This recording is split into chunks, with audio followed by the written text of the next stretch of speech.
Author's Preface. I am a Tibetan, one of the few who have reached this strange Western world. The construction and grammar of this book leave much to be desired, but I have never had a formal lesson in the English language. My school of English was a Japanese prison camp, where I learned the language as best I could from English and American women prisoner patients. Writing in English was learned by trial and error. Now my beloved country is invaded as predicted by communist hordes. For this reason only I have disguised my true name and that of my friends. Having done so much against communism, I know that my friends in communist countries will suffer if my identity can be traced. As I have been in communist as well as Japanese hands, I know from personal experience what torture can do, but it is not about torture that this book is written, but about a peace-loving country which has been so misunderstood and greatly misrepresented for so long. Some of my statements, so I am told, may not be believed. That is your privilege, but Tibet is a country unknown to the rest of the world. The man who wrote of another country that the people wrote on turtles in the sea was left to scorn. So were those who had seen living fossil fish. Yet the latter have recently been discovered in a specimen taken in a refrigerated airplane to the USA for study. These men were disbelieved. They were eventually proved to be truthful and accurate. So will I be. Lobsang Rampa, written in the year of the wood sheep. Chapter 1. Early days at home. Oh, 4 years old and can't stand a horse. You'll never make a man. What will your noble father say? With this, old Sue gave the pony and luckless rider a hearty thwack across the hindquarters and spat in the dust. The golden roofs and domes of the Patala gleamed in the brilliant sunshine. Closer, the blue waters of the Serpent Temple Lake rippled to mark the passing of the waterfowl. From farther along the stony track came the shouts and cries of men urging on the slow-moving yaks just setting out from Lhasa. From nearby came the chest-shaking, the MMN of the deep bass trumpets as monk musicians practiced in the fields away from the crowds.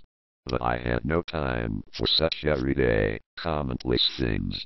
Mine was the serious task of staying on my very reluctant pony. Nakim had other things in mind. He wanted to be free of his rider, free to graze and roll and kick his feet in the air. Old Sue was a grim and forbidding taskmaster.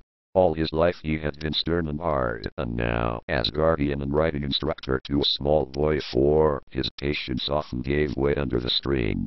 One of the men of Kam, he, with others, had been picked for his size and strength. Nearly 7 feet tall he was, and broad with it. Heavily padded shoulders increased his apparent breadth. In eastern Tibet there is a district where the men are unusually tall and strong. Many were over 7 feet tall, and these men were picked to act as police monks in all the lamaseries. They padded their shoulders to increase their apparent size, blackened their faces to look more fierce, and carried long staves which they were prompt to use on any luckless malefactor. Sue had been a police monk, but now he was dry nurse to a princeling. He was too badly crippled to do much walking, and so all his journeys were made on horseback. In 1904 the British, under Colonel Youngespan, invaded Tibet and caused much damage. Apparently they thought the easiest method of ensuring our friendship was to shell our buildings and kill our people. Sue had been one of the defenders, and in the action he had part of his left hip blown away. My father was one of the leading men in the Tibetan government. His family and that of mother came within the upper 10 families, and so between them my parents had considerable influence in the affairs of the country. Later I will give more details of our form of government. Father was a large man, bulky and nearly 6 feet tall. His strength was something to boast about. In his youth he could lift a pony off the ground, and he was one of the few who could wrestle with a men of come off vest. Most Tibetans have black hair and dark brown eyes. Father was one of the exceptions. His hair was chestnut brown, and his eyes were gray. Often he would give way to sudden bursts of anger for no reason that we could see. We did not see a great deal of Father. Tibet had been having trouble sometimes. The British had invaded us in 1904, and the Dalai Lama had fled to Mongolia, leaving my father and others of the cabinet to rule in his absence. In 1909 the Dalai Lama returned to Lhasa after having been to Peking. In 1910 the Chinese, encouraged by the success of the British invasion, stormed Lhasa. The Dalai Lama again retreated, this time to India. The Chinese were driven from Lhasa in 1911 during the time of the Chinese Revolution, but not before they had committed fearful crimes against our people. In 1912 the Dalai Lama again returned to Lhasa. During the whole time he was absent, in those most difficult days, Father and the others of the cabinet had the full responsibility of ruling Tibet. Mother used to say that Father's temper was never the same after. Certainly he had no time for us children, and we at no time had fatherly affection from him. I, in particular, seemed to arouse his ire, and I was left to the scant mercies of Tsu, to make or break, as Father said. My poor performance on a pony was taken as a personal insult by Tsu. In Tibet small boys of the upper class are taught to ride almost before they can walk. Skill on a horse is essential in a country where there is no wheeled traffic, where all journeys have to be done on foot or on horseback. Tibetan nobles practice horsemanship hour after hour, day after day. They can stand on the narrow wooden saddle of a galloping horse and shoot first with a rifle at a moving target, then change to a bow and arrow. Sometimes skilled riders will gallop across the plains in formation and change horses by jumping from saddle to saddle. I, at 4 years of age, found it difficult to stay in one saddle. My pony, Mackin, was shaggy and had a long tail. His narrow head was intelligent. He knew an astonishing number of ways in which to unseat an unsure rider. A favorite trick of his was to have a short run forward, then stop dead and lower his head. As I slid helplessly forward over his neck and onto his head, he would raise it with a jerk so that I turned a complete somersault before hitting the ground. Then he would stand and look at me with smug complacency. Tibetans never ride at a trot. The ponies are small and riders look ridiculous on a trotting pony. Most times a gentle amble is fast enough, with a gallop kept for exercise. Tibet was a theocratic country. We had no desire for the progress of the outside world. We wanted only to be able to meditate and to overcome the limitations of the flesh. Our wise men had long realized that the West had coveted the riches of Tibet, and knew that when the foreigners came in, peace went out. Now the arrival of the communists in Tibet has proved that to be correct. My home was in Lhasa, in the fashionable district of Linker, at the side of the ring road, which goes all round Lhasa, and in the shadow of the peak. There are 3 circles of roads, and the outer road, Linker, is much used by pilgrims. Like all houses in Lhasa, at the time I was born, ours was 2 stories high at the side facing the road. No one must look down on the Dalai Lama, so the limit is 2 stories. As the height ban really applies only to 1 procession a year, many houses have an easily dismantled wooden structure on their flat roofs for 11 months or so. Our house was of stone and had been built for many years. It was in the form of a hollow square with a large internal courtyard. Our animals used to live on the ground floor, and we lived upstairs. We were fortunate in having a flight of stone steps leading from the ground. Most Tibetan houses have a ladder or, in the peasants' cottages, a notched pole which one uses at dire risk to one's shins. These notched poles became very slippery indeed with use. Hands covered with yak butter transferred it to the pole, and the peasant who forgot made a rapid descent to the floor below. In 910, during the Chinese invasion, our house had been partly wrecked and the inner wall of the building was demolished. Father had it rebuilt 4 stories high. It did not overlook the ring, and we could not look over the head of the Dalai Lama when in procession, so there were no complaints.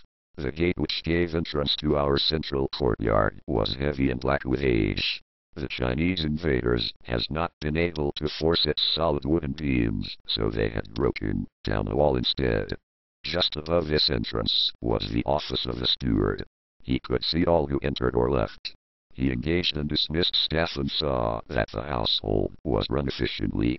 Here, at his window, as the sunset trumpets blared from the monasteries, came the beggars of Lhasa to receive a meal to sustain them through the darkness of the night. All the leading nobles made provision for the poor of their district. Often chained convicts would come, for there are few prisons in Tibet, and the convicted wandered the streets and begged for their food. In Tibet, convicts are not scorned or looked upon as pariahs. We realized that most of us would be convicts if we were found out, so those who were unfortunate were treated reasonably. 2 monks lived in rooms to the right of the steward. These were the household priests, who prayed daily for divine approval of our activities. The lesser nobles had 1 priest, but our position demanded 2. Before any event of note, these priests were consulted and asked to offer prayers for the favor of the gods. Every 3 years the priests returned to the lamaseries and were replaced by others. In each wing of our house there was a chapel. Always the butter lamps were kept burning before the carved wooden altar. The 7 bowls of holy water were cleaned and replenished several times a day. They had to be clean, as the gods might want to come and drink from them. The priests were well fed, eating the same food as the family, so that they could pray better and tell the gods that our food was good. To the left of the steward lived the legal expert, whose job it was to see that the household was conducted in a proper and legal manner.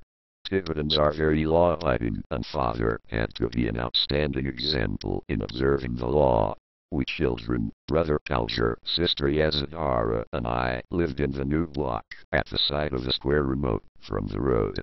To our left we had a chapel, to the right was the schoolroom, which the children of the servants also attended. Our lessons were long and varied. Kalger did not inhabit the body long.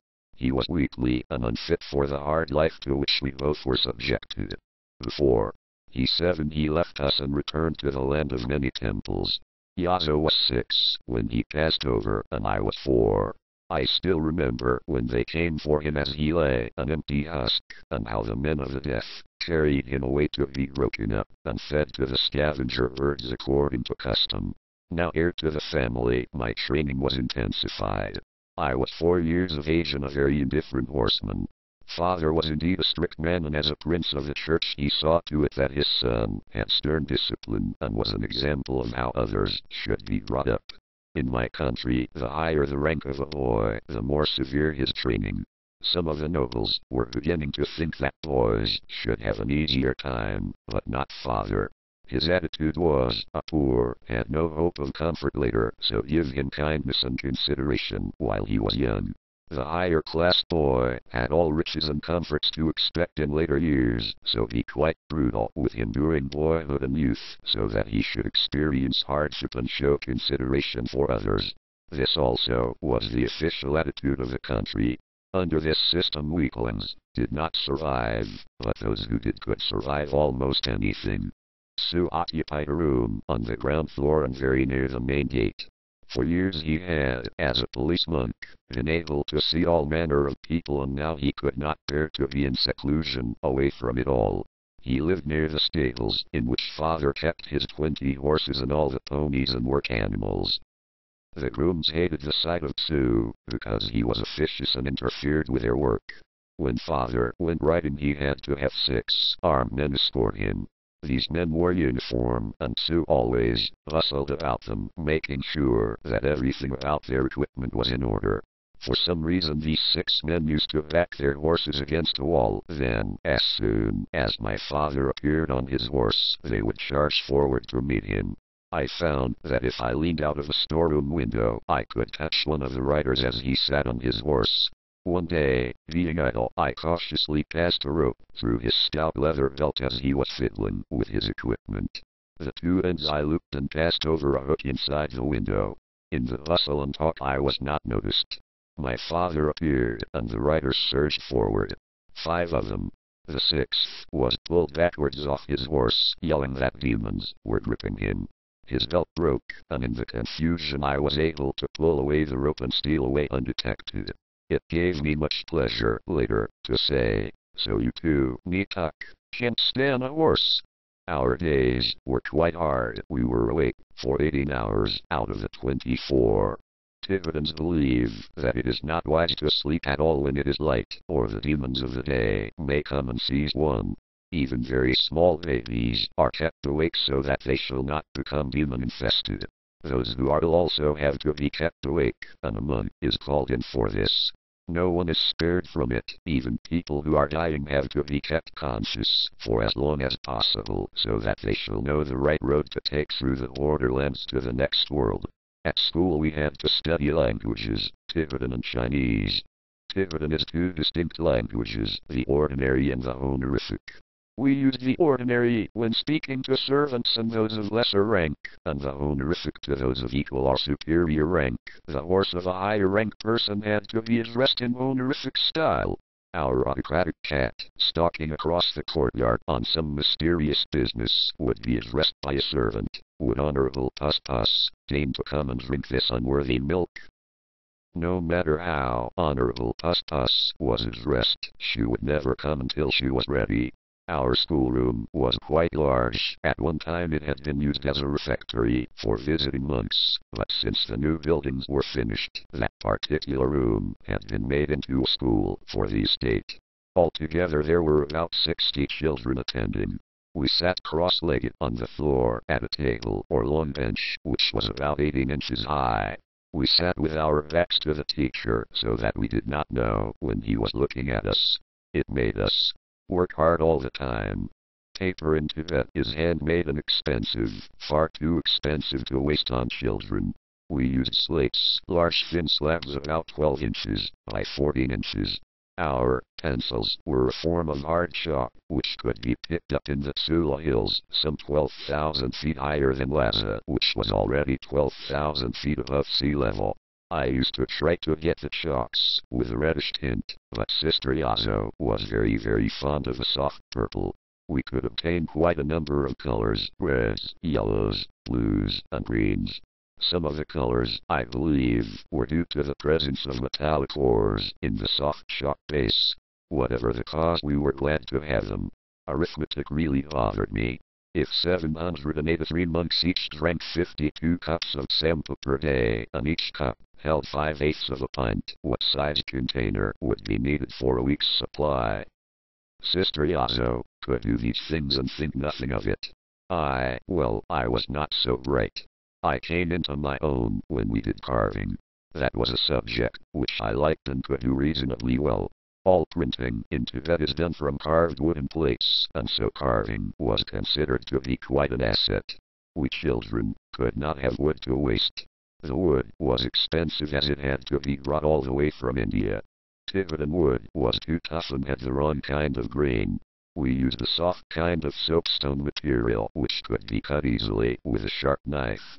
Sometimes we used stale yak cheese. One thing that was never forgotten was a recitation of the laws. These we had to say as soon as we entered the schoolroom, and again, just before we were allowed to leave. These laws were: return good for good. Do not fight with gentle people. Read the scriptures and understand them. Help your neighbors. The law is hard on the rich to teach them understanding and equity. The law is gentle with the poor to show them compassion. Pay your debts promptly. So that there was no possibility of forgetting, these laws were carved on banners and fixed to the four walls of our schoolroom. Life was not all study and gloom, though we played as hard as we studied. All our games were designed to toughen us and enable us to survive in hard Tibet with its extremes of temperature. At noon in summer, the temperature may be as high as 85 degrees Fahrenheit, but that same summer's night it may drop to 40 degrees below freezing. In winter it was often very much colder than this. Archery was good fun and it did develop muscles.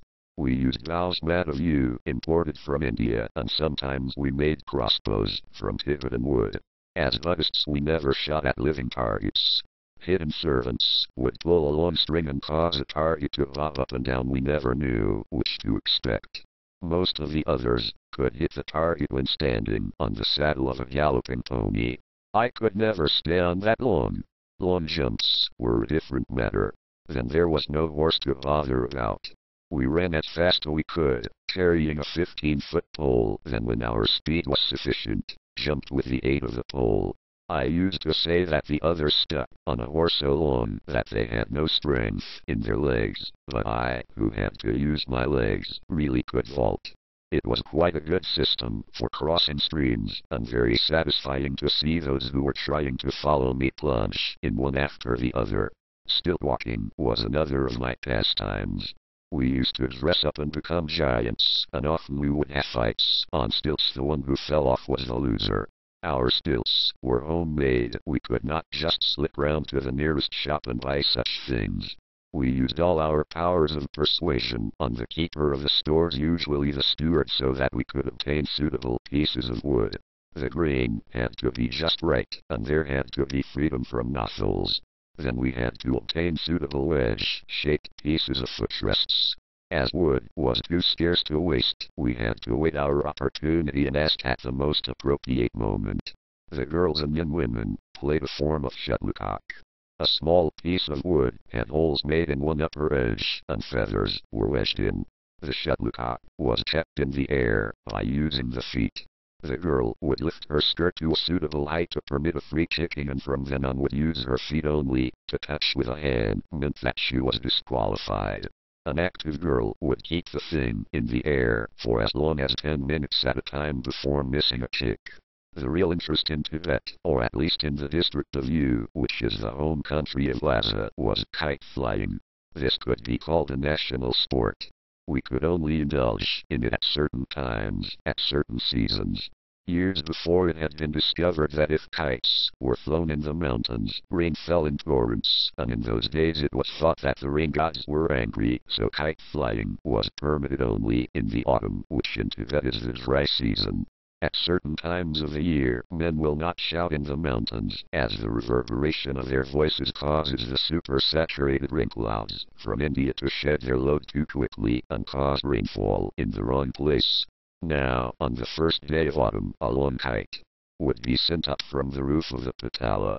Within minutes, kites of all shapes, sizes, and hues made their appearance over lace, bobbing and twisting in the strong breeze. I love kite flying, and I saw to it that my kite was one of the first to soar upwards. We'd all made our own kites, usually with a bamboo framework, and almost always covered with fine silk. We had no difficulty in obtaining this good quality material. It was a point of honor for the household that the kite should be of the finest class.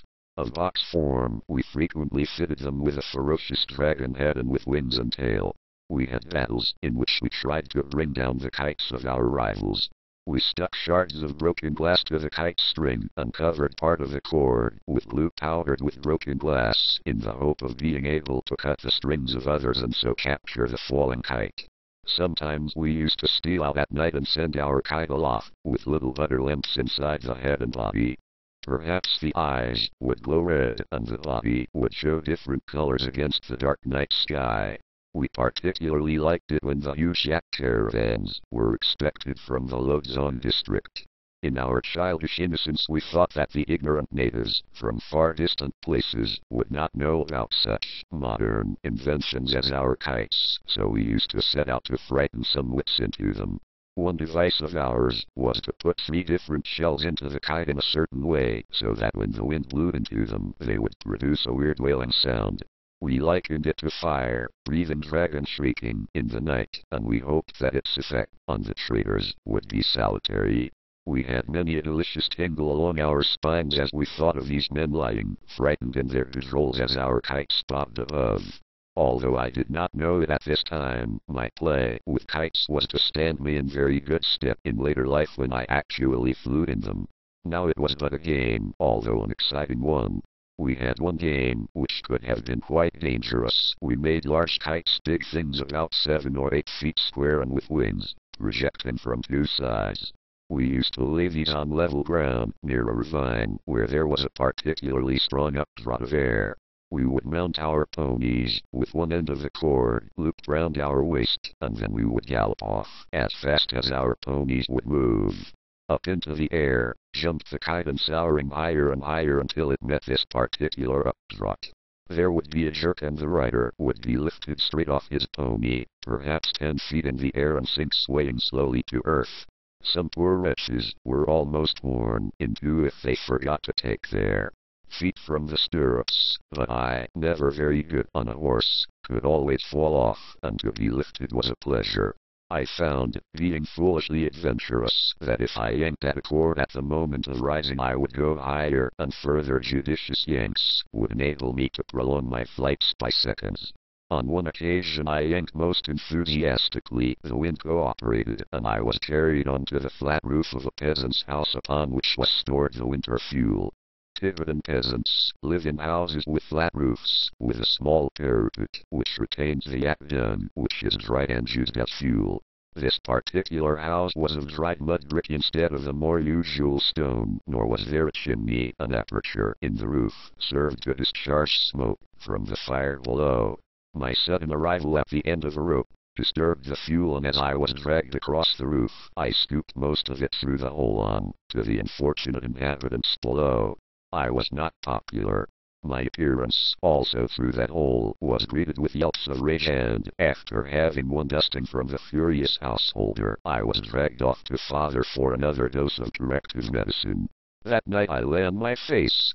The next day I had the unsavory job of going through the stables and collecting yak dung, which I had to take to the peasant's house and replace on the roof, which was quite hard work, as I was not yet 6 years of age. But everyone was satisfied except me. The other boys had a good laugh. The peasant now had twice as much fuel, and father had demonstrated that he was a strict and just man. And I spent the next night on my face as well, and I was not sore with horse riding. It may be thought that all this was very hard treatment, but Tibet has no place for weaklings. Lhasa is 12,000 feet above sea level, and with extremes of temperature. Other districts are higher, and the conditions even more arduous, and weaklings could very easily imperil others. For this reason, and not because of cruel intent, training was strict. At the higher altitudes, people dip newborn babies in icy streams to test if they are strong enough to be allowed to live. Quite often I have seen little processions approaching such stream, perhaps 17,000 feet above the sea. At Banks the procession will stop, and the grandmother will take baby. Around her will be grouped the family, father, mother, and close relatives. The baby will be undressed, and grandmother will stoop and immerse the little body in the water so that only the head and mouth are exposed to the air. In the bitter cold the baby turns red, then blue, and its cries of protest stop. It looks dead. But grandmother has much experience of such things, and the little one is lifted from the water, dried, and dressed. If the baby survives, then it is as the gods decree. If it dies, then it has been spared much suffering on earth. This really is the kindest way in such a frigid country. Far better that a few babies die than that they should be incurable invalids in a country where there is scant medical attention. With the death of my brother it became necessary to have my studies intensified, because when I was 7 years of age I should have to enter upon training for whatever career the astrologer suggested. In Tibet everything is decided by astrology, from the buying of a yak to the decision about one's career. Now the time was approaching, just before my 7th birthday, when mother would give a really big party to which nobles and others of high rank would be invited to hear the forecast of the astrologers. Mother was decidedly plump. She had a round face and black hair. Tibetan women wear a sort of wooden framework on their head, and over this the hair is draped to make it as ornamental as possible. These frames were very elaborate affairs. They were frequently of crimson lacquer, studded with semi-precious stones and inlaid with jade and coral. With well-oiled hair the effect was very brilliant. Tibetan women use very gay clothes, with many reds and greens and yellows. In most instances there would be an apron of one color, with a vivid horizontal stripe of a contrasting but harmonious color. Then there was the earring at the left ear, its size depending on the rank of the wearer. Mother, being a member of one of the leading families, had an earring more than 6 inches long. We believe that women should have absolutely equal rights with men, but in the running of the house mother went further than that and was the undisputed dictator, an autocrat who knew what she wanted and always got it. In the stir and flurry of preparing the house and the grounds for the party she was indeed in her element. There was organizing to be done, commands to be given, and new schemes to outfit the neighbors to be thought out. She excelled at this, having traveled extensively with father to India, Peking, and Shanghai. She had a wealth of foreign thought at her disposal. The date having been decided for the party, invitations were carefully written out by monk scribes on the thick, handmade, which was always used for communications of the highest importance. Each invitation was about 12 inches wide, by about 2 feet long. Each invitation bore father's family seal, and, as mother also was of the upper 10, her seal had to go on as well. Father and mother had a joint seal, this bringing the total to 3 altogether. The invitations were most imposing documents. It frightened me immensely to think that all this fuss was solely about me. I did not know that I was really of secondary importance, and that the social event came first. If I had been told that the magnificence of the party would confer great prestige upon my parents, it would have conveyed absolutely nothing to me, so I went on being frightened. We had engaged special messengers to deliver these invitations. Each man was mounted on a thoroughbred horse.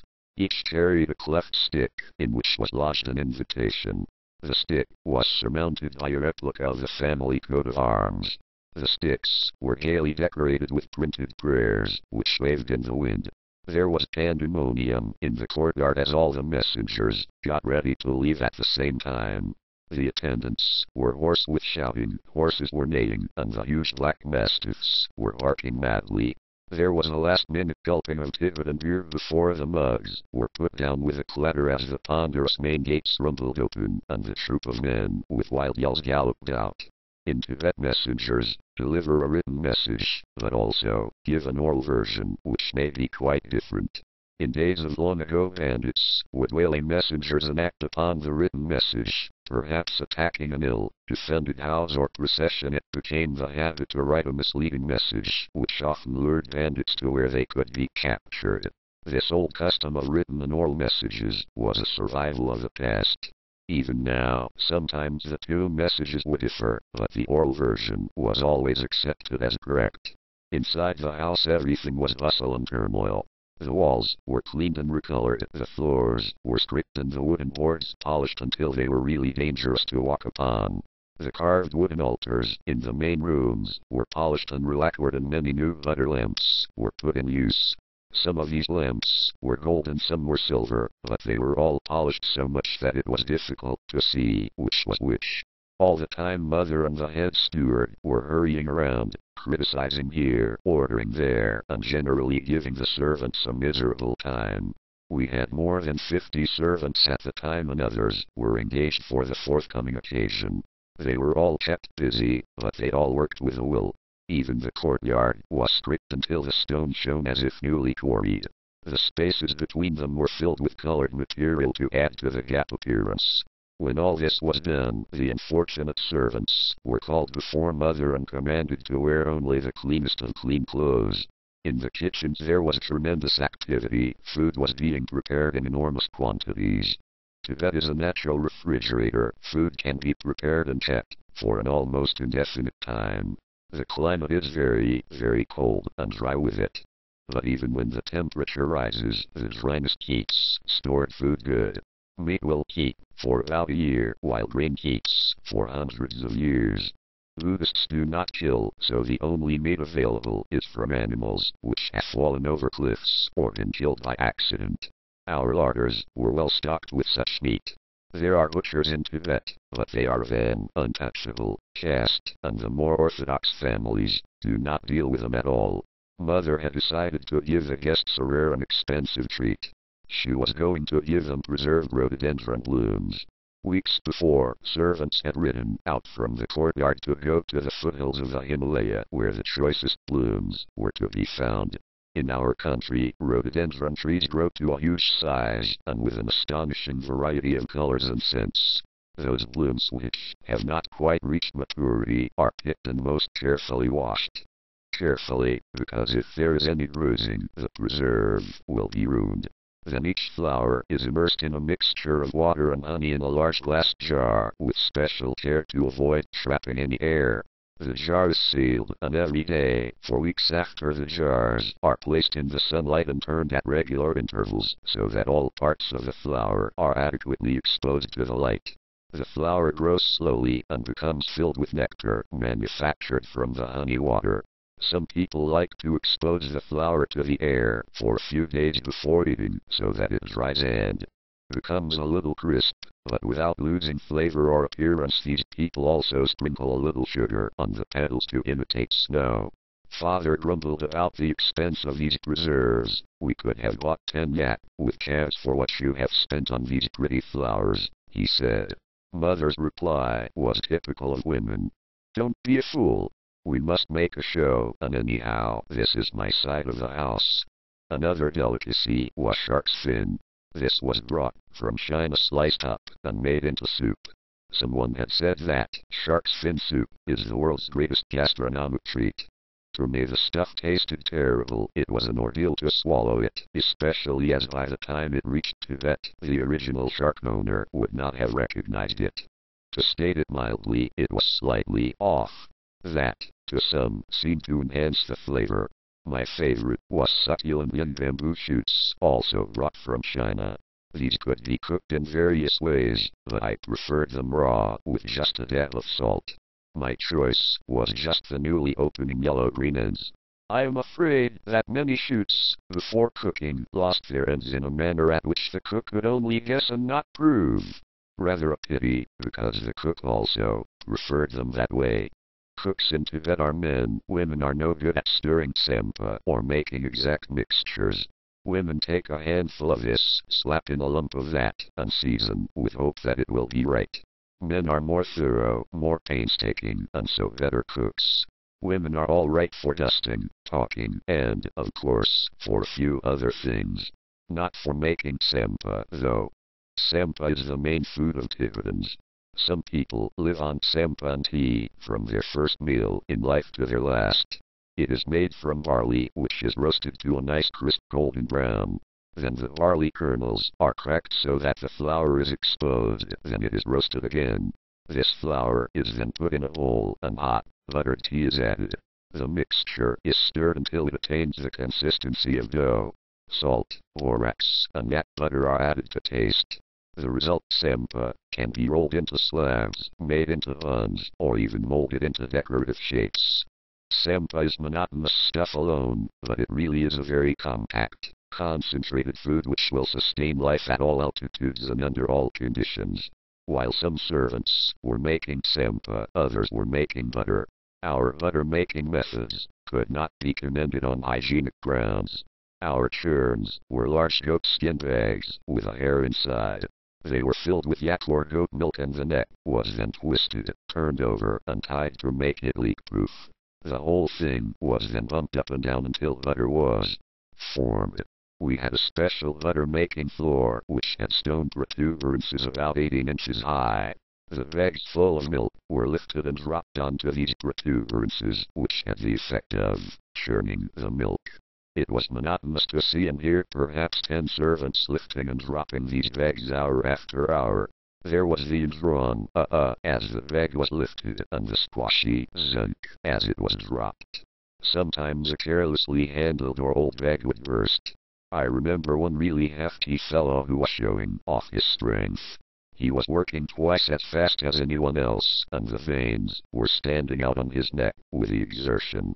Someone said, "You are getting old, Timon, you are slowing up." Timon grunted with rage and grasped the neck of the bag in his mighty hands, lifted it, and dropped the bag down. But his strength had done its work. The bag dropped, but Timon still had his hands and the neck in the air. Square on the stone protuberance, dropped the bag. Up shot a column of half-formed butter. Straight into the face of a stupefied Timon it went. Into his mouth, eyes, ears, and hair. Running down his body, covering him with 12 to 15 gallons of golden slush. Mother, attracted by the noise, rushed in. It was the only time I have known her to be speechless. It may have been rage at the loss of the butter, or because she thought the poor fellow was choking, but she ripped off the torn goat skin and whacked poor Timon over the head with it. He lost his footing on the slippery floor and dropped into the spreading butter mess. Clumsy workers, such as timmen, could ruin the butter. If they were careless when plunging the bags on to the protruding stones, they would cause the hair inside the bags to tear loose and become mixed with the butter. No one minded picking a dozen or two hairs out of the butter, but whole wads of it was frowned upon. Such butter was set aside for use in the lamps or for distribution to beggars, who would heat it and strain it through a piece of cloth. Also set aside for beggars were the mistakes in culinary preparations. If a household wanted to let the neighbors know what a high standard was set, really good food was prepared and set before the beggars as mistakes. These happy, well-fed gentlemen would then wander round to the other houses, saying how well they had eaten. The neighbors would respond by seeing that the beggars had a very good meal. There is much to be said for the life of a beggar in Tibet. They never want. By using the tricks of their trade, they can live exceedingly well. There is no disgrace in begging in most of the eastern countries. Many monks beg their way from Lamasery to Lamasery. It is a recognized practice and is not considered any worse than is, say, collecting for charities in other countries. Those who feed a monk on his way are considered to have done a good deed. Beggars, too, have their code. If a man gives to a beggar, that beggar will stay out of the way and will not approach the donor again for a certain time. The two priests attached to our household also had their part in the preparations for the coming event. They went to each animal carcass in our larders and said prayers for the souls of the animals who had inhabited those bodies. It was our belief that if an animal was killed even by accident and eaten, humans would be under a debt to that animal. Such debts were paid by having a priest pray over the animal body in the hope of ensuring that the animal reincarnated into a higher status in the next life upon earth. In the lamaseries and temples some monks devoted their whole time praying for animals. Our priests had the task of praying over the horses before a long journey, prayers to avoid the horses becoming too tired. In this connection, our horses were never worked for 2 days together. If a horse was ridden on one day, then it had to be rested the next day. The same rule applied to the work animals, and they all knew it. If, by any chance, a horse was picked for riding and it had been ridden the day before, it would just stand still and refuse to move. When the saddle was removed, it would turn away with a shake of the head as if to say, "Well, I'm glad that injustice has been removed." Donkeys were worse. They would wait until they were loaded, and then they would that is, down and try to roll on the load. We had 3 cats, and they were on duty all the time. One lived in the stables and exercised a stern discipline over the mice. They had to be very wary mice to remain mice and not cat food. Another cat lived in the kitchen. He was elderly and a bit of a simpleton. His mother had been frightened by the guns of the Youngesband expedition in 1904, and he had been born too soon and was the only one of the litter to live. Appropriately, he was called Youngesband. The third cat was a very respectable matron who lived with us. She was a model of maternal duty and did her utmost to see that the cat population was not allowed to fall. When not engaged as nurse to her kittens, she used to follow mother about from room to room. She was small and black, and in spite of having a hearty appetite, she looked like a walking skeleton. Tibetan animals are not pets, nor are they slaves. They are beings with a useful purpose to serve, being with rights just as human beings have rights. According to Buddhist belief, all animals, all creatures in fact, have souls, and are reborn to earth in successively higher stages. Quickly the replies to our invitations came in. Men came, galloping up to our gales brandishing the cleft messenger sticks. Down from his room would come the steward to do honor to the messenger of the nobles. The man would snatch his message from the stick and gasp out the verbal version. Then he would sag at the knees and sink to the ground with exquisite histrionic art to indicate that he had given all his strength to deliver his message to the house of Rampa. Our servants would play their part by crowding round with many clucks. Poor fellow, he made a wonderfully quick journey. Versed his heart with a speed, no doubt. Poor, noble fellow. I once disgraced myself completely by piping up, "Oh no, he hasn't." I saw him resting a little way out so that he could make a final dash. It will be discreet to draw a veil of silence over the painful scene which followed. At last the day arrived. The day I dreaded, when my career was to be decided for me with no choice on my part. The first rays of the sun were peeping over the distant mountains when a servant dashed into my room. What? Not up yet, Tuesday Lobsang Rampa? My, you are alive. It's 4 o'clock, and there is much to be done. Get up. I pushed aside my blanket and got to my feet. For me this day was to point the path of my life. In Tibet, 2 names are given, the first being the day of the week on which one was born. I was born on a Tuesday, so Tuesday was my first name. Then Lobsang, that was the name given to me by my parents. But if a boy should enter a monastery, he would be given another name, his monk name. Was I to be given another name? Only the passing hours would tell. I, at 7, wanted to be a boatman swaying and tossing on the river Tsangpo, 40 miles away. But wait a minute, did I? Boatmen are of low caste, because they use boats of yak hide, stretched over wooden formers. Boatman. Low caste? No. I wanted to be a professional flyer of kites. That was better, to be as free as the air, much better than being in a degrading little skin boat drifting on a turgid stream. A kite flyer, that is what I would be, and make wonderful kites with huge heads and glaring eyes. But today the priest astrologers would have their say. Perhaps I'd left it a bit late. I could not get out of the window and escape now. Father would soon send men to bring me back. No, after all, I was a Rampa and had to follow the steps of tradition. Maybe the astrologers would say that I should be a kite flyer. I could only wait and see. Chapter 2. End of my childhood. Oh, Yelji, you are pulling my head off. I shall be as bald as a monk if you don't stop. Hold your peace, Tuesday Lobsang. Your pigtail must be straight and well buttered or your honorable mother will be after my skin.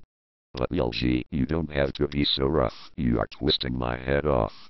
Oh, I can't bother about that, I'm in a hurry. So there I was, sitting on the floor, with a tough manservant winding me up by the pigtail. Eventually the wretched thing was as stiff as a frozen yak, and shining like moonlight on a lake. Mother was in a whirl, moving round so fast that I felt almost as if I had several mothers. There were last-minute orders, final preparations, and much excited talk. Yazo, 2 years older than I, was bustling about like a woman of 40. Father had shut himself in his private room and was well out of the uproar. I wished I could have joined him. For some reason Mother had arranged for us to go to the Jokang, the Cathedral of Lhasa. Apparently we had to give a religious atmosphere to the later proceedings. At about 10 in the morning, Tibetan times are very elastic. A triple-toned gong was sounded to call us to our assembly point. We all mounted ponies, Father, Mother, Yazo, and about 5 others, including a very reluctant me. We turned across the Linker Road and left at the foot of the Patala. This is a mountain of buildings, 400 feet high and 1,200 feet long. Past the village of Cho we went, along the plain of the Kaichu, until half an hour later we stood in front of the Jokang. Around it clustered small houses, shops and stalls to lure the pilgrims.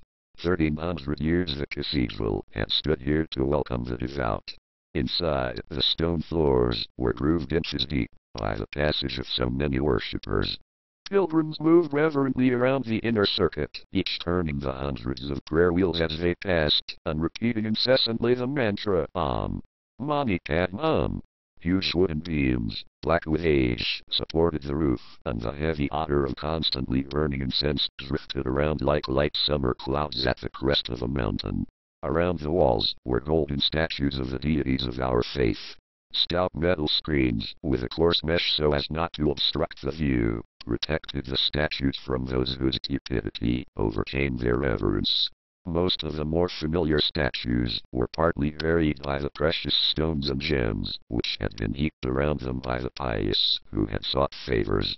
Candlesticks of solid gold held candles, which burned continually and whose light had not been extinguished during the past 1,300 years. From dark recesses came the sounds of bells, gongs, and the lowing bray of the conches. We made our circuit as tradition demanded. Our devotions completed, we went on to the flat roof. Only the favored few could visit here. Father, as one of the custodians, always came. Our form of governments, yes, plural, may be of interest. At the head of the state and church, the final court of appeal, there was the Dalai Lama. Anyone in the country could petition him. If the petition or request was fair, or if an injustice had been done, the Dalai Lama saw that the request was granted, or the injustice rectified.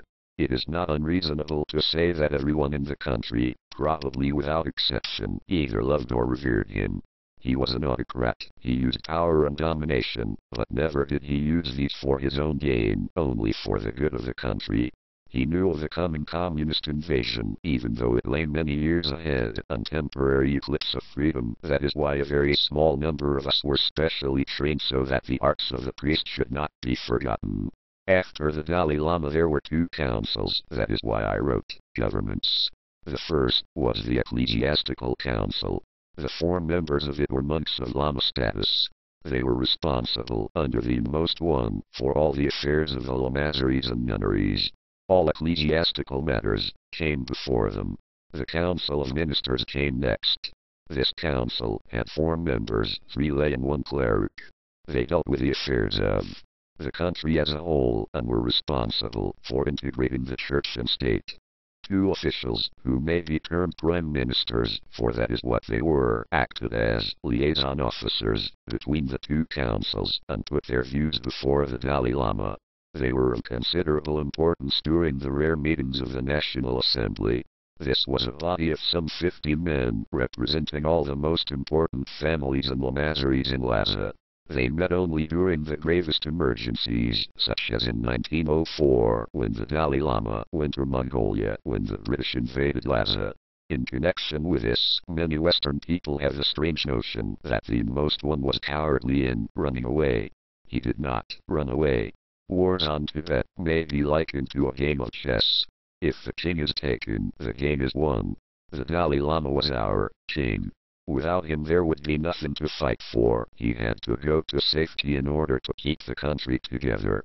Those who accuse him of cowardice in any form simply do not know what they are talking about. The National Assembly could be increased to nearly 400 members when all the leaders from the provinces came in. There are 5 provinces. The capital, as Lhasa was often called, was in the province of Lobsang. Shigats is in the same district. Gartok is western Tibet, Shang is northern Tibet, while Kham and Lobsang are the eastern and southern provinces respectively. With the passage of the years the Dalai Lama increased his power and did more and more without assistance from the councils or assembly. And never was the country better governed. The view from the temple roof was superb. To the east stretched the plain of Lhasa, green and lush and dotted with trees. Water sparkled through the trees, the rivers of Lhasa tinkling along to join the Tsangpo 40 miles away. To the north and south rose the great mountain ranges, enclosing our valley and making us seem secluded from the rest of the world. Lamaseries abounded on the lower levels. Higher, the small hermitages, perched precariously on precipitous slopes. Westwards loomed the twin mountains of the Patala and Shakpuri. The latter was known as the Temple of Medicine. Between these mountains the western gate glinted in the cold morning light. The sky was a deep purple, emphasized by the pure white of the snow on the distant mountain ranges. Light, wispy clouds drifted high overhead.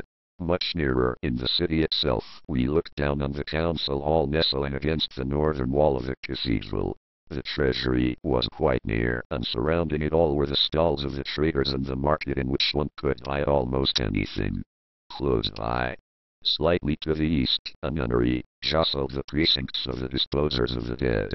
In the cathedral grounds there was the never-ceasing babble of visitors to this, one of the most sacred places of Buddhism. The chatter of pilgrims who had traveled far and who now brought gifts in the hope of obtaining a holy blessing. Some there were who brought animals, saved from the butchers, and purchased with scarce money. There is much virtue in saving life of animal and of man, and much credit would accrue As we stood gazing at the old, but ever-new scenes, we heard the rise and fall of monks' voices in psalmody, the deep bass of the older men and the high treble of the acolytes. There came the rumble and boom of the drums and the golden voices of the trumpets. Skirlings, and muffled throbs, and a sensation as of being caught up in a hypnotic net of emotions. Monks bustled around dealing with their various affairs, some with yellow robes and some in purple. The more numerous were in russet red. These were the ordinary monks. Those of much gold were from the Patala, as were those in cherry vestments. Acolytes in white, and police monks in dark maroon bustled about. All, or nearly all, had one thing in common. No matter how new their robes, they almost all had patches, which were replicas of the patches on Buddha's robes. Foreigners who have seen Tibetan monks, or have seen pictures of them, sometimes remark on the patched appearance. The patches, then, are part of the dress. The monks of the 1200-year-old Nisarlamazari do it properly and have their patches of a lighter shade. Monks wear the red robes of the order. There are many shades of red, caused by the manner in which the woolen cloth is dyed. Maroon to brick red, it is still red. Certain official monks, employed solely at the Patala, wear gold sleeveless jackets over their red robes. Gold is a sacred color. In Tibet, gold is untarnishable and so always pure, and it is the official color of the Dalai Lama. Some monks, or high lamas, in personal attendance on the Dalai Lama, are permitted to wear gold robes over their ordinary ones. As we looked over the roof of the Jokang, we could see many such gold-jacketed figures, and rarely one of the peak officials. We looked up at the prayer flags fluttering, and at the brilliant domes of the cathedral. The sky looked beautiful, purple, with little flecks of wispy clouds, as if an artist had lightly flicked the canvas of heaven with a white-loaded brush. Mother broke the spell. Well, we are wasting time. I shudder to think what the servants are doing. We must hurry. So off on our patient ponies, clattering along the Linker road, each step plunging me nearer to what I termed the ordeal, but which Mother regarded as her big day. Back at home, Mother had a final check of all that had been done, and then we had a meal to fortify us for the events to come. We well knew that at times such as these, the guests would be well filled and well satisfied, but the poor hosts would be empty. There would be no time for us to eat later. With much clattering of instruments, the monk musicians arrived and were shown into the gardens. They were laden with trumpets, clarinets, gongs, and drums. Their cymbals were hung round their necks. Into the gardens they went, with much chatter, and called for beer to get them into the right mood for good playing. For the next half hour there were horrible honks and strident bleats from the trumpets as the monks prepared their instruments. Uproar broke out in the courtyard as the first of the guests were sighted, riding in an armed cavalcade of men with fluttering pennants. The entrance gates were flung open, and 2 columns of our servants lined each side to give welcome to the arrivals. The steward was on hand with his 2 assistants, who carried an assortment of the silk scarves, which are used in Tibet as a form of salutation. There are 8 qualities of scarves, and the correct one must be presented or offense may be implied. The Dalai Lama gives and receives only the first grade. We call these scarves kata, and the method of presentation is this. The donor, if of equal rank, stands well back, with the arms fully extended. The recipient also stands well back, with arms extended. The donor makes a short bow and places the scarf across the wrists of the recipient, who bows, takes the scarf from the wrists, turns it over in approval, and hands it to a servant. In the case of a donor, giving a scarf to a person of much higher rank, he or she kneels, with tongue extended, a Tibetan greeting similar to lifting the hat, and places the kata at the feet of the recipient. The recipient in such cases places his scarf across the neck of the donor. In Tibet, gifts must always be accompanied by the appropriate kata, as must letters of congratulation. The government used yellow scarves in place of the normal white. The Dalai Lama, if he desired to show the very highest honor to a person, would place a kata about a person's neck and would tie a red silk thread with a triple knot into the kata. If at the same time he showed his hands palm up, one was indeed honored. We Tibetans are of the firm belief that one's whole history is written on the palm of the hand, and The Dalai Lama, showing his hands thus, would prove the friendliest intentions towards one. In later years I had this honor twice. Our steward stood at the entrance, with an assistant on each side. He would bow to new arrivals, accept their kata, and pass it on to the assistant on the left. At the same time the assistant on his right would hand him the correct grade of scarf with which to return the salutation. This he would take and place across the wrists or over the neck, according to rank of the guest. All these scarves were used and reused. The steward and his assistants were becoming busy. Guests were arriving in large numbers. From neighboring estates, from Lhasa City, and from outlying districts, they all came clattering along the Linker Road to turn into our private drive in the shadow of the Patala. Ladies who had ridden a long distance wore a leather face mask to protect the skin and complexion from the grit-laden wind. Frequently a crude resemblance of the wearer's features would be painted on the mask. Arrived at her destination, the lady would off her mask as well as her yak-hide cloak. I was always fascinated by the features painted on the masks. The uglier or older the woman, the more beautiful and younger would be her masked features. In the house there was great activity. More and more seat cushions were brought from the storerooms. We do not use chairs in Tibet, but sit cross-legged on cushions which are about 2.5 feet square and about 9 inches thick. The same cushions are used for sleeping upon, but then several are put together. To us they are far more comfortable than chairs or high beds. Arriving guests were given buttered tea and led to a large room which had been converted into a refectory. Here they were able to choose refreshments to sustain them until the real party started. About 40 women of the leading families had arrived, together with their women attendants. Some of the ladies were being entertained by mother, while others wandered around the house, inspecting the furnishings and guessing their value. The place seemed to be overrun with women of all shapes, sizes, and ages.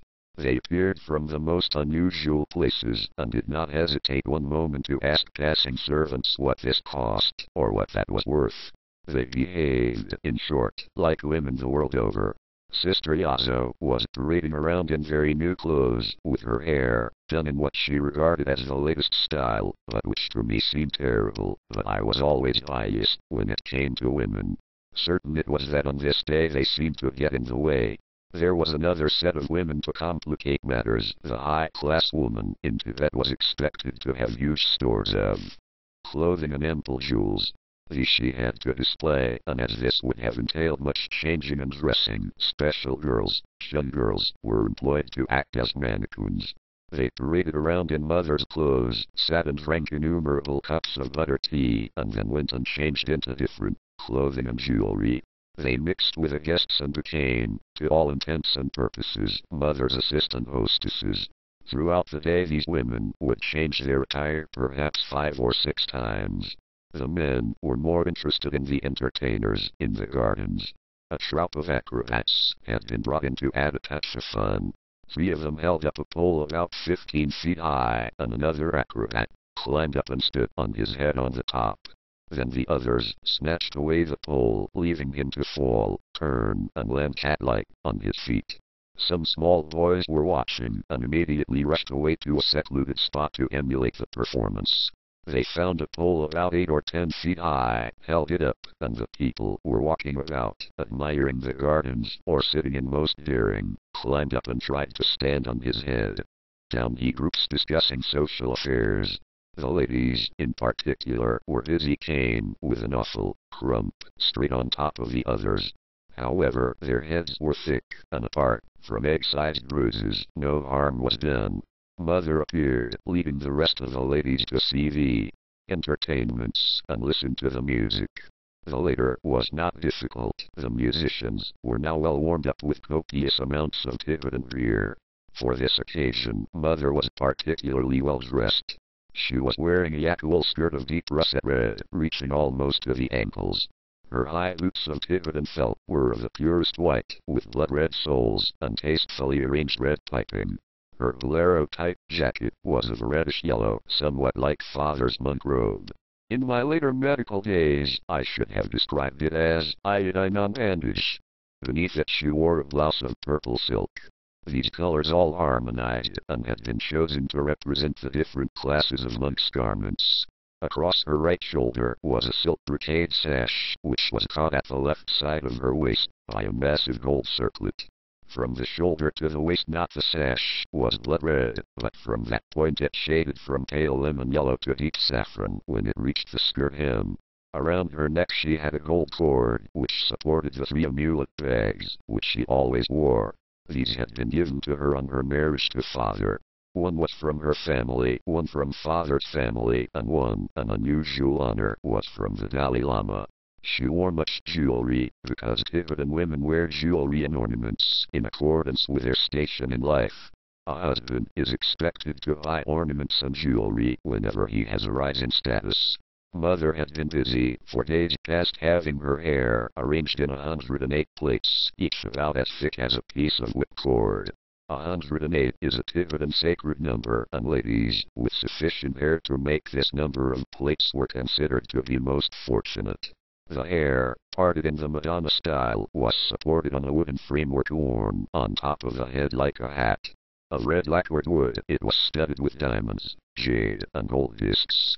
The hair trailed over it like Rampa roses on a trellis. Mother had a string of coral shapes depending from her ear. The weight was so great that she had to use a red thread around the ear to support it, or risk having the lobe torn. The earring reached nearly to her waist. I watched in fascination to see how she could turn her head to the left. People were walking about, admiring the gardens, or sitting in groups discussing social affairs. The ladies, in particular, were busy with their talk. Yes, my dear, Lady Goring is having a new floor laid. Finely ground pebbles polished to a high gloss. Have you heard that young lama who was staying with Lady Rakasha, etc. But everyone was really waiting for the main item of the day. All this was a mere warming up for the events to come, when the priest astrologers would forecast my future and direct the path I should take through life. Upon them depended the career one should undertake. As the day grew old and the lengthening shadows crawled more quickly across the ground, the activities of the guests became slower. They were satiated with refreshments and in a receptive mood. As the piles of food grew less, tired servants brought more, and that, too, went with the passage of time. The hired entertainers grew weary and one by one slipped away to the kitchens for a rest and more beer. The musicians were still in fine fettle, blowing their trumpets, clashing the cymbals, and thwacking the drums with gay abandon. With all the noise and uproar, the birds had been scared from their usual roosting places in the trees. And not only the birds were scared. The cats had dived precipitately into some safe refuge with the arrival of the first noisy guests. Even the huge black mastiffs, which guarded the place, were silent, their deep being stilled in sleep. They had been fed and fed until they could eat no more.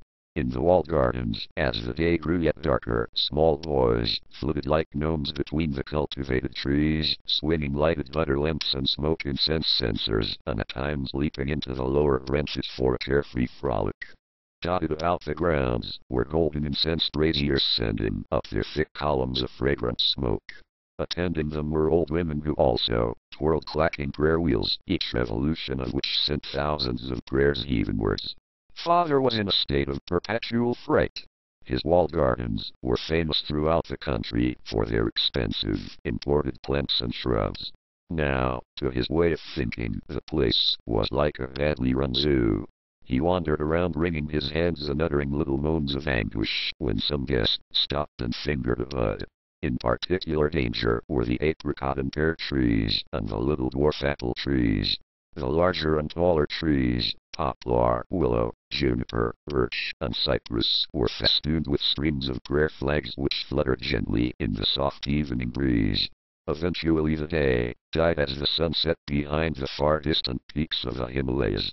From the lamaseries came the sound of trumpets signaling the passing of yet another day, and with it hundreds of butter lamps were set alight. They depended from the branches of trees, they swung from the projecting eaves of the houses, and others floated on the placid waters of the ornamental lake. Here they grounded like boats on a sandbar on the waterlily leaves. There they drifted towards the floating swans seeking refuge near the island.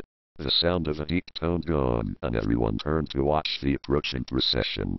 In the gardens a large marquee had been erected with one completely open side. Inside was a raised dais, on which were 4 of our Tibetan seats.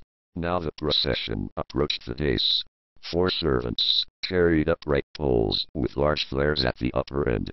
Then came 4 trumpeters with silver trumpets sounding a fanfare. Following them, mother and father reached the dais and stepped upon it.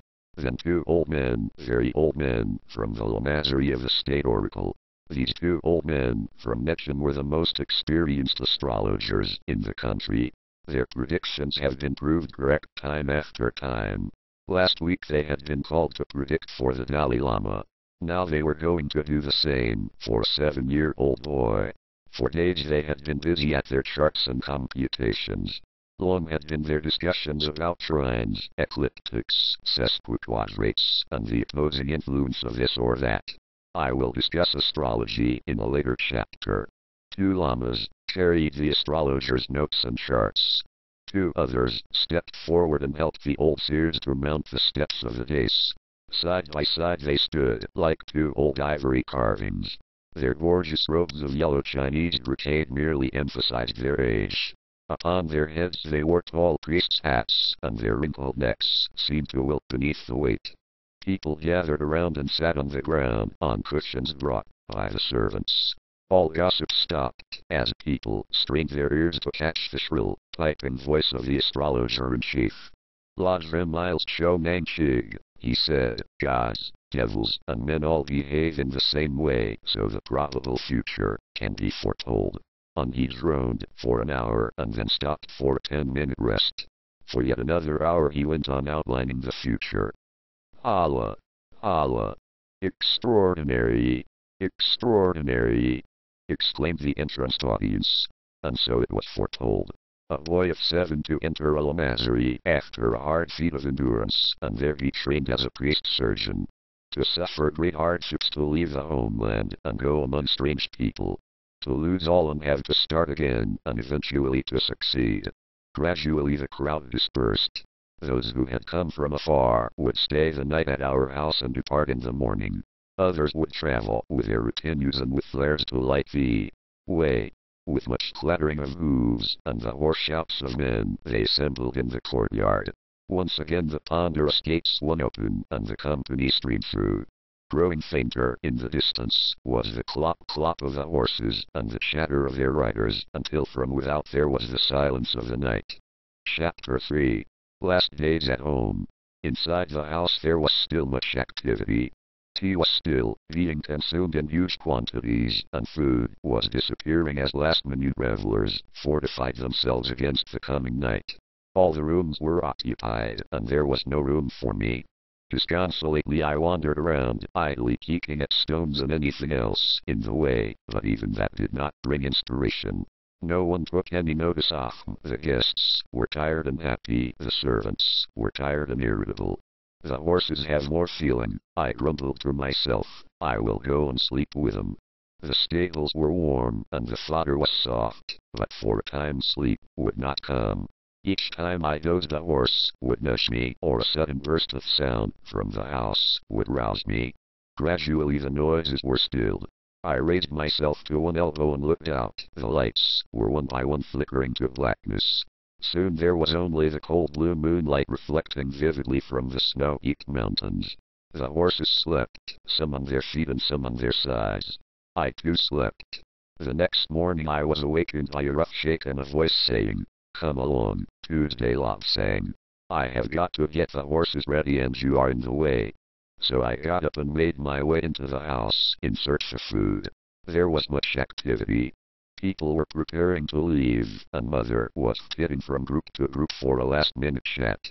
Father was discussing improvements to the house and to the gardens. He was telling an old friend of his that he intended having glass imported from India so that our house would have glazed windows. In Tibet there was no glass, none was made in the country, and the cost of bringing it from India was very high indeed. Tibetan windows have frames upon which is stretched paper which is highly waxed and translucent, but not transparent.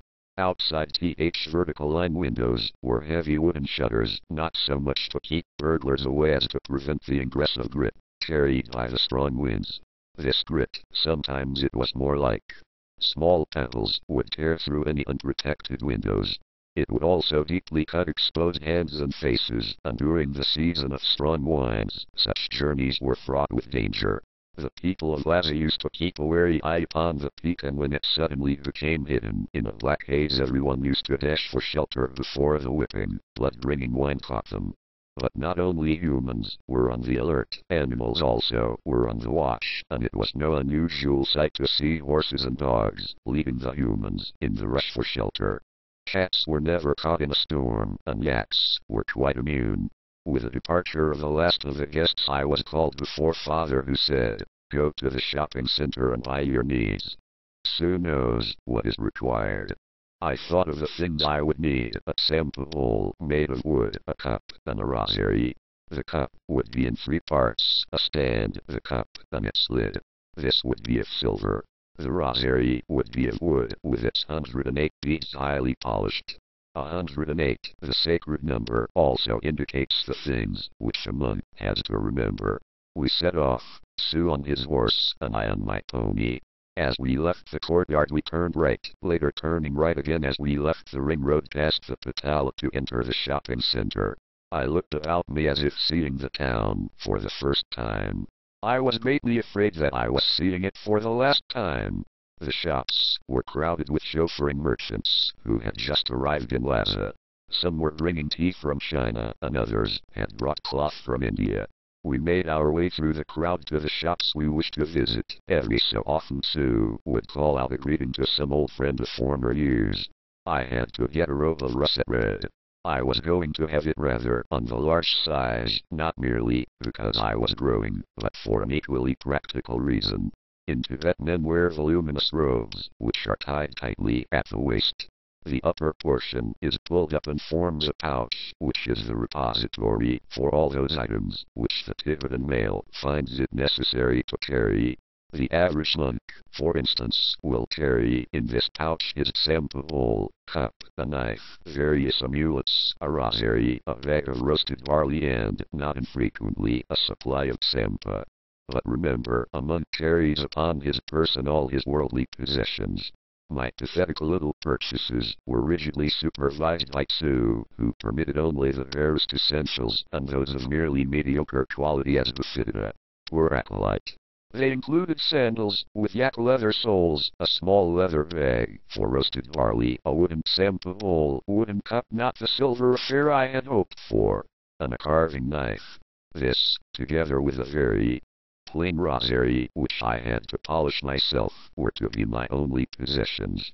Father was a millionaire several times over, with huge estates all over the country, with jewels, and indeed much gold. But while I was training, while Father lived, I was to be just a very poor monk. I looked again at the street, at those 2-storied buildings with a long, projecting eaves. I looked again at the shops, with the shark's fins and the saddle covers displayed on the booths outside their doors. I listened once more to the cheerful banter of the traders and their customers haggling good-naturedly over the prices to be paid. The street had never looked more attractive, and I thought of the fortunate people who saw it every day and would continue to see it every day. Stray dogs ambled around, sniffing here and there, exchanging growls. Horses neighed softly to each other as they awaited the pleasure of their masters. Yaks groaned throatily as they meandered through the pedestrian throng. What mysteries lurked behind those paper-covered windows! What wonderful stores of goods from all parts of the world had passed through those sturdy wooden doors, and what tales those open shutters would tell if they could speak! All this I gazed upon as upon an old friend. It did not occur to me that I would ever see these streets again, even though but rarely. I thought of the things I would have liked to have done, of the things I would have liked to buy. My reverie was shatteringly interrupted.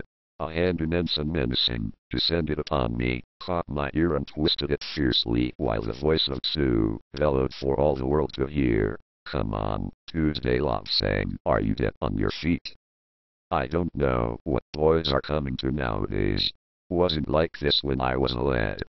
Sue did not seem to mind if I stayed behind without my ear or retained it by following him. There was no choice but to come on. All the way home Sue rode ahead, mumbling and moaning about the present generation, good-for-nothing lot of all-night layabouts living in a daze.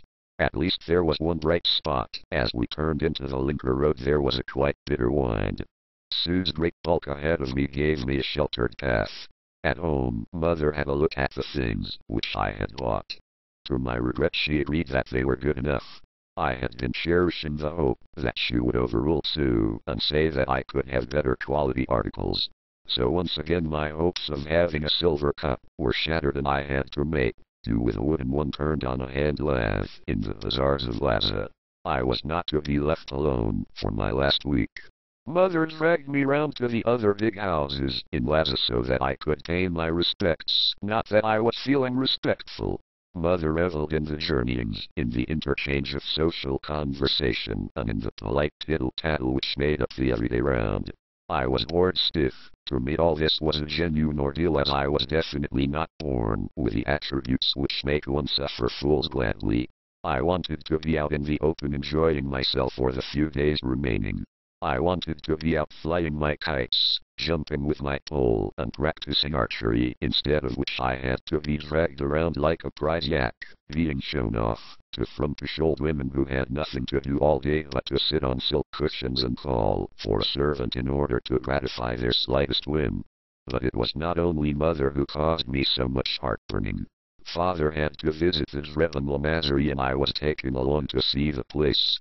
Drebin is the largest lamasery in the world, with its 10,000 monks, its high temples, little stone houses, and terraced buildings rising tier upon tier.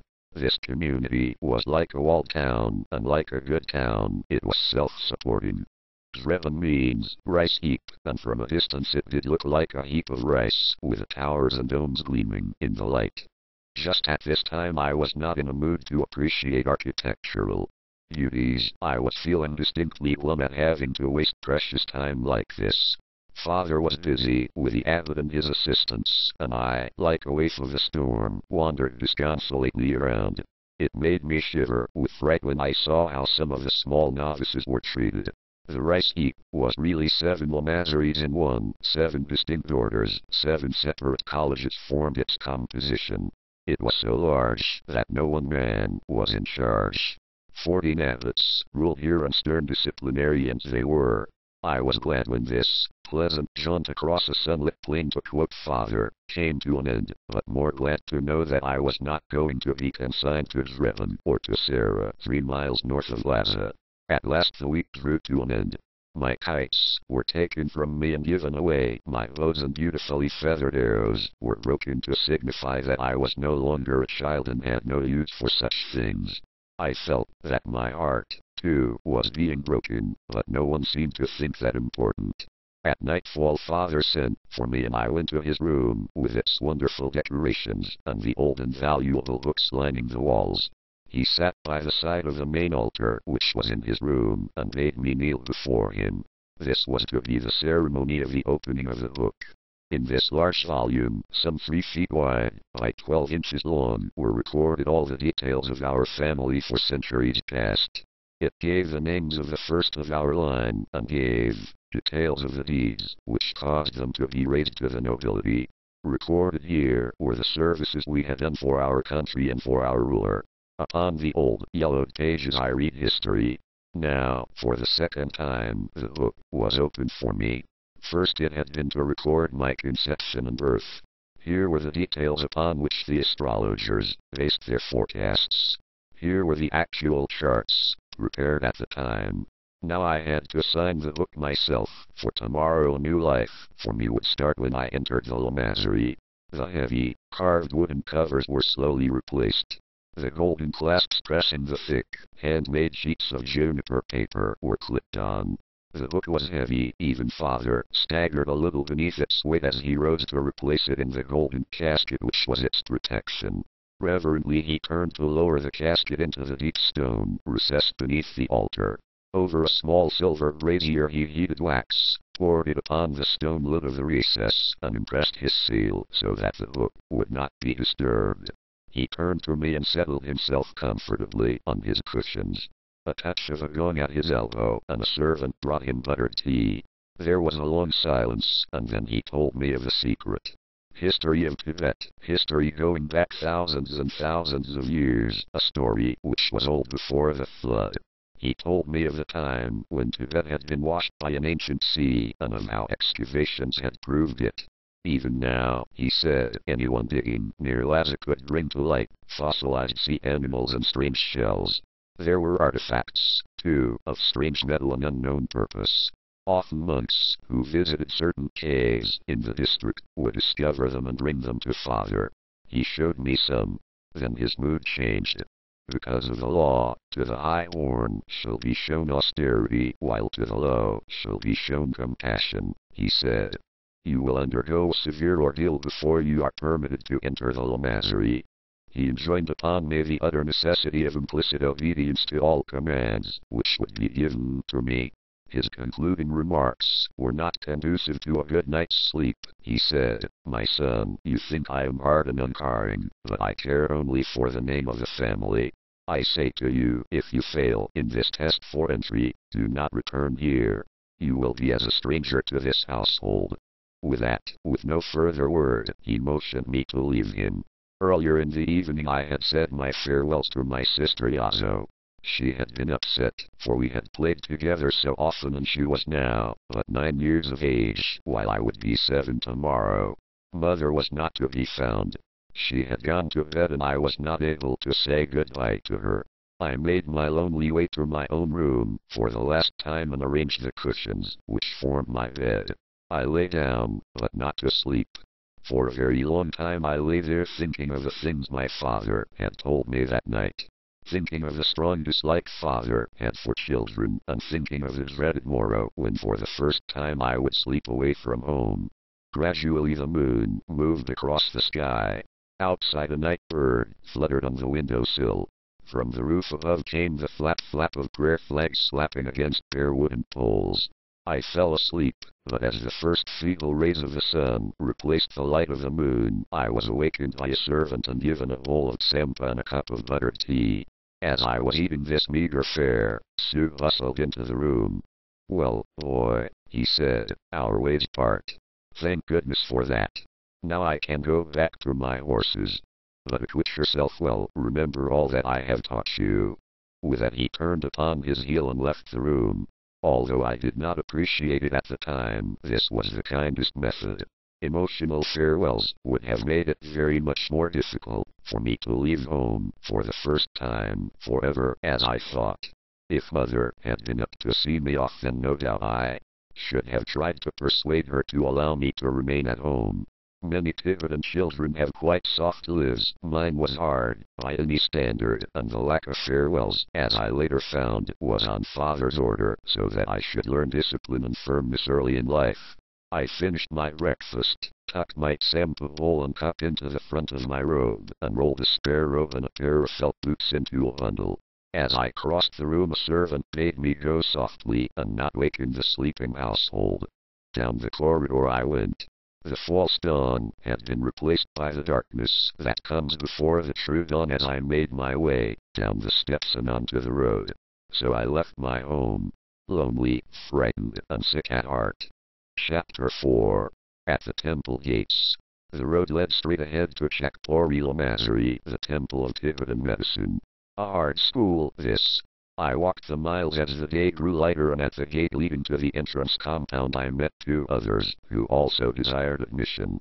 We warily looked each other over, and I think that none of us was much impressed by what we saw in the others. We decided that we would have to be sociable if we were going to endure the same training. For some time we knocked timidly, and nothing happened. Then one of the others stooped and picked up a large stone and really did make enough noise to attract attention. A monk appeared, waving a stick, which to our frightened eyes looked as large as a young tree. "What do you young devils want?" he exclaimed. "Do you think that I have nothing better to do than answer the door to such as you?" "We want to be monks," I replied. "You look more like monkeys to me," he said. "Wait there, and do not move. The master of the acolytes will see you when he is ready." The door slammed shut, nearly knocking one of the other boys flat on his back, he having moved incautiously near. We sat upon the ground, our legs were tired with standing. People came to the Lobsang and went. The pleasant smell of food was wafted to us through a small window, tantalizing us with the thought of satisfying our growing hunger. Food, so near, yet so utterly unattainable. At last the door was flung open with violence, and a tall, skinny man appeared in the opening. "Well," he roared, "and what do you miserable scamps want?" "We want to be monks," we said. "Goodness me," he exclaimed. "What garbage is coming to the Lobsang nowadays?" He beckoned us to enter the vast, walled enclosure which was the perimeter of the Lobsang grounds. He asked us what we were, who we were, even why we were. We gathered, without difficulty, that he was not at all impressed with us. To one, the son of a herdsman, he said, "Enter quickly, if you can pass your tests you can stay." To the next, "You, boy, what did you say? Son of a butcher? A cutter up of flesh? A transgressor of the laws of Buddha? And you come here? Be off with you, quickly, or I will one have you flogged round the road." The poor wretched boy forgot his tiredness in a sudden burst of speed as the monk lunged at him. Wheeling in a flash he leaped forward, leaving little scuffs of disturbed dust as his feet touched the ground in his hurry.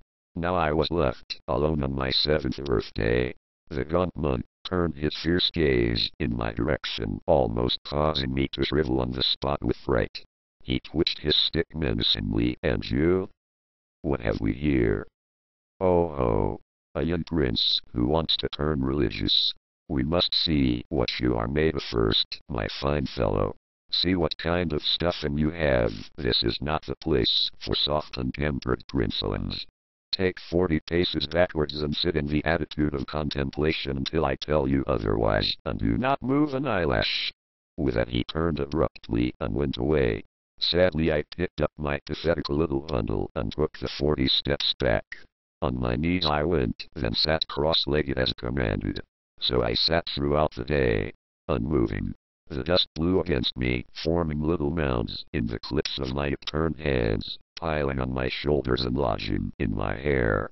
As the sun began to fade my hunger increased and my throat was racked with a harshness of thirst, for I had had no food or drink since the first fight of dawn. Passing monks, and there were many, took no heed. Wandering dogs paused a while to sniff curiously, then they too went away. A gang of small boys came past. One idly flipped a stone in my direction. It struck the side of my head and caused the blood to flow. But I did not stir. I was afraid to. If I failed my endurance test, my father would not allow me to enter what had been my home. There was nowhere for me to go. Nothing that I could do. I could only remain motionless, aching in every muscle, stiff in every joint. The sun hid behind the mountains and the sky became dark. The stars shone bright against the blackness of the sky. From the Lobsang windows thousands of little butter lamps flickered into flame. A chill wind, the leaves of the willows hissed and rattled, and about me there were all the faint sounds which go to make the strange noises of the night. I still remained motionless for the strongest of reasons. I was too frightened to move and I was very stiff. Presently came the soft swoosh of approaching monk's sandals slithering over the gritty way, the steps of an old man feeling his way in the darkness. A form loomed up before me, the form of an old monk bent and gnarled with a passage of austere years. His hand shook with age, a matter of some concern to me when I saw that he was spilling the tea he was carrying in one hand. In the other hand he held a small bowl of sampa. He passed them to me. At first I made no move to take them. Divining my thoughts, he said, "Take them, my son, for you can move during the hours of darkness." So I drank the tea and transferred the sampa to my own bowl. The old monk said, "Now sleep, but at the first rays of the sun, take your stance here in the same position, for this is a test, and is not the wanton cruelty which you may now consider it to be. Only those who pass this test can aspire to the higher ranks of our order." With that he gathered up the cup and the bowl and went away. I stood and stretched my legs, then lay upon my side and finished the sampa. Now I was really tired, so scooping a depression in the ground to accommodate my hip bone and placing my spare rope beneath my head, I lay down. My 7 years had not been easy years. At all times father had been strict, frightfully strict, but even so this was my first night away from home and the whole day had been spent in one position, hungry, thirsty, and motionless. I had no idea of what the morrow would bring or what more would be demanded of me. But now I had to sleep alone beneath the frosty sky, alone with my terror of the darkness, alone with my terrors of the days to come. It seemed that I had hardly closed my eyes before the sound of a trumpet awakened me. Opening my eyes, I saw that it was the false dawn, with the first light of the approaching day reflected against the skies behind the mountains. Hurriedly I sat up and resumed the posture of contemplation. Gradually the Lamasery ahead of me awoke to life. First there had been the air of a sleeping town, a dead, inert hulk. Next, a gentle sighing, as of a sleeper awakening. It grew to a murmur and developed to a deep hum, like the drone of bees on a hot summer's day. Occasionally there was the call of a trumpet, like the muted chirp of a distant bird, and the deep growl of a conch, like a bullfrog calling in a marsh. As the light increased, little groups of shaven heads passed and repassed behind the open windows which in the earlier pre-dawn light had looked like the empty eye sockets of a clean-cooked skull. The day grew older and I grew stiffer, but I dared not move, I dared not fall asleep, for if I moved and failed my test, then I had nowhere to go. Father had made it very clear that if the Lamasery did not want me, then nor did he. Little groups of monks came out of the various buildings, going about their mysterious businesses. Small boys wandered around, sometimes kicking a shower of dust and small stones in my direction, or making ribald remarks. As there was no response from me, they soon tired of the abortive sport and went away in search of more cooperative victims. Gradually, as the light at eventide began to fail, the little butter lamps again flickered into life within the Lamasery buildings. Soon the darkness was relieved merely by the faint star glow, for this was the time when the moon rose late. In our saying, the moon was now young and could not travel fast. I became sick with apprehension. Was I forgotten? Was this another test, one in which I had to be deprived of all food? Throughout the long day I had not stirred, and now I was faint with hunger. Suddenly hope flared in me, and I almost jumped to my feet. There was a shuffling noise and a dark outline approached. Then I saw that it was a very large black mastiff dragging something along. He took no notice of me, but went on his nocturnal mission quite uncaring of my plight. My hopes fell, I could have wept. To prevent myself being so weak I reminded myself that only girls and women were as stupid as that. At last I heard the old man approaching. This time he gazed more benignly upon me and said, "Food and drink, my son, but the end is not yet. There is still the morrow, so take care that you do not move, for so very many fail at the 11th hour." With those words he turned and went away. While he was speaking I had drunk the tea, and again transferred the tsampa to my own bowl. Again I lay down, certainly no happier than the night before. As I lay there I wondered at the injustice of it. I did not want to be a monk of any sect, shape, or size. I had no more choice than a pack animal, being driven over a mountain pass. And so I fell asleep. The next day, the third day, as I sat in my attitude of contemplation, I could feel myself becoming weaker and giddy. The Lamasery seemed to swim in a miasma, compounded of buildings, bright-colored lights, purple patches, with mountains and monks literally interspersed. With a determined effort I managed to shake off this attack of vertigo.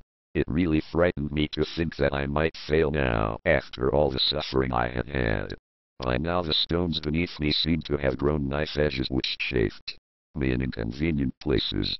In one of my lighter moments I thought how glad I was that I was not a hen hatching eggs, and compelled to sit even longer than I. The sun seemed to stand still, the day appeared endless, but at long last the light began to fail, and the evening wind commenced to play with a feather dropped by a passing bird. Once again the little lights appeared in the windows, one by one. Hope I die tonight, I thought. Can't stick any more of this. Just then the tall figure of the master of the acolytes appeared in the distant doorway. "Boy, come here," he called. Trying to rise with my stiffened legs, I pitched forward onto my face. "Boy, if you want to rest you can stay there another night. I shall not wait longer." Hastily I grabbed my bundle and tottered towards him. "Enter," he said, "and attend evening service, then see me in the morning." It was warm inside, and there was the comforting smell of incense. My hunger, sharpened senses told me there was food quite near, so I followed a crowd moving to the right. Food, Sampa, buttered tea.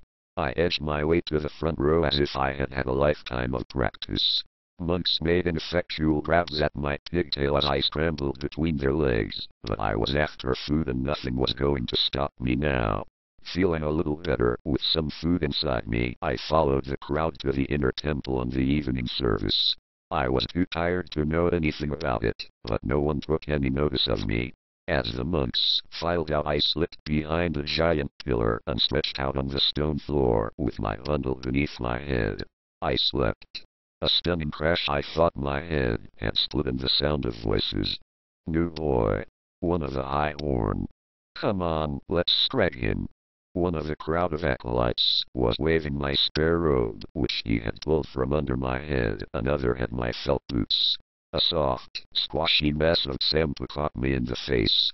Blows and kicks were rained upon me, but I did not resist, thinking it might be part of the test, to see if I obeyed the 16th of the laws, which ordered, bear suffering and distress, with patience and meekness.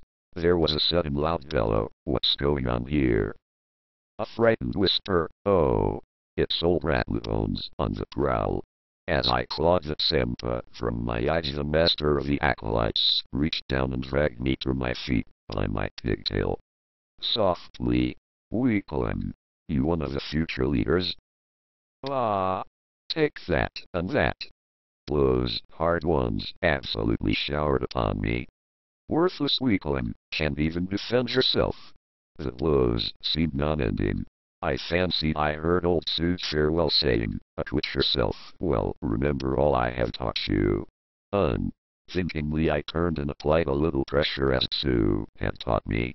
The master was caught by surprise, and with a gasp of pain he flew over my head, hit the stone floor, and skidded along on his nose, taking all the skin off, and coming to rest when his head hit a stone pillar with a loud "onk." Death for me, I thought. This is the end of all my worries. The world seemed to stand still. The other boys were holding their breath. With a loud roar, the tall, bony monk leaped to his feet, blood streaming from his nose. He was roaring all right, roaring with laughter. "Young gamecock, or cornered rat, which?" "Ah, that's what we must find out." Turning and pointing to a tall, ungainly boy of 14, he said, "You, Gawang, you are the biggest bully in this Lamasery. See if the son of a yak driver is better than the son of a prince when it comes to fighting." For the first time I was grateful to Tsu, the old police monk. In his younger days he had been a champion judo asterisk experticum. He had taught me, as he said, all he knew. I had had to fight with fully grown men, and in this science, where strength or age does not count, I had become very proficient indeed. Now that I knew that my future depended on the result of this fight, I was at last quite happy. Nawang was a strong and well-built boy, but very ungainly in his movements. I could see that he was used to rough-and-tumble fighting, where his strength was in his favor. He rushed at me, intending to grip me and make me helpless. I was not frightened now, thanks to Tsu and his, at times, brutal training. As Gawang rushed, I moved aside and lightly twisted his arm. His feet skidded from under him. He turned a half-circle and landed on his head. For a moment he lay groaning, then sprang to his feet and leaped at me. I sank to the ground and twisted a leg as he passed over me. This time he spun around and landed on his left shoulder. Still he was not satisfied. He circled warily, then jumped aside and grasped a heavy incense burner, which he swung at me by its chains. Such a weapon is slow, cumbersome, and very easy to avoid. I stepped beneath his flailing arms, and lightly stabbed a finger to the base of his neck, as Tsu had so often showed me. Down he went, like a rock, on a mountainside, his nerveless fingers relinquishing their grip on the chains, and causing the sensor to plummet like a slingshot at the group of watching boys and monks. Gawang was unconscious for about half an hour. That special touch is often used to free the spirit from the body for astral traveling and similar purposes. The master of the acolytes stepped forward to me, gave me a slap on the back, which almost sent me flat on my face, and made the somewhat contradictory statement, "Boy, you are a man." My greatly daring reply was, "Then have I earned some food, sir, please? I have had very little of late." "My boy, eat and drink your fill, then tell one of these hooligans you are their master now, to show you to me." The old monk, who had brought me food before I entered the lamasery, came and spoke to me. "My son, you have done well." Gawang was the holy of the acolytes. "Now you take his place and control with kindness and compassion. You have been taught well, see that your knowledge is used well and does not fall into the wrong hands. Now come with me and I will get you food and drink." The master of the acolytes greeted me amiably when I went to his room. "Sit, boy, sit. I am going to see if your educational prowess is as good as your physical. I am going to try to catch you, boy, so watch out." He asked me an amazing number of questions, some oral, some written. For 6 hours we sat opposite each other on our cushions, then he expressed himself as satisfied. I felt like a badly tanned yak hide, soggy and limp. He stood up. "Boy," he said, "follow me. I am going to take you to the Lord Abbot. An unusual honor, but you will learn why. Come." Through the wide corridors I followed him, past the religious offices, past the inner temples and the schoolrooms, up the stairs, through more winding corridors, past the halls of the gods and the storage places of herbs, up more stairs, until, at last, we emerged on the flat roof and walked towards the Lord Abbot's house, which was built upon it. Then through the gold-paneled doorway, past the golden Buddha, round by the symbol of medicine, and into the Lord Abbot's private room. "Bow, boy, bow, and do as I do. Lord, here is the boy Tuesday Lobsang Rampa." With that, the master of the acolytes bowed 3 times, then prostrated himself upon the floor.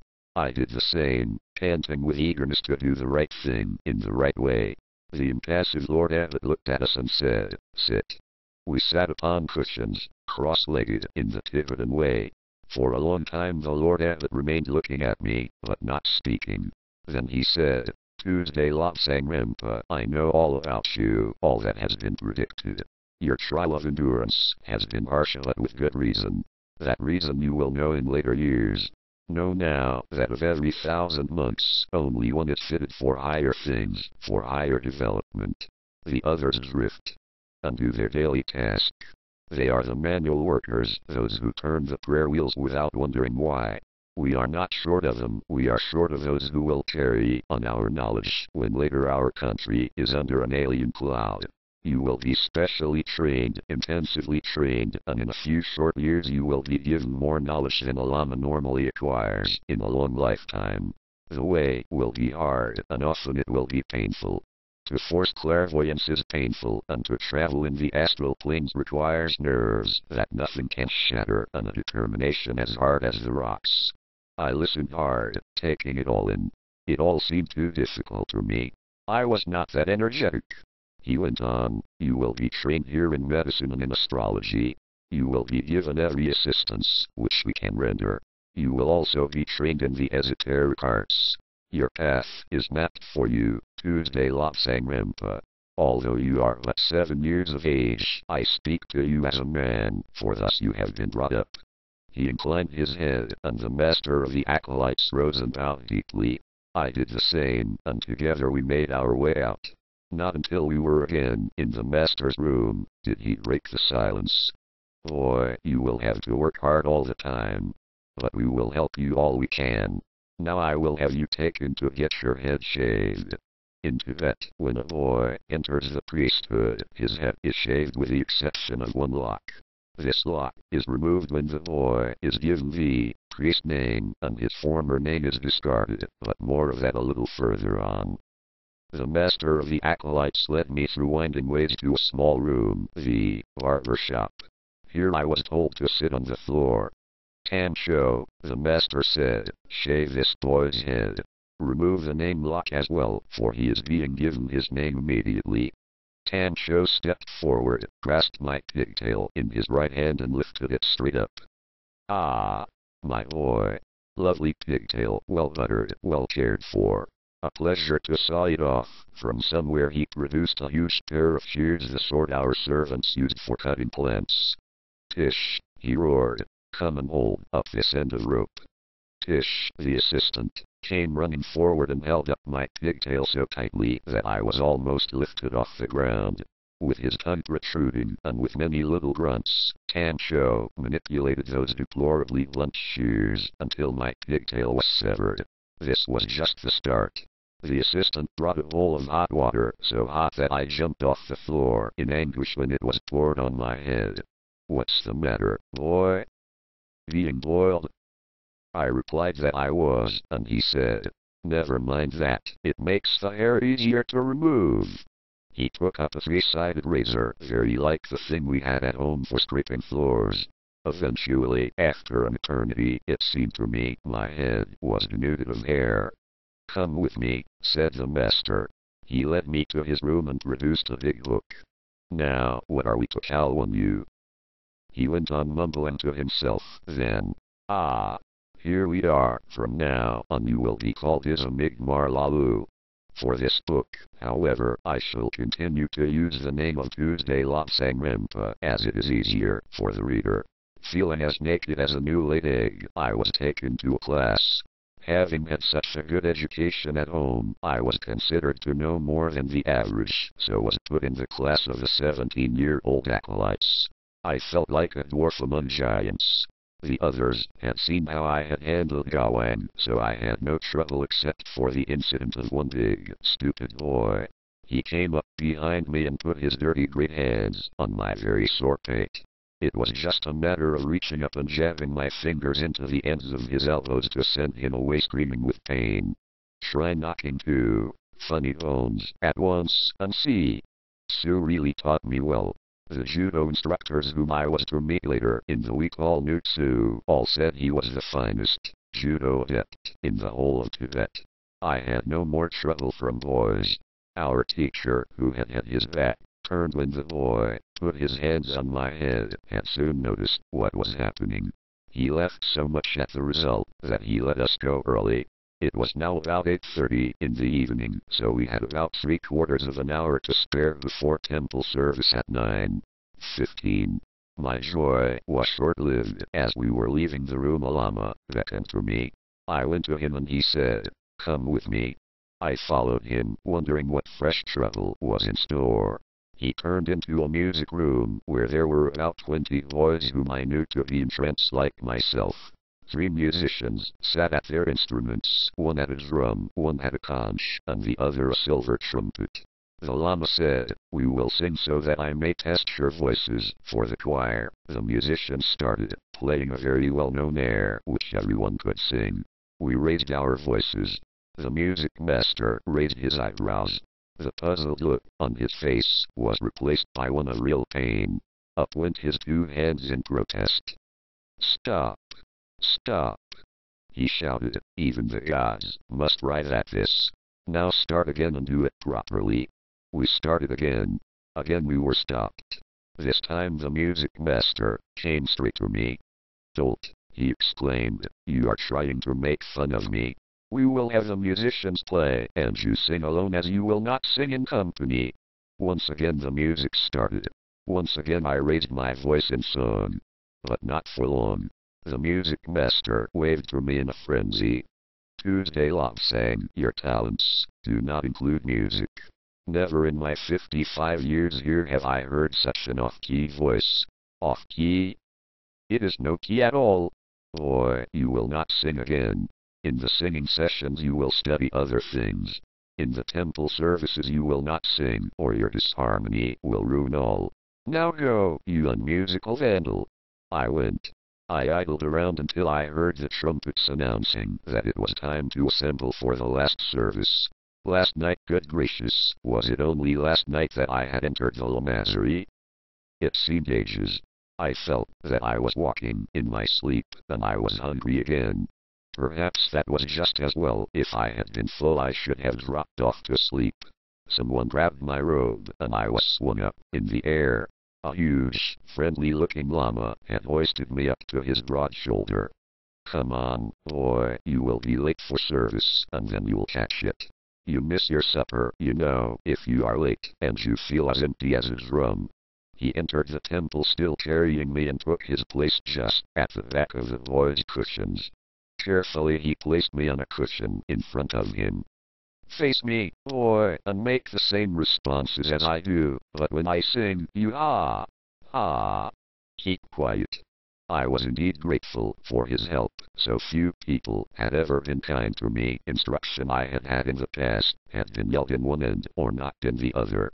I must have dozed, because I came to with a start to find that the service had ended and the big llama had carried me asleep to the refectory and put tea, sampa, and some boiled vegetables in front of me. Eat it up, boy, then get off to bed. I'll show you where to sleep. For this night you can sleep until 5 in the morning, then come to me. That is the last thing I heard until at 5 in the morning I was awakened with difficulty by a boy who had been friendly the day before. I saw that I was in a large room and was resting on 3 cushions. The Lama Minjayardanda told me to see that you were awakened at 5. Up I got and piled my cushions against a wall as I saw the others had done. The others were moving out, and the boy with me said, "We must hurry for breakfast, then I have to take you to the Lama Minjayardanda." Now I was becoming more settled, not that I liked the place or wanted to stay. But it did occur to me that as I had no choice whatever, I should be my own best friend if I settled without any fuss. At breakfast, the reader was droning out something from one of the 112 volumes of the Kanjire, the Buddhist scriptures. He must have seen that I was thinking of something else, for he rapped out, "You small new boy there, what did I say last?" "Quick, like a flash, and quite without thinking," I replied, "Sir, you said that boy is not listening, I'll catch him." That certainly raised a laugh and saved me from a hiding for inattention. The reader smiled a rare event and explained that he had asked for the text from the scriptures, but I could get away with it this time. At all meals, readers stand at a lectern and read from sacred books. Monks are not allowed to talk at meals, nor to think of food. They must ingest sacred knowledge with their food. We all sat on the floor, on cushions, and ate from a table which was about 18 inches high. We were not permitted to make any noise at meal times, and we were absolutely banned from resting our elbows on the table. The discipline at Shakpuri was indeed iron. Shakpuri means Iron Mountain. In most lamaseries there was little organized discipline or routine. Monks could work or laze as they pleased. Perhaps 1 in 1,000 wanted to make progress, and they were the ones who became lamas, for lama means superior one and is not applied to all and sundry. In our lamasery the discipline was strict, even fiercely so. We were going to be specialists, leaders of our class, and for us order and training was considered to be utterly essential. We boys were not allowed to use the normal white robes of an acolyte, but had to wear the russet of the accepted monk. We had domestic workers as well, but these monks were servant monks who saw to the housekeeping side of the lamasery. We had to take turns at domestic work to make sure that we did not get exalted ideas. We always had to remember the old Buddhist saying, "Be yourself the example, do only good and no harm to others." This is the essence of Buddha's teaching. Our Lord Abbot, the Lama Shampala, was as strict as my father and demanded instant obedience. One of his sayings was, "Reading and writing are the gates of all qualities," so we got plenty to do in that line. Chapter 5. Life as a Chela. Our day started at midnight at Shakpuri. As the midnight trumpet sounded, echoing through the dimly lit corridors, we would roll sleepily off our bed cushions and fumble in the darkness for our robes. We all slept in the nude, the usual system, into bed where there is no false modesty. With our robes on, off we would go, tucking our belongings into the pouch top front of our dress. Down the passageways we would clatter, not in a good mood at that hour. Part of our teaching was, it is better to rest with a peaceful mind than to sit like Buddha and pray when angry. My reverent thought often was, well, why can't we rest with a peaceful mind? This midnight stunt makes me angry. But no one gave me a satisfactory answer, and I had to go with the others into the prayer hall. Here the innumerable butter lamps struggled to shed their rays of light through the drifting clouds of incense smoke. In the flickering light, with the shifting shadows, the giant sacred figures seemed to become alive, to bow and sway in response to our chants. The hundreds of monks and boys would sit cross-legged vertical line on cushions on the floor. All would sit in rows the length of the hall. Each pair or rows would face each other so that the first and second rows would be face to face, the second and third would be back to back, and so on. We would have our chants and sacred songs, which employ special tonal scales, because in the East it is realized that sounds have power. Just as a musical note can shatter a glass, so can a combination of notes build up metaphysical power. There would also be readings from the Kanjire. It was a most impressive sight to see these hundreds of men in blood-red robes and golden stoles, swaying and chanting in unison, with a silver tinkle of fiddle bells and the throbbing of drums. Blue clouds of incense smoke coiled and wreathed about the knees of the gods, and every so often it seemed, in the uncertain light, that one or other of the figures was gazing straight at us. The service would last about an hour, then we would return to our sleeping cushions until 4 in the morning. Another service would start at about 4:15. At 5 we would have our first meal of sampa and buttered tea.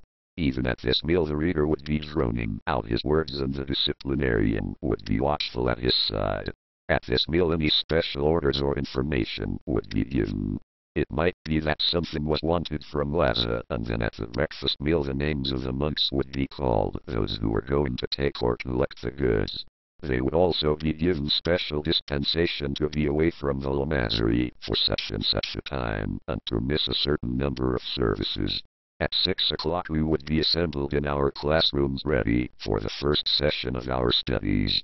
The second of our Tibetan laws was, you shall perform religious observances and study. In my 7-year-old ignorance I could not understand why we had to obey that law when the 5th law, you shall honor your elders and those of high birth, was flaunted and broken. All my experience had led me to believe that there was something shameful in being of high birth. Certainly I had been victimized for it. It did not occur to me then that it is not the rank of birth that matters, but the character of the person conceived. We attended another service at 9 in the morning, interrupting our studies for about 40 minutes. Quite a welcome break, sometimes, but we had to be in class again by 9:45. A different subject was started then, and we had to work at it until 1 o'clock. Still we were not free to eat. A half-hour service came first and then we had our buttered tea and sampa. 1 hour of manual labor followed, to give us exercise and to teach us humility. I seemed more often than not to collect the messiest and most unpleasant type of job. 3 o'clock saw us trooping off for an hour of enforced rest. We were not allowed to talk or move, but just had to be still. This was not a popular time, because the Huan was too short for sleep and too long to stay idle. We could think of much better things to do. At 4, after this rest, we returned to our studies. This was the dread period of the day, 5 hours without a break, 5 hours when we could not leave the room for anything without incurring the severest penalties. Our teachers were quite free with their stout canes and some of them tackled the punishment of offenders with real enthusiasm. Only the badly pressed or most foolhardy pupils asked to be excused when punishment on one's return was inevitable. Our release came at 9 o'clock when we had the last meal of the day. Again this was buttered tea and sampa. Sometimes only sometimes we had vegetables. Usually that meant sliced turnips or some very small beans. They were raw, but to hungry boys they were very acceptable. On one unforgettable occasion, when I was 8, we had some pickled walnuts. I was particularly fond of them, having had them often at home. Now, foolishly, I tried to work an exchange with another boy, he to have my spare robe in exchange for his pickled walnuts. The disciplinarian heard, and I was called to the middle of the hall and made to confess my sin. As a punishment for greediness, I had to remain without food or drink for 24 hours.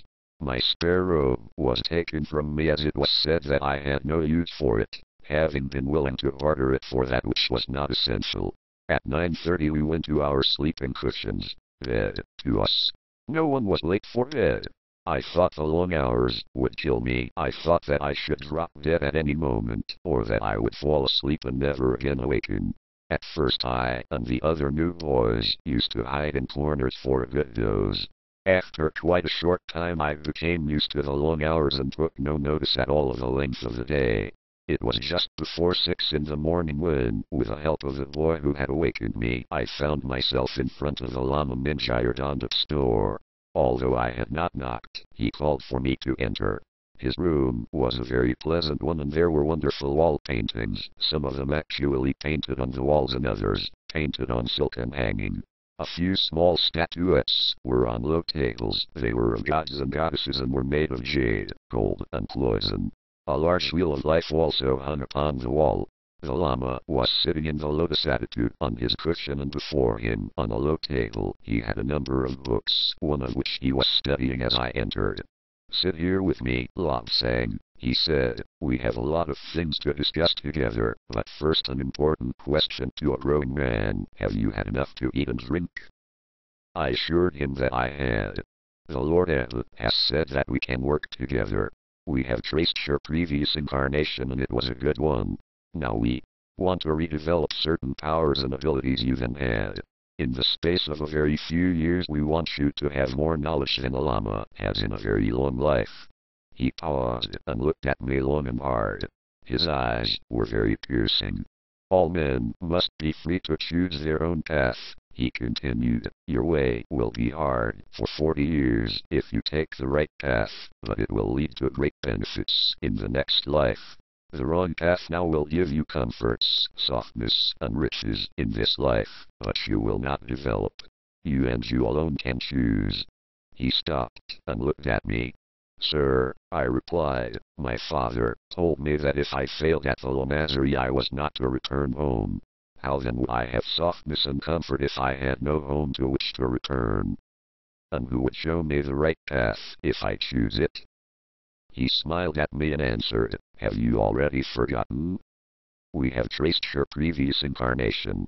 If you choose the wrong path, the path of softness, you will be installed in a Lamasery as a living incarnation, and in a very few years, will be an abbot in charge. Your father would not call that failure." Something in the way he spoke made me ask a further question. "Would you consider it a failure?" "Yes," he replied. "Knowing what I know, I would call it a failure." "And who will show me the way?" "I will be your guide if you take the right path, but you are the one to choose. No one can influence your decision." I looked at him, stared at him, and liked what I saw. A big man with keen black eyes, a broad open face, and a high forehead. Yes, I liked what I saw. Although only 7 years of age, I had had a hard life and met many people and really could judge if a man was good. "Sir," I said, "I would like to be your pupil and take the right path." I added somewhat ruefully, "I suppose. But I still don't like hard work." He laughed, and his laugh was deep and warming. "Lobsang, Lobsang, none of us really like hard work, but few of us are truthful enough to admit it." He looked through his papers. "We shall need to do a little operation to your head soon, to force clairvoyance, and then we will speed your studies hypnotically. We are going to take you far in metaphysics, as well as in medicine." I felt a bit gloomy. More hard work. It seemed to me that I had had to work hard all my 7 years, and there seemed to be little play or kite flying. The Lama seemed to know my thoughts. "Oh yes, young man. There will be much kite flying later, the real thing, man-lifters. But first we must map out how best to arrange these studies." He turned to his papers and riffled through them. Let me see, 9 o'clock until 1. Yes, that will do for a start. Come here every day at 9 instead of attending service, and we will see what interesting things we can discuss. Starting from tomorrow. Have you any message for your father and mother? I'm seeing them today. Giving them your pigtail. I was quite overcome. When a boy was accepted by elementary, his pigtail was cut off and his head shaved. The pigtail would be sent to the parents, carried by a small acolyte, as a symbol that their son had been accepted. Now the Lama Minjayardanda was taking my pigtail to deliver in person. That meant that he had accepted me as his own personal charge, as his spiritual son. This Lama was a very important man, a very clever man, one who had a most enviable reputation throughout Tibet. I knew that I could not fail under such a man. That morning, back in the classroom, I was a most inattentive pupil. My thoughts were elsewhere, and the teacher had ample time and opportunity to satisfy his joy in punishing at least one small boy. It all seemed very hard, the severity of the teachers. But then, I consoled myself, that is why I came, to learn. That is why I reincarnated, although then I did not remember what it was that I had to relearn. We firmly believe in reincarnation in Tibet. We believe that when one reaches a certain advanced stage of evolution, one can choose to go on to another plane of existence, or return to Earth to learn something more, or to help others. It may be that a wise man had a certain mission in life, but died before he could complete his work. In that case, so we believe, he can return to complete his task, providing that the result will be of benefit to others. Very few people could have their previous incarnations traced back. There had to be certain signs, and the cost and time would prohibit it. Those who had those signs, as I had, were termed living incarnations. They were subjected to the sternest of stern treatment when they were young, as I had been, but became objects of reverence when they became older. In my case, I was going to have special treatment to force-feed my occult knowledge. Why, I did not know then. A rain of blows on my shoulders brought me back to the reality of the classroom with a violent jerk. Fool, dolt, imbecile. Have the mind demons penetrated your thick skull? It is more than I could do. You are fortunate that it is now time to attend service. With that remark, the enraged teacher gave me a final hearty blow, for good measure, and stalked out of the room. The boy next to me said, "Don't forget, it's our turn to work in the kitchen this afternoon. Hope we get a chance to fill our sample bags." Kitchen work was hard. The regulars there used to treat us boys as slaves. There was no hour of rest for us after kitchen hour. 2 solid hours of hard labor, then straight to the classroom again. Sometimes we would be kept later in the kitchens, and so be late for class. A fuming teacher would be waiting for us, and would lay about him with his stick without giving us any opportunity of explaining the reason. My first day of work in the kitchens was nearly my last. We trooped reluctantly along the stone-flagged corridors towards the kitchens. At the door we were met by an angry monk. "Come on, you lazy, useless rascals," he shouted. "The first 10 of you, get in there and stoke the fires." I was the 10th.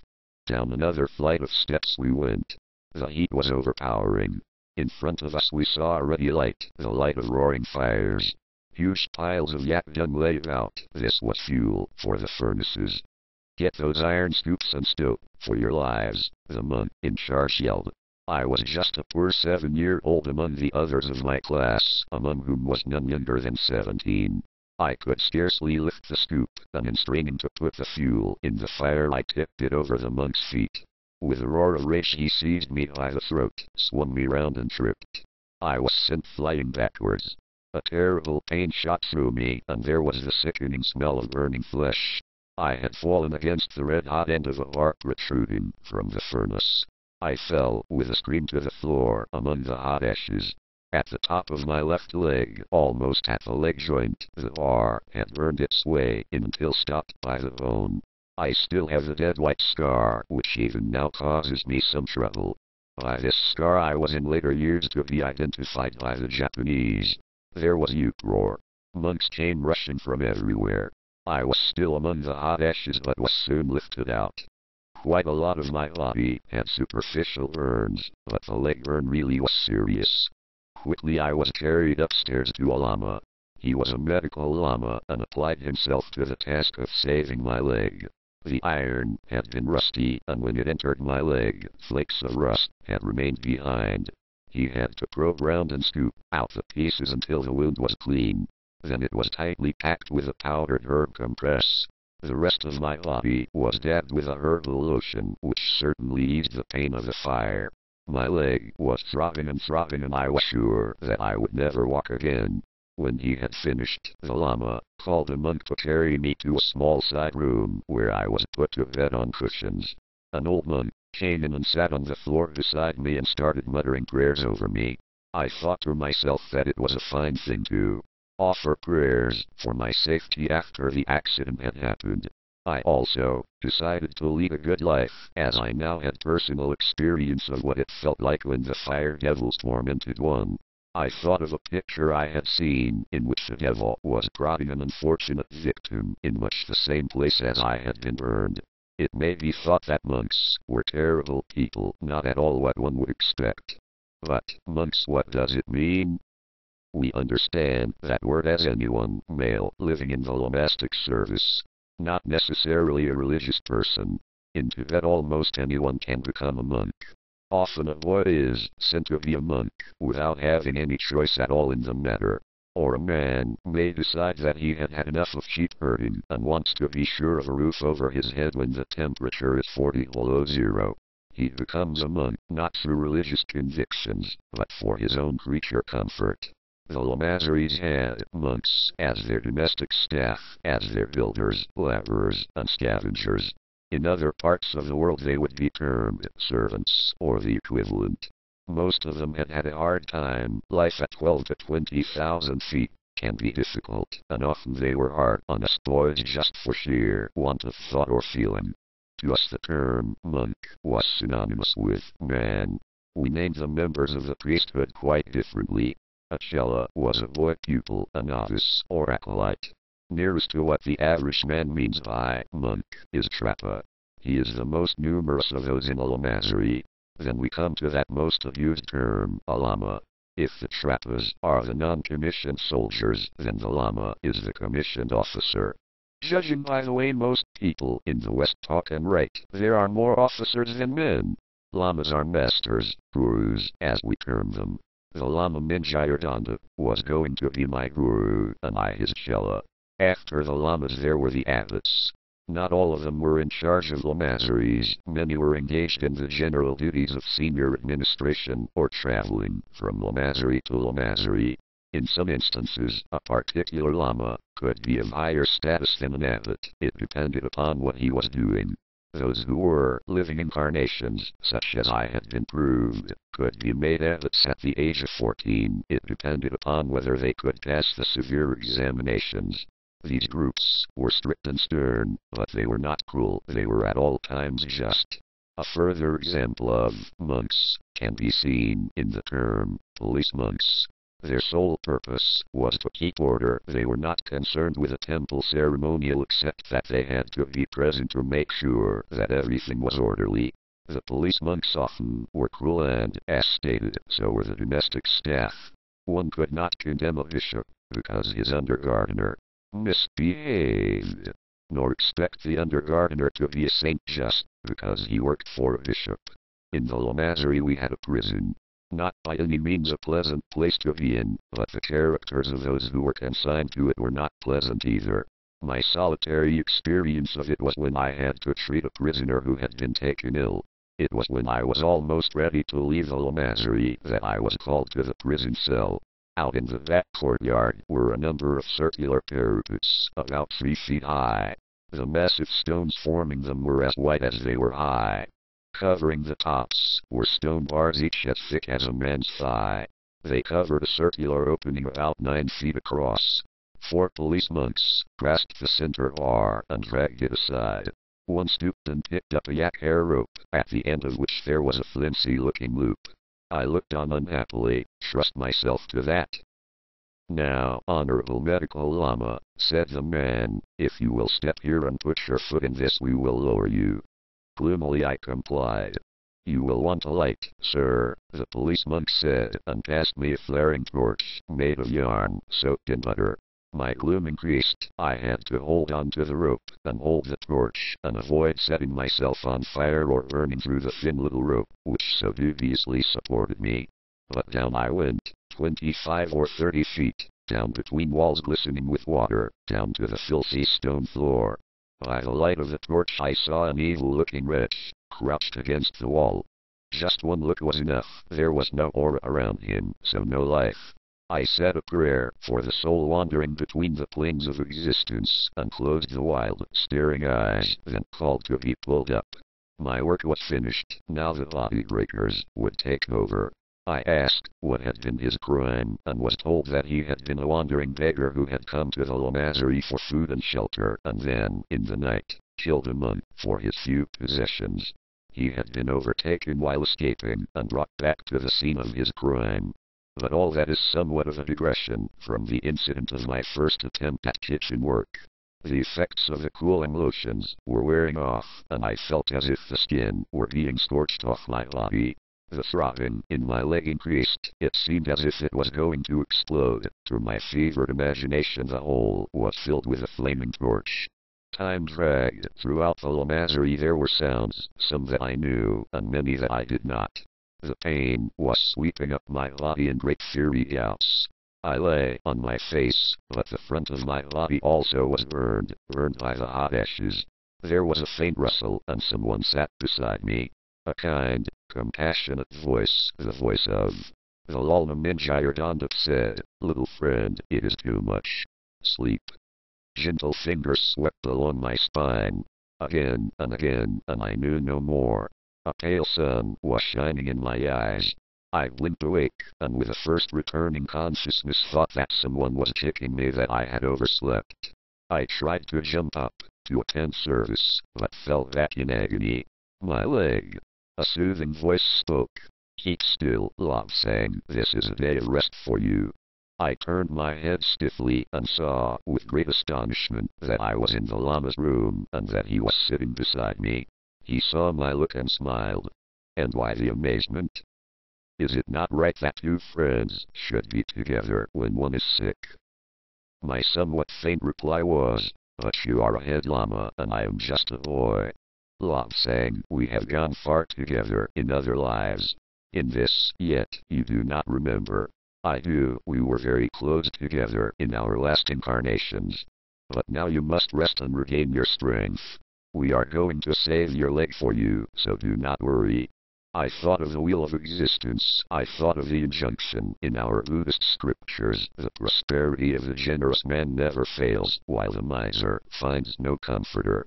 Let the powerful man be generous to the suppliant. Let him look down the long path of lives. For riches revolve like the wheels of a cart. They come now to one, now to another. The beggar today is a prince tomorrow, and the prince may come as a beggar. It was obvious to me even then that the Lama who was now my guide was indeed a good man, and one whom I would follow to the utmost of my ability. It was clear that he knew a very great deal about me, far more than I knew myself. I was looking forward to studying with him, and I resolved that no one should have a better pupil. There was, as I could plainly feel, a very strong affinity between us, and I marveled at the workings of fate which had placed me in his care. I turned my head to look out of the window. My bed cushions had been placed on a table so that I could see out. It seemed very strange to be resting off the floor, some 4 feet in the air. My childish fancy likened it to a bird roosting in a tree. But there was much to see. Far away over the lower roofs beneath the window, I could see Lhasa sprawled in the sunlight. Little houses, dwarfed by the distance, and all of delicate pastel shades. The meandering waters of the Kai River flowed through the level valley, flanked by the greenest of green grass. In the distance the mountains were purple, surmounted with white caps of shining snow. The nearer mountain sides were speckled with golden-roofed lamaseries. To the left was the Patala, with its immense bulk forming a small mountain. Slightly to the right of us was a small wood, from which peeped temples and colleges. This was the home of the state oracle of Tibet, an important gentleman whose sole task in life is to connect the material world with the immaterial. Below, in the forecourt, monks of all ranks were passing to and fro. Some wore a somber brown robe, these were the worker monks. A small group of boys were wearing white, student monks from some more distant lamasery. Higher ranks were there, too, those in blood red and those with purple robes. These latter often had golden stoles upon them, indicating that they were connected with a higher administration. A number were on horses or ponies. The laity rode colored animals, while the priests used only white. But all this was taking me away from the immediate present. I was more concerned now about getting better and being able to move around again. After 3 days it was thought better for me to get up and move around. My leg was very stiff and shockingly painful. The whole area was inflamed and there was much discharge, caused by the particles of iron rust, which had not been removed. As I could not walk unaided, a crutch was made, and I hopped about on this with some resemblance to a wounded bird. My body still had a large number of burns and blisters from the hot ashes, but the whole lot together was not as painful as my leg. Sitting was impossible. I had to lie on my right side or on my face. Obviously I could not attend services or the classrooms, so my guide, the Lama Minjayardandap, taught me almost full time. He expressed himself as well satisfied with the amount I had learned in my few years, and said, "But a lot of this you have unconsciously remembered from your last incarnation." Chapter 6. Life in the Lamasery. 2 weeks went by and my body burns were very much better. My leg was still troublesome, but at least it was making progress. I asked if I could resume normal routine as I wanted to be moving about more. It was agreed that I should, but I was given permission to sit in any way I could or to lie on my face. Tibetans sit cross-legged in what we call the lotus attitude, but my leg disability definitely prevented that. On the first afternoon of my return there was work in the kitchens. My job was to have a slate and keep check of the number of bags of barley being roasted. The barley was spread out on a stone floor which was smoking hot. Beneath was the furnace at which I had been burned. The barley was evenly distributed and the door shut. While that lot was roasting we trooped along a corridor to a room where we cracked barley which had previously been roasted. There was a rough stone basin, cone-shaped and about 8 feet across at the widest part. The internal surface was grooved and scored to hold grains of barley. A large stone, also cone-shaped, fitted loosely into the basin. It was supported by an age-worn beam which passed through it, and to which were fixed smaller beams like the spokes of a wheel without a rim.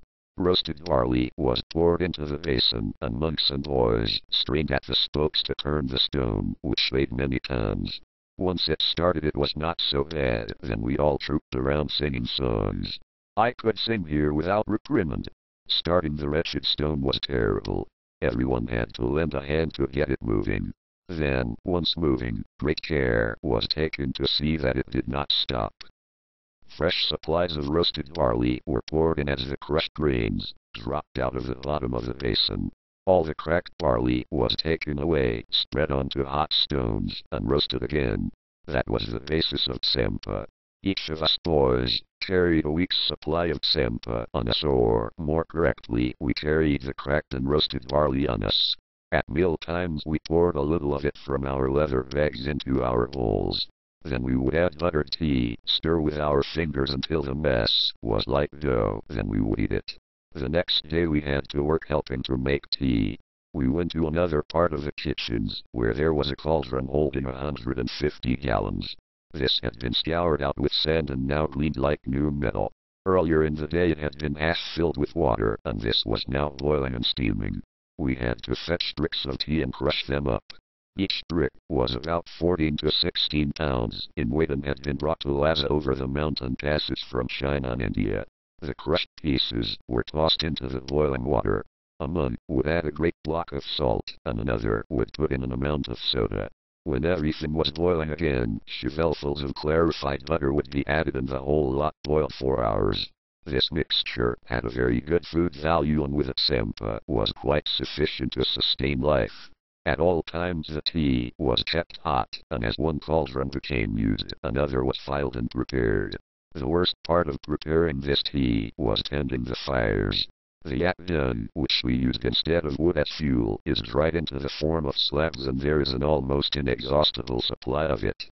When put on the fires it sends out clouds of evil-smelling, acrid smoke. Everything in range of the smoke would gradually become blackened, woodwork would eventually look like ebony, and faces, exposed to it for long, would become grimed by smoke-filled pores. We had to help with all this menial work, not because there was a shortage of labor, but so that there should not be too much class distinction. We believe that the only enemy is the man you do not know. Work alongside a man, talk to him, know him, and he ceases to be an enemy.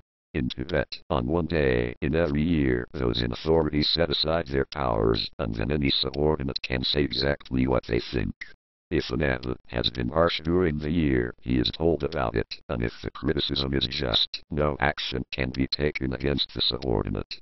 It is a system that works well and is rarely abused. It provides a means of justice against the powerful and gives the lower ranks a feeling that they have some say after all. There was a lot to be studied in the classrooms. We sat in rows on the floor. When the teacher was lecturing to us or writing on his wallboard, he stood in front of us. But when we were working at our lessons, he walked about at the back of us, and we had to work hard all the time as we did not know which of us was being watched. He carried a very substantial stick and did not hesitate to use it on any part of us within immediate reach. Shoulders, arms, backs, or the more orthodox place, it did not matter at all to the teachers. One place was as good as another. We studied a lot of mathematics, because that was a subject which was essential for astrological work. Our astrology was no mere hit or miss affair, but was worked out according to scientific principles. I had a lot of astrology drummed into me because it was necessary to use it in medical work. It is better to treat a person according to their astrological type than to prescribe something quite haphazardly in the hope that as it once cured a person, it may again. There were large wall charts dealing with astrology, and others showing pictures of various herbs. These latter were changed every week, and we were expected to be entirely familiar with the appearance of all the plants. Later we would be taken on excursions to gather and prepare these herbs, but we were not allowed to go on these until we had a far better knowledge and could be trusted to pick the right varieties. These herb-gathering expeditions, which were in the fall of the year, were a very popular relaxation from the strict routine of the monastic life. Sometimes such a visit would last for 3 months, and would take one to the islands, an area of ice-bound land, 20 to 25,000 feet above the sea, where the vast ice sheets were interrupted by green valleys heated by hot springs. Here one could have an experience matched perhaps nowhere else in the world. In moving 50 yards one could range from a temperature of 40 below zero to 100 or more Fahrenheit above. This area was quite unexplored except by a few of us monks. Our religious instruction was quite intensive. Every morning we had to recite the laws and steps of the middle way. These laws were: 1. Have faith in the leaders of the Lomazarian country. 2. Perform religious observances and study hard. 3. Pay honor to the parents. 4. Respect the virtuous. 5. Honor elders and those of high birth. 6. Help one's country. 7. Be honest and truthful in all things. 8. Pay heed to friends and relatives. 9. Make the best use of food and wealth. 10. Follow the example of those who are good. 11. Show gratitude and return kindness. 12. Give fair measure in all things. 13. Be free from jealousy and envy. 14. Refrain from scandal. 15. Be gentle in speech and in action and harm none.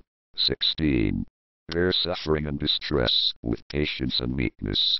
We were constantly told that if everyone obeyed those laws, there would be no strife or disharmony. Our Lomazary was noted for its austerity and rigorous training. Quite a number of monks came from other Lomazaries and then left in search of softer conditions. We looked upon them as failures and upon ourselves as of the elite. Many other lamaseries had no night services. The monks went to bed at dark and stayed there until dawn. To us they seemed soft on the feet, and although we grumbled to ourselves, we would have grumbled still more if our schedule had been altered to bring us to the inefficient level of the others. The first year was particularly hard. Then was the time to weed out those who were failures. Only the strongest could survive on visits to the frozen islands in search of herbs, and we of Shakpori were the only men to go there. Wisely our leaders decided to eliminate the unsuitable before they could in any way endanger others. During the first year we had almost no relaxation, no amusements and games. Study and work occupied every waking moment. One of the things for which I am still grateful is the way in which we were taught to memorize. Most Tibetans have good memories, but we who were training to be medical monks had to know the names and exact descriptions of a very large number of herbs, as well as knowing how they could be combined and used. We had to know much about astrology and be able to recite the whole of our sacred books. A method of memory training had been evolved throughout the centuries. We imagined that we were in a room lined with thousands and thousands of drawers. Each drawer was clearly labeled, and the writing on all the labels could be read with ease from where we stood. Every fact we were told had to be classified, and we were instructed to imagine that we opened the appropriate drawer and put the fact inside. We had to visualize it very clearly as we did it. Visualize the fact and the exact location of the drawer. With little practice it was amazingly easy to in imagination enter the room, open the correct drawer, and extract the fact required as well as all related facts. Our teachers went to great pains to ram home the need for good memories. They would shoot questions at us merely to test our memories. The questions would be quite unrelated to each other so that we could not follow a trend and take an easy path. Often it would be questions on obscure pages of the sacred books, interspersed with queries about herbs. The punishment for forgetfulness was most severe. Forgetting was the unforgivable crime and was punished with a severe beating. We were not given a long time in which to try to remember. The teacher would perhaps say, "You, boy, I want to know the 5th line of the 18th page of the 7th volume of the Kanjire. Open the drawer. Now, what is it?" Unless one could answer within about 10 seconds, it was as well not to answer, because the punishment would be even worse if there was any mistake, no matter how slight. It is a good system, though, and does train the memory. We could not carry books of facts. Our books were usually about 3 feet wide, by about 18 inches long, loose sheets of paper held unbound between wooden covers. Certainly I found a good memory to be of the utmost value in later years. During the first 12 months we were not allowed out of the lamasery grounds. Those who did leave were not permitted to return.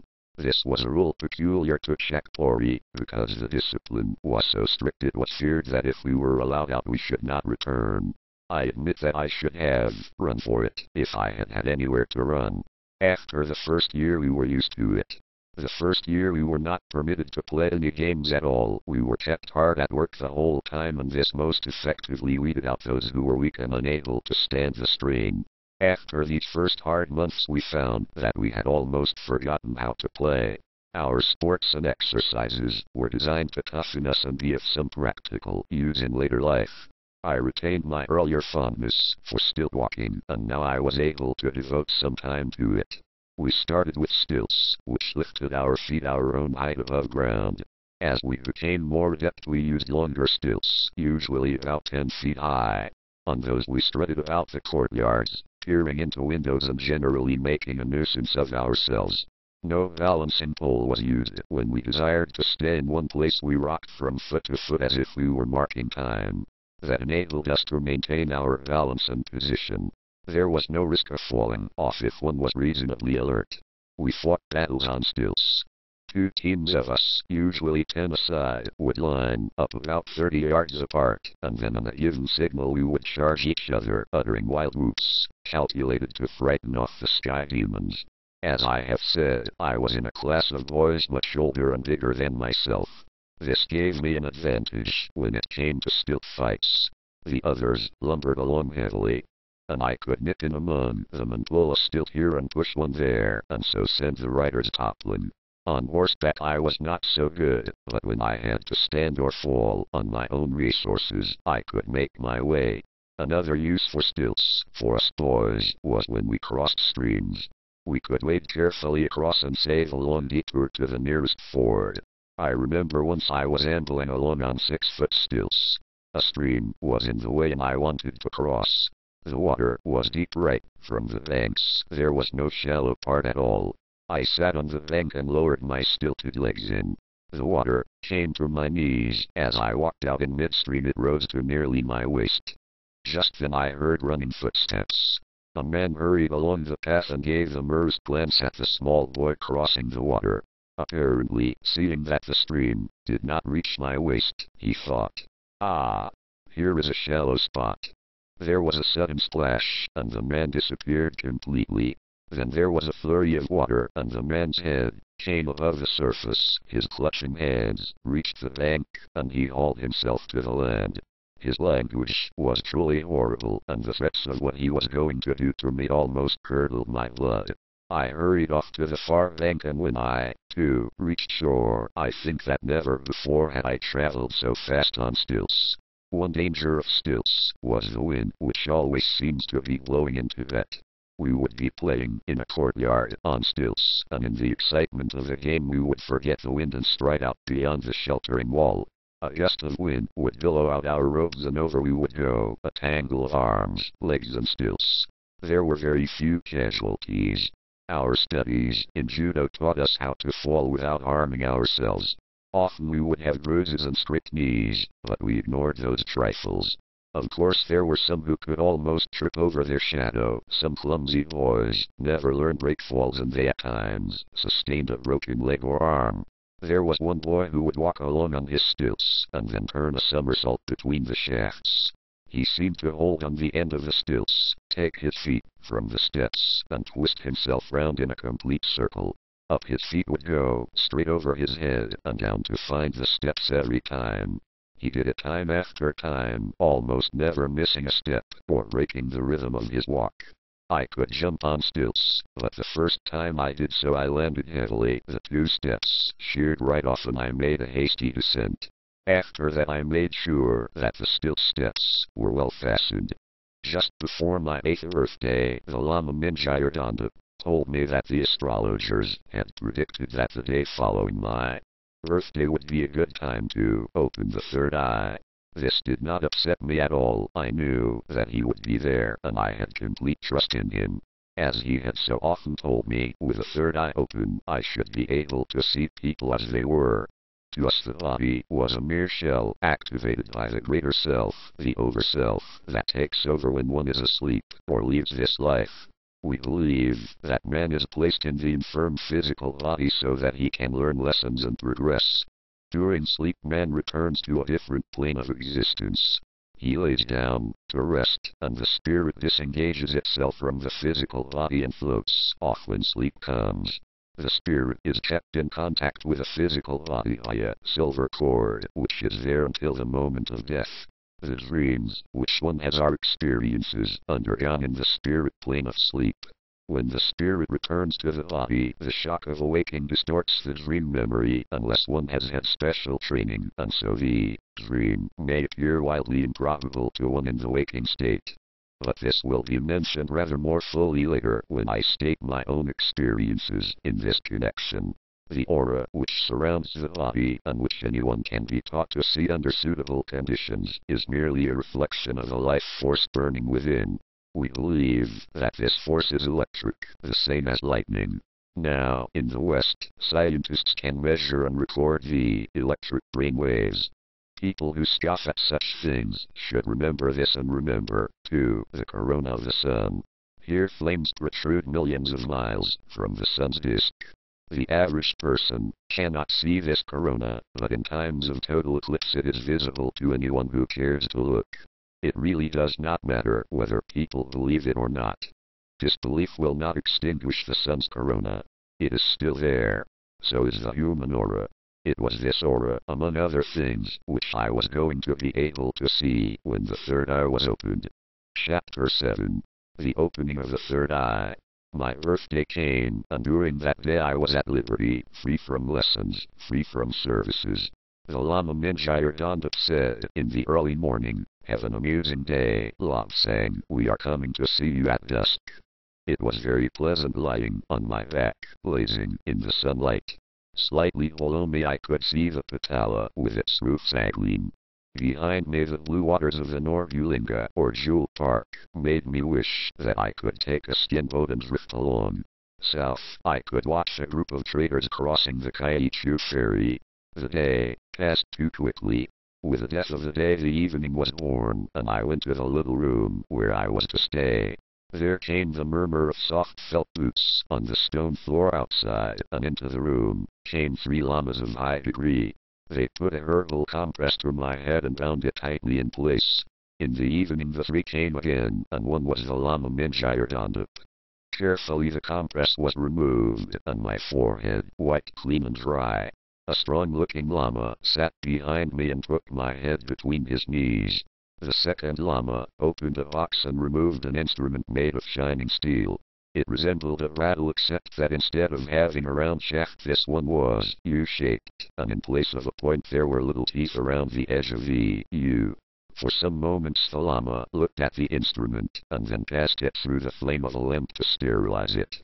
The Lama Minjire Donduk took my hands and said, "This is quite painful, Lobsang, and it can only be done while you are fully conscious. It will not take very long, so try to keep as still as you can." I could see various instruments laid out, and a collection of herbal lotions, and I thought to myself, "Well, Lobsang, my boy, they will finish you one way or the other, and there is nothing you can do about it except keep quiet." The Lama with the instrument looked round to the others and said, "All ready? Let us start now, the sun has just set." He pressed the instrument to the center of my forehead and rotated the handle. For a moment there was a sensation as if someone was pricking me with thorns. To me it seemed that time stood still. There was no particular pain as it penetrated the skin and flesh, but there was a little jolt as the end hit the bone. He applied more pressure, rocking the instrument slightly so that the little teeth would fret through the frontal bone. The pain was not sharp at all, just a pressure and a dull ache. I did not move. With a Lama Minjire Donduk looking on, I would rather have died than make a move or outcry. He had faith in me, as I in him, and I knew that what he did or said was right. He was watching most closely, with a little pucker of muscles in tension at the corners of his mouth. Suddenly there was a little scrunch, and the instrument penetrated the bone. Instantly its motion was arrested by the very alert operator. He held the handle of the instrument firmly, while the Lama Minjire Donduk passed him a very hard, very clean sliver of wood, which had been treated by fire and herbs to make it as hard as steel. This sliver was inserted in the U of the instrument and slid down so that it just entered the hole in my head. The Lama operating moved slightly to one side so that the Lama Minjire Donduk could also stand in front of me. Then, at a nod from the latter, the operator, with infinite caution, slid the sliver farther and farther. Suddenly I felt a stinging, tickling sensation apparently in the bridge of my nose. It subsided, and I became aware of subtle scents, which I could not identify. That, too, passed away and was replaced by a feeling as if I was pushing or being pushed against a resilient veil. Suddenly there was a blinding flash, and at that instant the Lama Minjire Donduk said, "Stop." For a moment the pain was intense, like a searing white flame. It diminished, died and was replaced by spirals of color and globules of incandescent smoke. The metal instrument was carefully removed. The sliver of wood remained. It would stay in place for 2 or 3 weeks, and until it was removed I would have to stay in this little room almost in darkness. No one would see me except these 3 lamas, who would continue my instruction day by day. Until the sliver was removed I would have only the barest necessities to eat and drink. As the projecting sliver was being bound in place so that it could not move, the Lama Minjire Donduk turned to me and said, "You are now one of us, Lobsang. For the rest of your life you will see people as they are and not as they pretend to be." It was a very strange experience to see these men apparently enveloped in golden flame. Not until later did I realize that their auras were golden because of the pure life they led, and that most people would look very different indeed. As my newfound sense developed under the skillful ministrations of the lamas, I was able to observe that there were other emanations extending beyond the innermost aura. In time I was able to determine the state of a person's health by the color and intensity of the aura. I was also able to know when they were speaking the truth or otherwise by the way the colors fluctuated. But it was not only the human body which was the subject of my clairvoyance. I was given a crystal which I still have, and in its use I had much practice. There is nothing at all magical in crystals. They are merely instruments. Just as a microscope or telescope can bring normally invisible objects into view by using natural laws, so can a gazing crystal. It merely serves as a focus for the third eye with which one can penetrate any person's subconscious and retain the memory of facts gleaned. The crystal must be suited to the individual user. Some persons work best with a rock crystal, others prefer a ball of glass. Yet others use a bowl of water or a pure black disc. No matter what they use, the principles involved are the same. For the first week the room was kept in almost complete darkness. The following week just a glimmer of light was admitted, the amount increasing as the end of the week drew close. On the 17th day the room was in full light, and the 3 lamas came together to remove the sliver. It was very simple. The night before my forehead had been painted with a herbal lotion. In the morning the lamas came and, as before, one took my head between his knees. The operator took hold of the projecting end of the wood with an instrument. There was a sudden sharp jerk, and that is all there was to it. The sliver was out. The Lama Minjayardanda put a pad of herbs over the very small spot left, and showed me the sliver of wood. It had turned as black as ebony while in my head. The operator lama turned to a little brazier and placed the wood upon it together with some incense of various kinds. As the combined smoke wafted to the ceiling, so was the first stage of my initiation completed. That night I fell asleep with my head in a whirl. What would Sue look like now that I saw differently? Father, mother, how would they appear? But there was no answer to such questions yet. In the morning the lamas came again and examined me carefully.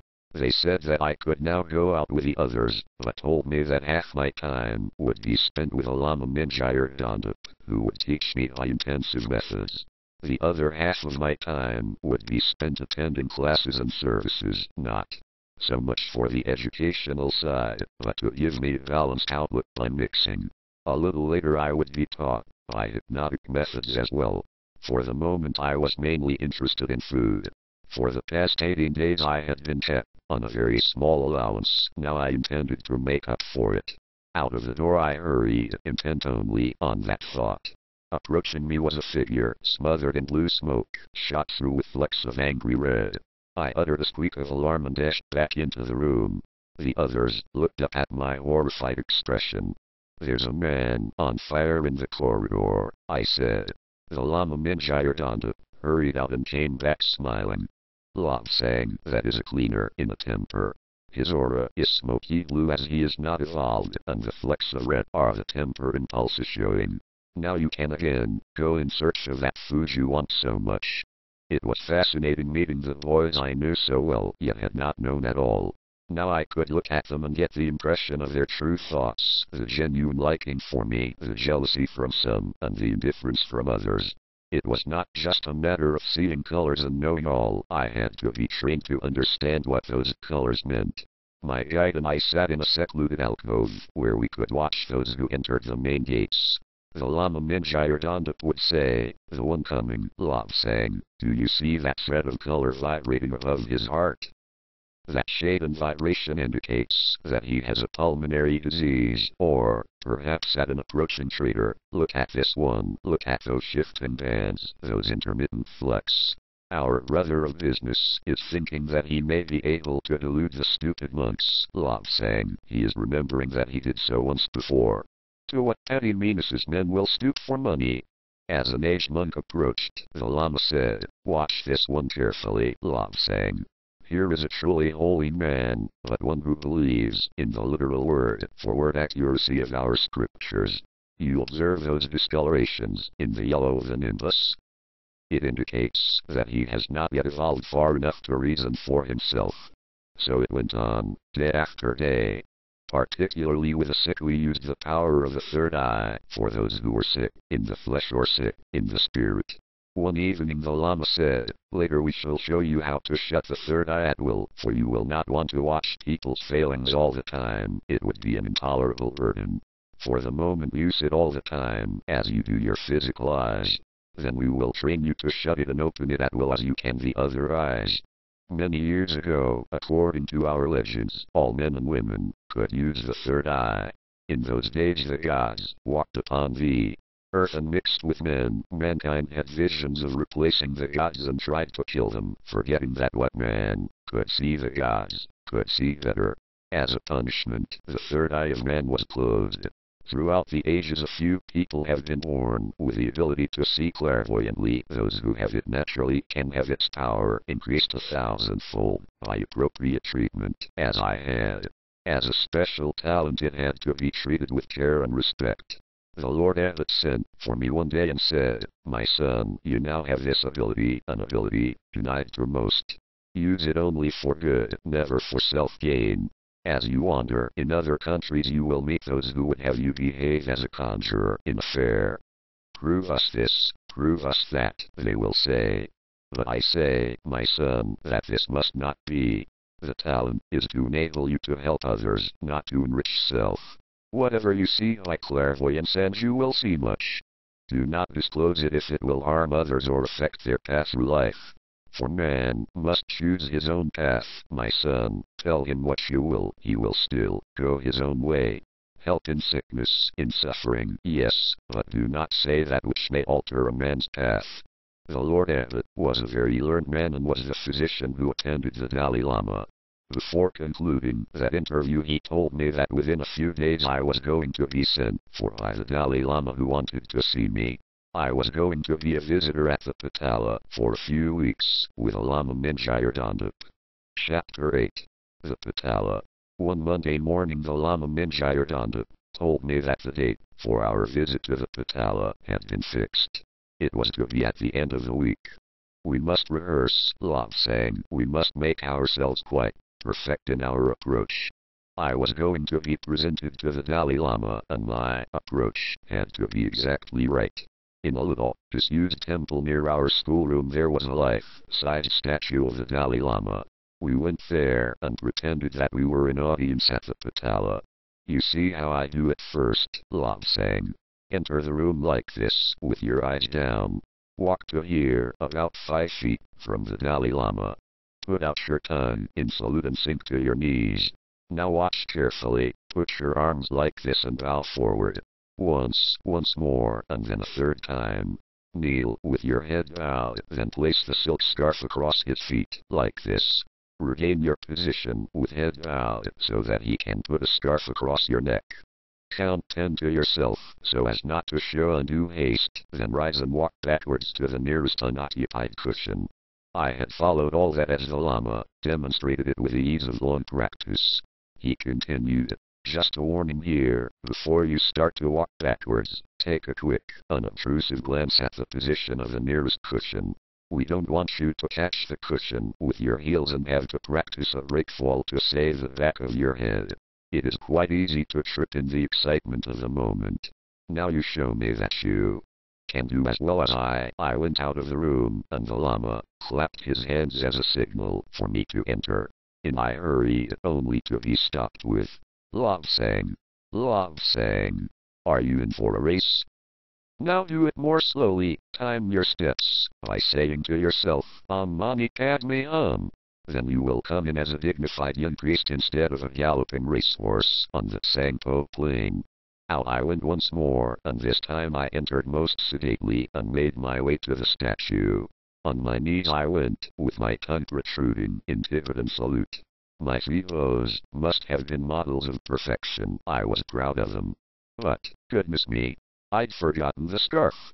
So out I went once more to start all over again. This time I did it correctly and placed the ceremonial scarf at the foot of the statue. I walked backwards and managed to sit in the lotus fashion without tripping. Now we come to the next stage. You will have to conceal your wooden drinking cup in your left sleeve.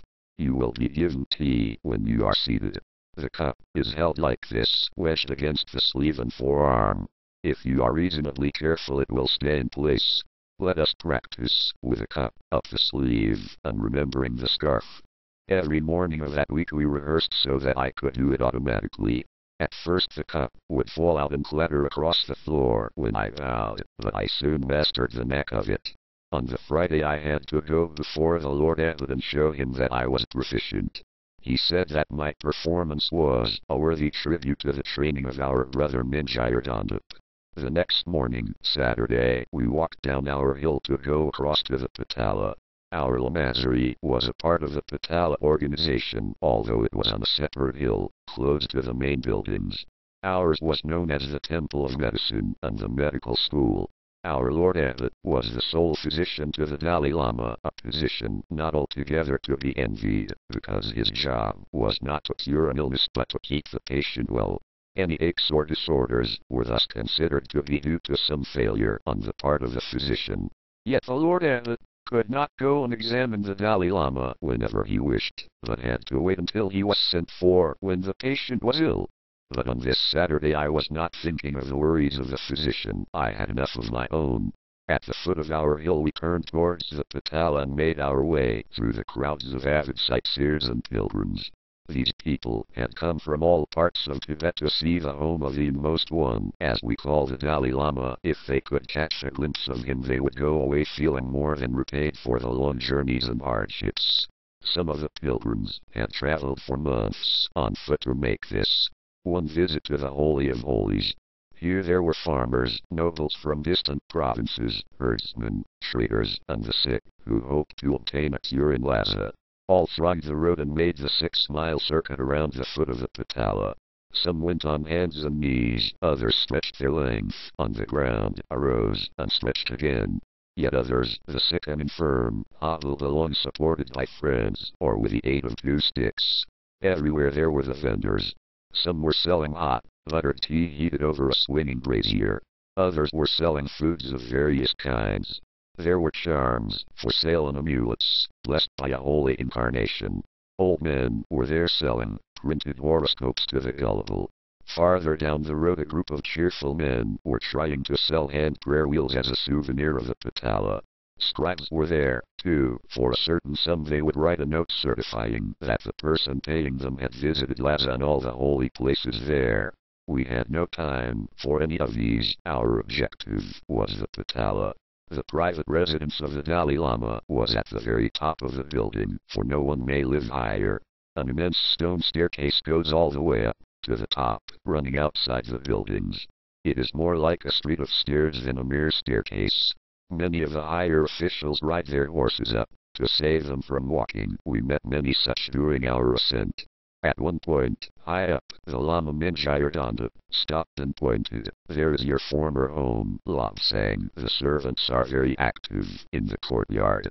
I looked, and perhaps it would be better to leave, and said what I felt.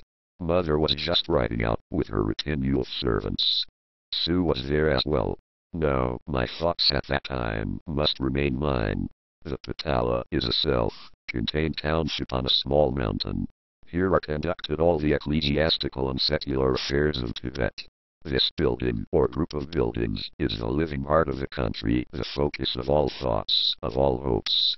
Within these walls are treasure houses containing blocks of gold, sacks and sacks of gems, and curiosities from the earliest ages. The present buildings are only about 350 years old, but they are built on the foundations of a former palace. Long before that there was an armored fort on the top of the mountain. Deep down inside the mountain, for it is of volcanic origin, there is a huge cave, with passages radiating from it, and at the end of one a lake. Only a few, the very privileged few, have been here, or even know about it. But outside, in the morning sunlight, we were making our way up the steps. Everywhere we heard the clacking of prayer wheels. The only form of wheel in Tibet because of the old prediction which says that when wheels come into the country, peace will go out. Eventually we reached the top, where the giant guards swung open the gold gate as they saw the Lama Minjayardanda, whom they knew well. We went on until we reached the very top of the roof, where were the tombs of former incarnations of the Dalai Lama and his present private residence. A large curtain of yak's wool, colored maroon, covered the entrance. It was pulled aside at our approach and we entered a large hall, which was guarded by green porcelain dragons. Many rich tapestries hung from the walls, depicting religious scenes and ancient legends. On low tables there were articles to delight a collector's art, statuettes of various gods and goddesses of mythology, and toys and ornaments. By a curtained doorway on a shelf rested the Book of Nobles, and I wished that I could open it and see our name inside, to reassure me, for on this day, in this place, I felt very small and insignificant. At 8 years of age I had no illusions left, and I wondered why the eyes in the land wanted to see me. I knew that it was highly unusual, and it was my opinion that there was more hard work behind it all, hard work or hardship. The Lama, robed in cherry red, with a gold stole around his neck, was talking with a Lama Minjayardanda. The latter seemed to be very well known indeed here and everywhere I had been with him. I heard, His Holiness is interested and wants a private talk with him alone. My guide turned to me and said, "It is time for you to go in, Lobsang. I will show you the door, then enter alone and pretend that it is just practice again, as we have been doing all this week." He put an arm round my shoulders and led me to a door, whispering, "There is no need at all for you to worry, and you go." With a little push at my back to urge me, and he stood and watched. I entered the door, and there, at the far end of the long room, was the inmost one, the 13th Dalai Lama. He was sitting on a silken cushion of saffron color. His dress was that of an ordinary Lama, but on his head he wore a tall yellow hat which had flaps reaching to his shoulders. He was just putting down a hook. Bowing my head I walked across the floor until I was about 5 feet away, then I sank to my knees and bowed 3 times. The Lama Minjayardanda had passed me the silk scarf just before I entered. Now I placed it at the feet of the inmost one. He bent forward and put his across my wrists instead of, as was usual, around the neck. I felt dismayed now. I had to walk backwards to the nearest cushion, and I had observed that they were all quite a distance away, near the walls. The Dalai Lama spoke, for the first time, "Those cushions are too far away for you. To walk backwards, turn around and bring one here so that we can talk together." I did so, and returned with a cushion. He said, "Put it here, in front of me, and sit down." When I was seated, he said, "Now, young man, I have heard some remarkable things about you. You are clairvoyant in your own right, and you have had the power further increased by the opening of the third eye. I have the records of your last incarnation. I have also the astrologer's predictions. You will have a hard time at the start, but will attain success in the end. You will go to many foreign countries the world over, countries of which you have not yet heard. You will see death and destruction and cruelty such as you cannot imagine. The way will be long and hard, but success will come as predicted." I did not know why he was telling me all this. I knew it all, every word of it, and had done since I was 7 years of age. I knew well that I would learn medicine and surgery in Tibet and then go to China and learn the same subjects all over again. But the inmost one was still speaking, warning me not to give proof of any unusual powers, not to talk of the ego or soul when I was in the Western world. "I have been to India and China," he said, "and in those countries one can discuss the greater realities, but I have met many from the West. Their values are not as ours, they worship commerce and gold. Their scientists say, 'Show us the soul. Produce it, let us grasp it, weigh it, test it with acids. Tell us its molecular structure, its chemical reactions. Proof, proof, we must have proof,' they will tell you, uncovering that their negative attitude of suspicion kills any chance of their obtaining that proof. But we must have tea." He lightly struck a gong and gave an order to the Lama who answered it. Shortly the latter returned bringing tea and special foods, which had been imported from India. As we ate, the inmost one talked, telling me of India and China. He told me that he wanted me to study really hard and that he would pick special teachers for me. I simply could not contain myself. I blurted out, Oh, no one can know more than my master, the Lama Mingyur. The Dalai Lama looked at me, then put his head back and roared with laughter. Probably no other person had spoken to him like that. Certainly no other 8-year-old boy had. He seemed to appreciate it. So you think Mingyur is good, do you? Tell me what you really think of him, you young gamucock. Sir, I replied, you have told me that I have exceptional powers of clairvoyance. The Lama Mingyur is the best person I have ever seen. The Dalai Lama laughed again and struck the gong at his side. Ask Mingyur to come in, he said to the Lama who answered his summons. The Lama Mingyur entered and made his bows to the inmost one. Bring a cushion and sit down, Mingyur, said the Dalai Lama. You have had your character told by this young man of yours. It is an assessment with which I entirely agree. The Lama Mingyur sat down beside me, and the Dalai Lama continued, you have accepted full responsibility for Lobsang Mempa's training. Plan it as you will, and call upon me for any letters of authority. I will see him from time to time. Turning to me, he said, young man, you have chosen well. Your guide is an old friend of my former days, and is a true master of the occult. There were a few more words, and then we rose, bowed, and left the room. I could see that the Lama Mingyur was secretly very pleased with me, or with the impression I had made. We will stay here a few days and explore some of the lesser-known parts of the buildings, he said. Some of the lower corridors and rooms have not been opened during the past 200 years. You will learn much Tibetan history from these rooms. One of the attendant lamas, there were none below that rank in the Dalai Lama's residence, approached and said that we should have a room each here at the top of the building. He showed us to the rooms, and I was quite thrilled at the view, right across Lhasa, right across the plain. The Lama said, His Holiness has given instruction that you come and go as you please, and that no door be closed against you. The Lama Mingyur told me that I should lie down for a time. The scar on my left leg was still causing much trouble. It was painful, and I walked with a limp. At one time it was feared that I would be a permanent cripple. For an hour I rested, then my guide came in bearing tea and food. Time to fill out some of those hollows, Lobsang. They eat well in this place, so let us make the most of it. I needed no further encouragement to eat. When we had finished, the Lama Mingyur led the way out of the room, and we went into another room at the far side of the flat roof. Here, to my profound amazement, the windows had no oilcloth, but were filled with nothingness, which was just visible.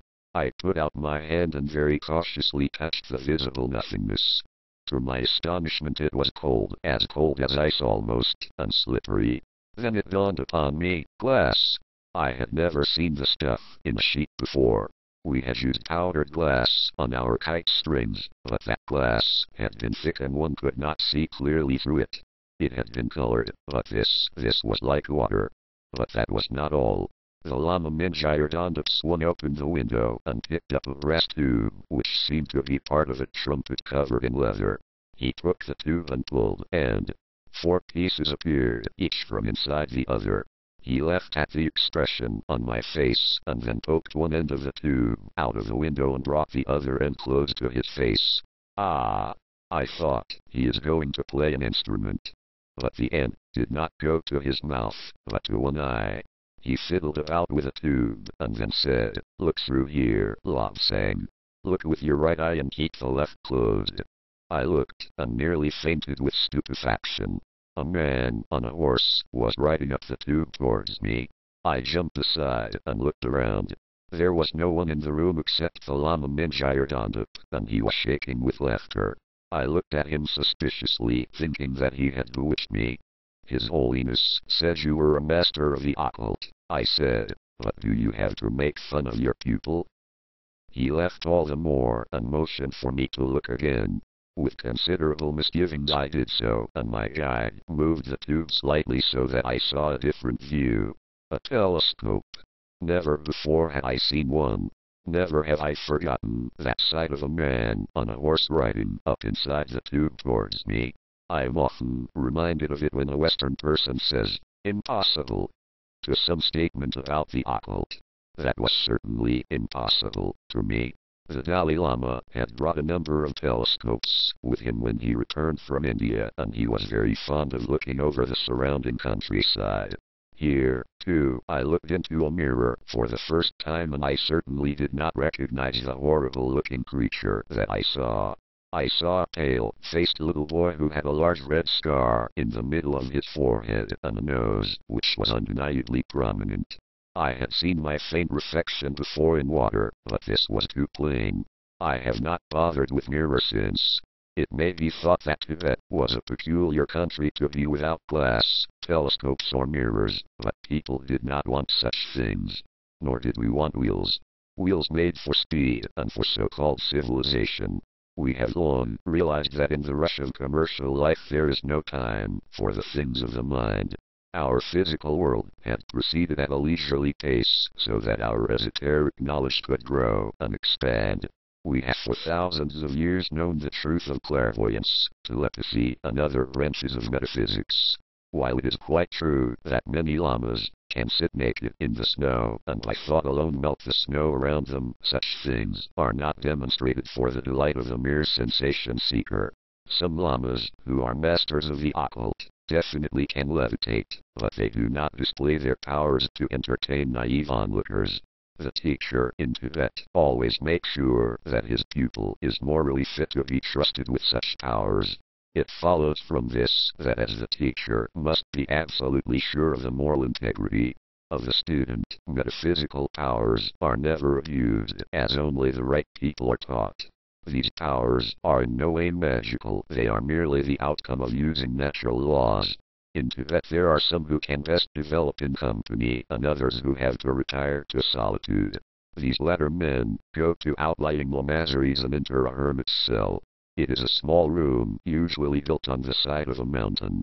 The stone walls are thick, perhaps 6 feet thick, so that no sound can penetrate. The hermit enters at his own desire, and the entrance is walled up. There is no light whatever, no furnishings, nothing but the empty stone box. Food is passed in once a day through a light-trapped, soundproofed hatch. Here the hermit stays, first for 3 years, 3 months and 3 days. He meditates on the nature of life and on the nature of man. For no reason whatever can he leave that cell in the physical body.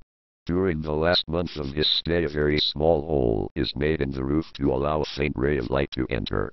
It is enlarged day by day so that the hermit's eyes become used to the light once again. Otherwise he would go blind as soon as he emerged. Very often these men return to their cell after only a few weeks and stay there for life. It is not such a sterile, worthless existence as one might suppose. Man is a spirit, a creature of another world, and once he can become free of the bonds of the flesh, he can roam the world as a spirit and can help by thought. Thoughts, as we in Tibet well know, are waves of energy. Matter is energy condensed. It is thought, carefully directed and partly condensed, which can cause an object to move by thought. Thought, controlled in another way, can result in telepathy and can cause a person at a distance to do a certain action. Is this so very difficult to believe in a world which regards as commonplace the act of a man speaking into a microphone guiding a plane to land in dense fog when the pilot can see no ground at all? With a little training and no skepticism, man could do this by telepathy instead of making use of a fallible machine. My own esoteric development did not entail this prolonged seclusion in total darkness. It took another form which is not available to the larger number of men who want to become hermits. My training was directed towards a specific purpose, and by direct order of the Dalai Lama. I was taught such things by another method as well as by hypnosis, which cannot be discussed in a book of this nature. It will suffice to state that I was given more enlightenment than the average hermit can obtain in a very long lifetime. My visit to the Patala was in connection with the first stages of this training, but more of that later. I was fascinated by that telescope, and I used it quite a lot to examine the places I knew so well.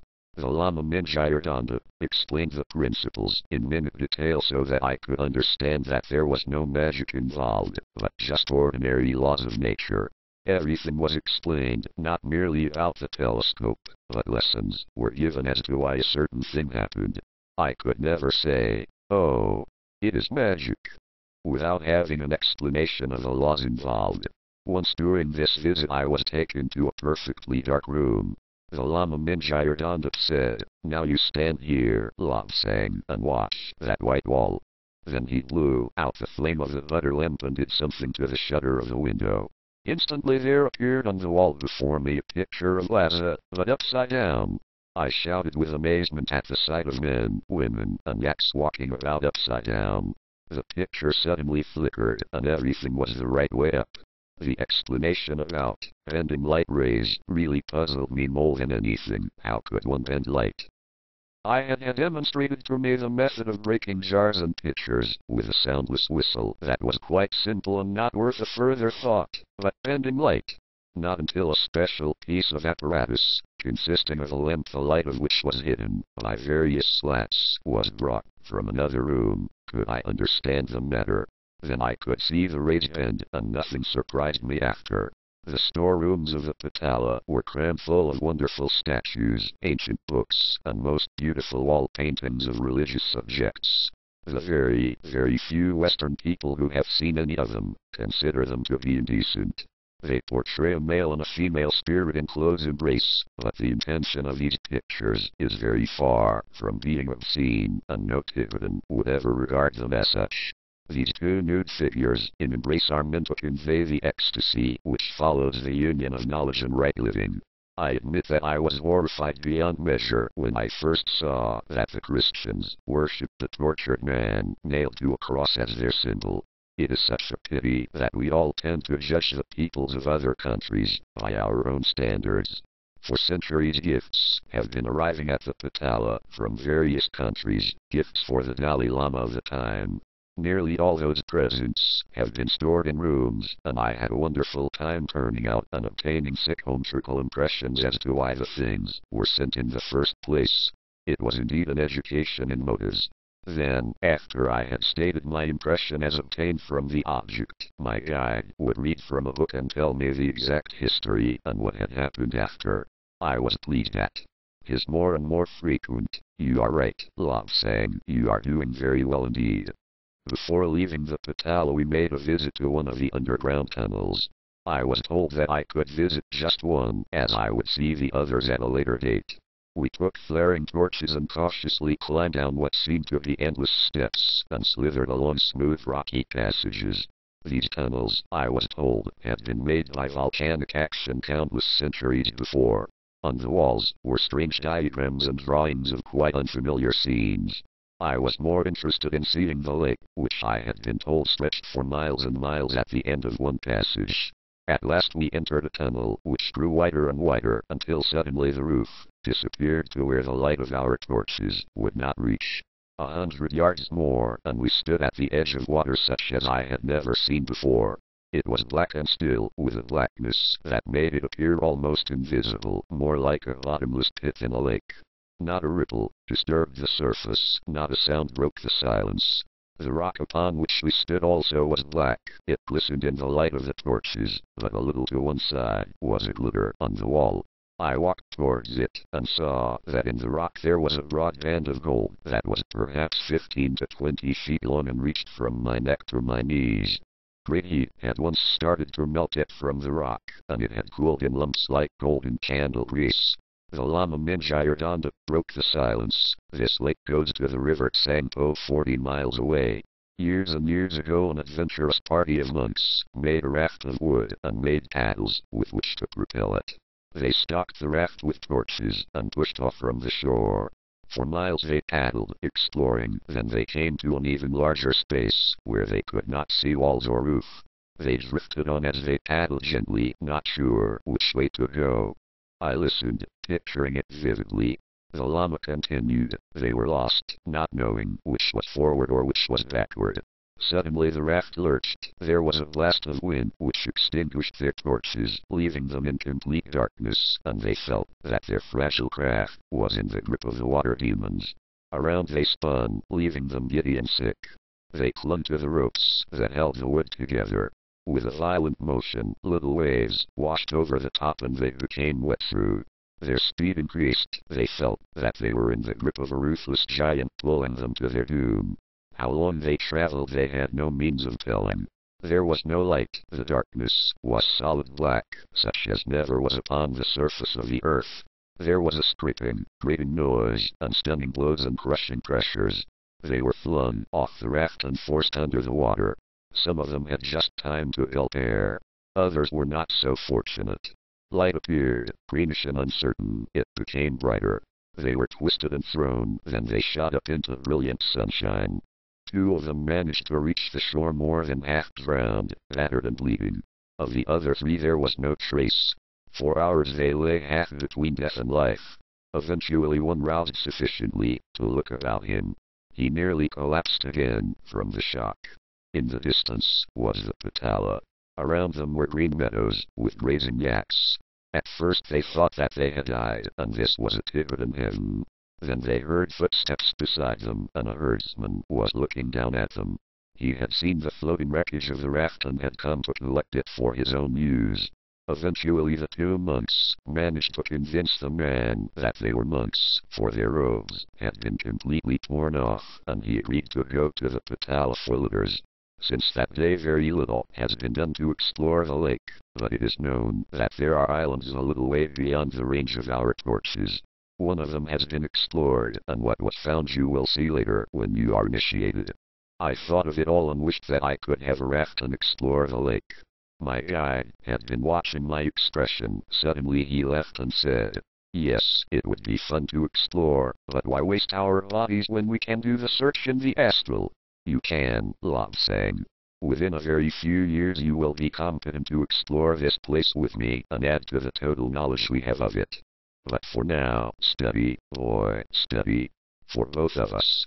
Our torches were flickering low and it seemed to me that we should soon be groping blindly in the darkness of the tunnels. As we turned away from the lake I thought how foolish of us not to bring spare lights. At that moment the Lama Minjayardanda turned to the far wall and felt about. From some hidden niche he produced more torches and lit them from those now almost smoldering out.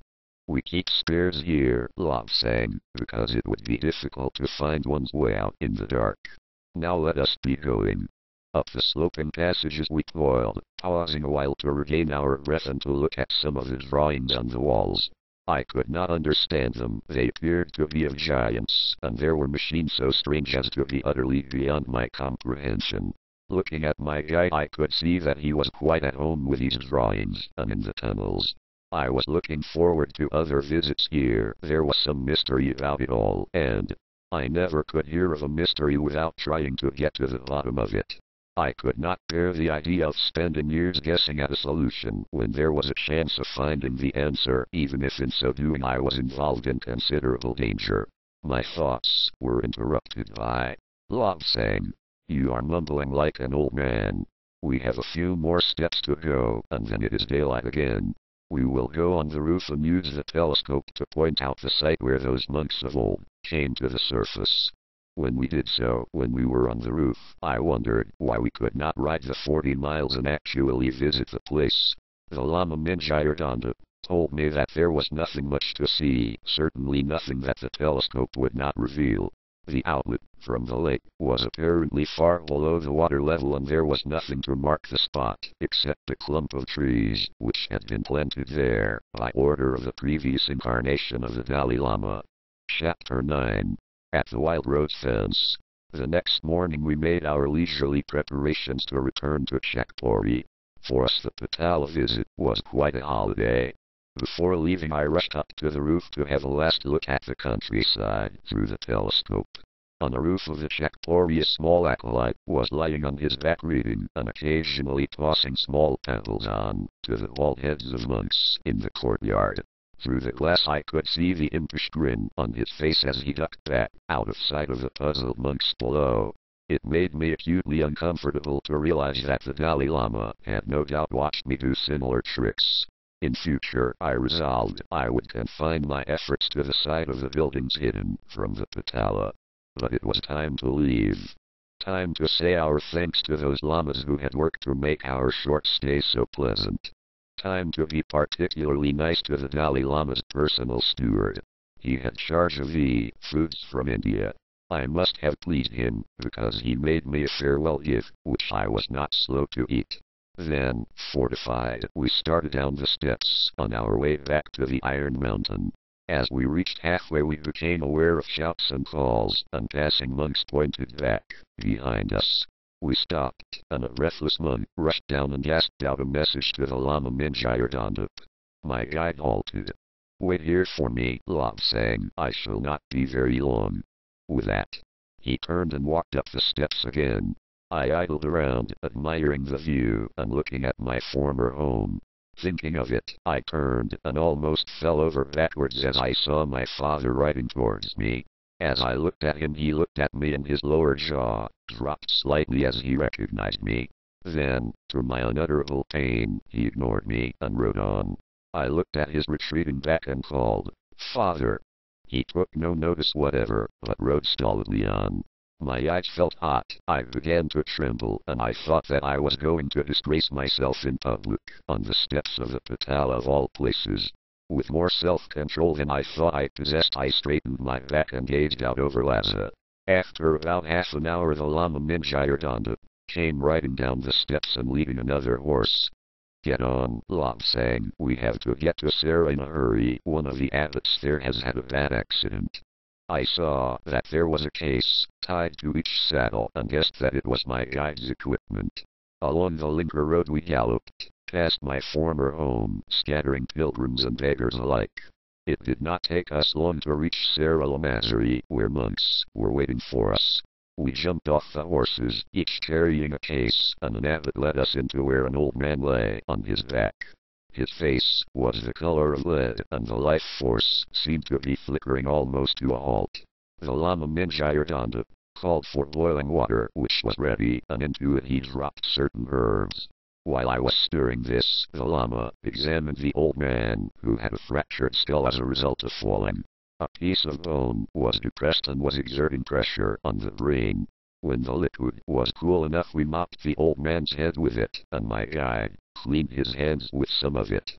Taking a sharp knife from his case, he quickly made a U-shaped cut through the flesh, right through to the bone. There was little bleeding, the herbs prevented it. More herbal lotion was mopped on, and the flap of flesh was turned back and cleared away from the bone. Very, very gently the Lama Mingyardondup examined the area and found where the skull bone had been crushed in and was hanging below the normal level of the skull. He had put a lot of instruments into a bowl of disinfecting lotion before commencing. Now he took from the bowl 2 silver rods, flattened at one end and with serrations in the flat part. With extreme care he inserted the thinnest edge into the widest fracture of the bone and held it rigidly, while he took a firmer grip of the bone with the other rod. Gently, very gently, he prized up the flap of bone so that it was just above the normal level. He wedged it there with one rod and said, "Now pass the bowl, Lobsang." I held it so that he could take what he wanted, and he took a small spike of silver, just a minute triangular wedge. This he pressed into the crack between the normal skull bone and the fractured edge, which was now slightly above the level. Slowly he pressed the bone a little. It moved slightly, and he pressed just a little more. The level was now normal. It will knit together, and the silver, being an inert metal, will cause no trouble. He mopped the area with more herbal lotion and carefully put back the flap of flesh, which had been left attached by one side. With boiled hair from a horse's tail he stitched the flap and covered the site of the operation with a herbal paste, tied in place with boiled cloth. The old abbot's life force had been growing stronger since the pressure was relieved from his brain. We propped him up with cushions so that he was in a semi-sitting position. I cleaned the instruments in fresh boiling lotion, dried them on boiled cloth and packed everything carefully back into the 2 cases. As I was cleaning my hands after, the old man's eyes flickered open, and he gave a weak smile as he saw the Lama Mingyardondup bending over him. I knew that only you could save me, that is why I sent the mind message to the peak. My task is not yet finished and I am not ready to leave the body. My guide looked at him carefully and replied, "You will recover from this." A few days of discomfort, a headache or two, and when that has gone you can go about your work. For a few days you must have someone with you when you sleep, so that you do not lie flat. After 3 or 4 days you will have no cause for worry. I had gone to the window and was looking out. It was quite interesting to see conditions in another lamasery. The Lama Minjayardanda came to me and said, "You did well then, Lobsang, we shall make a team. Now I want to show you around this community. It is very different from ours." We left the old abbot in the care of the Lama and went out into the corridor. The place was not so clean as at Shakpuri, nor did there seem to be any strict discipline. Monks seemed to come and go as they pleased. The temples were uncared for, compared to ours, and even the incense was more bitter. Gangs of boys were playing in the courtyards at Shakpuri. They would have been hard at work. The prayer wheels were for the most part unturned. Here and there an aged monk sat and twirled the wheels, but there was none of the order, cleanliness, and discipline which I had come to take as average. My guide said, "Well, Lobsang, would you like to stay here and have their easy life?" "No, I would not. I think they are a lot of savages here," I said. He laughed. 7,000 of them. It is always the noisy few who bring the silent majority into disrepute. "That may be," I replied. "But although they call this the road fence, that is not what I would call it." He looked at me with a smile. "I believe you would take on the job of bringing discipline to this lot single-handed." It was a fact that our lamasery had the strictest discipline of any. Most of the others were very lax indeed, and when the monks there wanted to laze, well, they just lazed and nothing was said about it. Sarah, or the Wild Road Fence as it is really called, is 3 miles from the Patal and is one of the lamaseries known as the 3 Seats. Srevan is the largest of the 3, with not less than 10,000 monks. Sarah comes next in importance with about 7,500 monks, while Gandun is the least important with a mere 6,000. Each is like a complete town with streets, colleges, temples, and all the usual buildings that go to make up a township. The streets were patrolled by the men of Kam. Now, no doubt, they are patrolled by communist soldiers. Shakpuri was a small community, but an important one.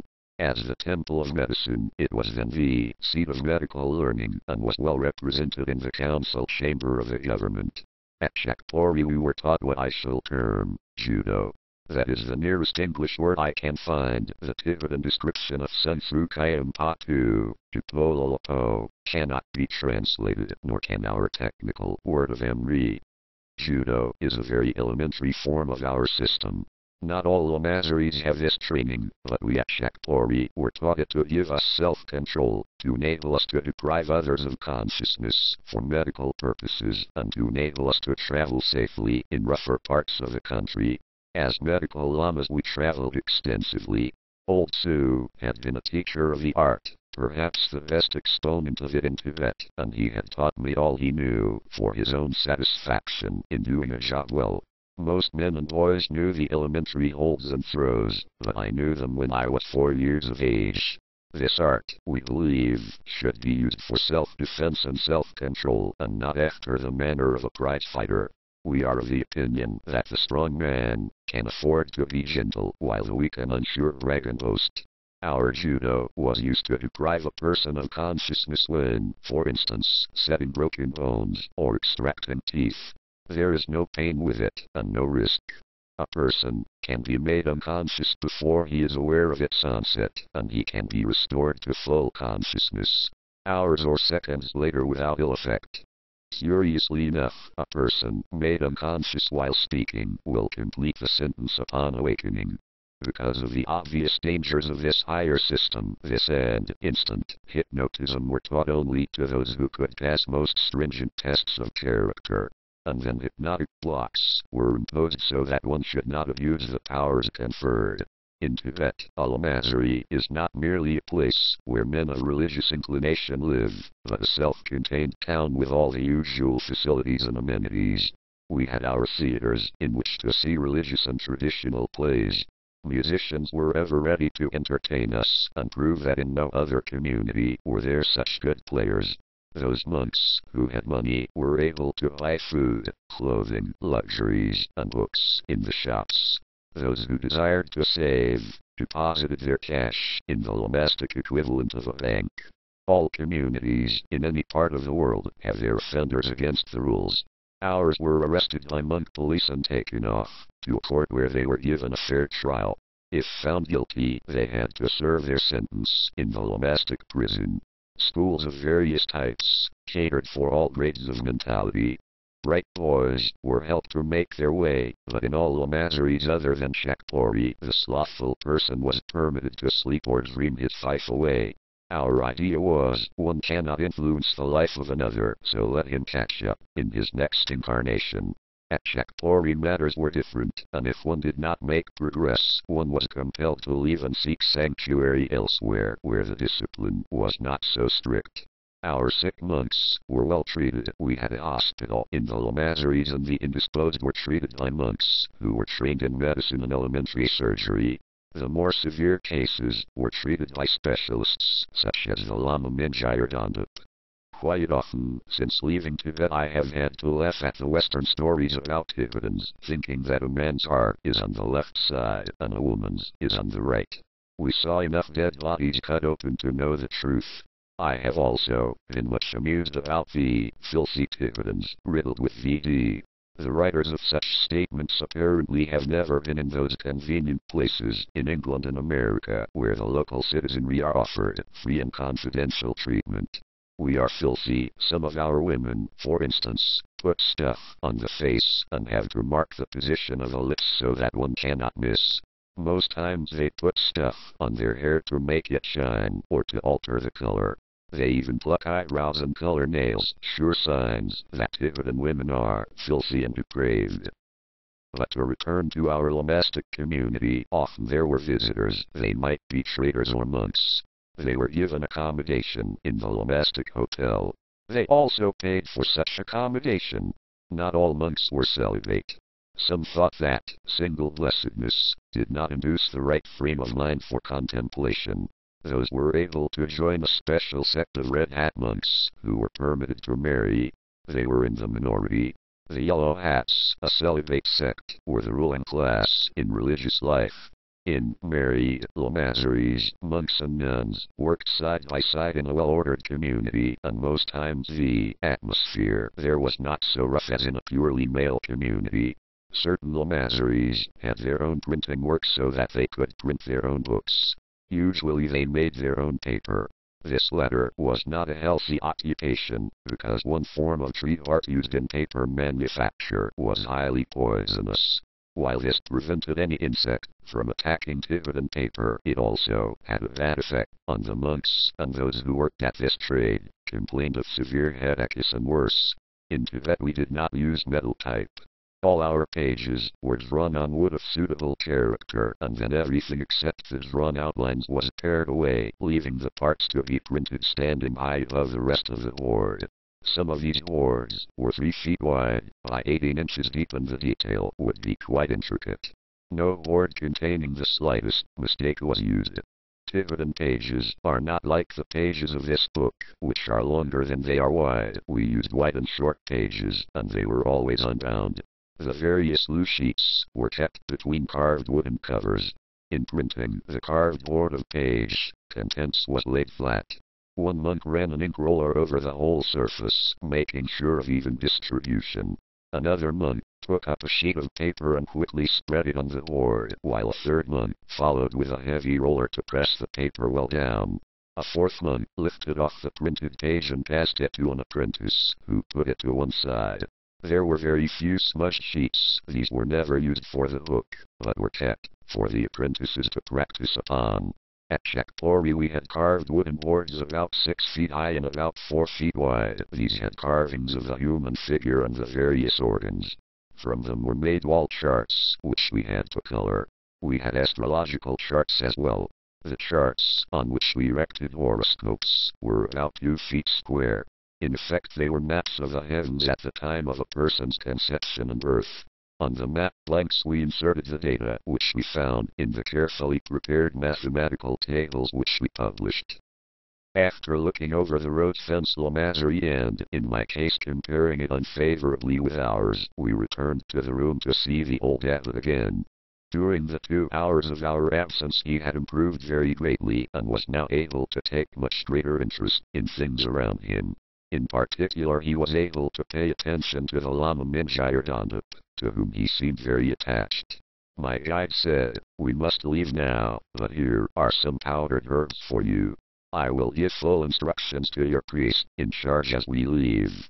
3 little leather bags were taken from his case and handed over. 3 little bags, which meant life, instead of death, to an aged man. In the entrance courtyard we found a monk holding 2 deplorably frisky ponies. They had been fed and rested and were now very ready to gallop. I was not. Fortunately for me, the Lama Minjayardanda was quite content for us to amble along. The road fence is about 3,700 yards from the nearest part of the Linker Road. I was not anxious to pass my old home. My guide evidently caught my thoughts, for he said, "We will cross the road to the street of shops. There is no hurry, tomorrow is a new day which we have not yet seen." I was fascinated to look at the shops of the Chinese traders and to listen to their high shrill voices as they bickered and chaffered at the prices. Just opposite their side of the street was a cordon, symbolizing immortality of the ego, and behind that loomed a gleaming temple to which the monks of nearby Shigampa were streaming. A few minutes' ride and we were in the lanes of cluttered houses, which clustered as if for protection in the shadow of the Jokank. Ah, I thought, last time I was here I was a free man, not training to be a monk. Wish it was all a dream and I could wake up. Down the road we ambled and turned right to the road which led over the turquoise bridge.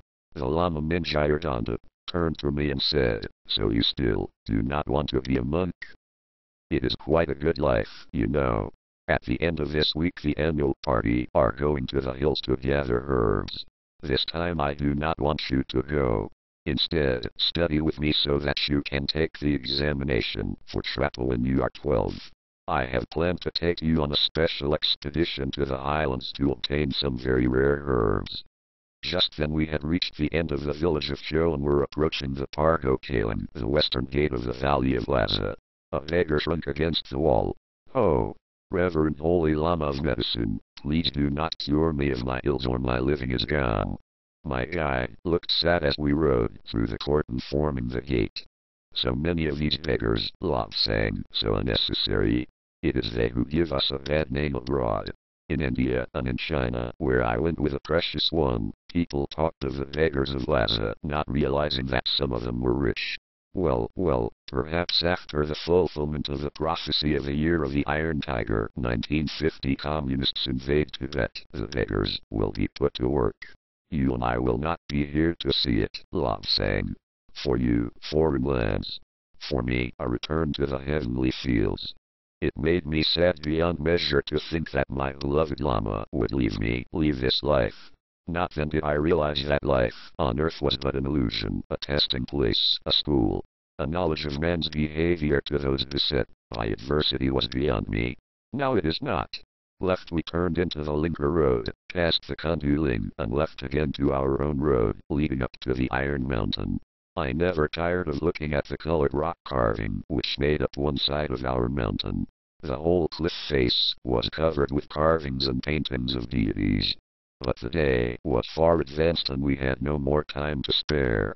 As we rode up I thought of the herb gatherers. Every year a party from the Chakpori went to the hills to gather herbs, dried them and packed them into airtight bags. Here in the hills was one of the great storehouses of nature's remedies. Very few people indeed had ever been to the islands, where there were things too strange to discuss.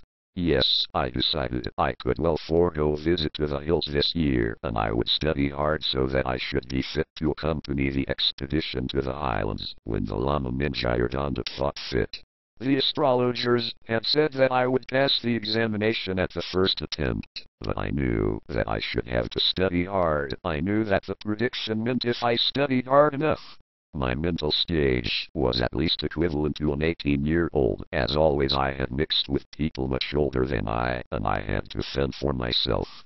Chapter 10. Tibetan Beliefs. It may be of some interest to give here some details of our way of life. Our religion is a form of Buddhism, but there is no word which can be transliterated.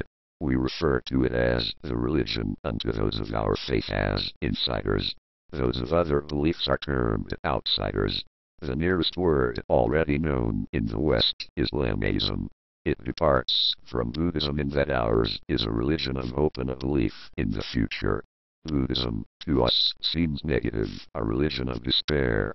We certainly do not think that an all-seeing Father is watching and guarding everyone, everywhere. Many learned people have passed erudite comment on our religion. Many of them have condemned us because they were blinded by their own faith and could see no other point of view. Some have even called us satanic, because our ways are alien to them. Most of these writers have based their opinions on hearsay or on the writings of others. Possibly a very few have studied our beliefs for a few days and have then felt competent to know all, to write books on the subject, and to interpret and make known that which it takes our cleverest sages a lifetime to discover. Imagine the teachings of a Buddhist or Hindu who had flipped the pages of the Christian Bible for an hour or two and then tried to explain all the subtler points of Christianity.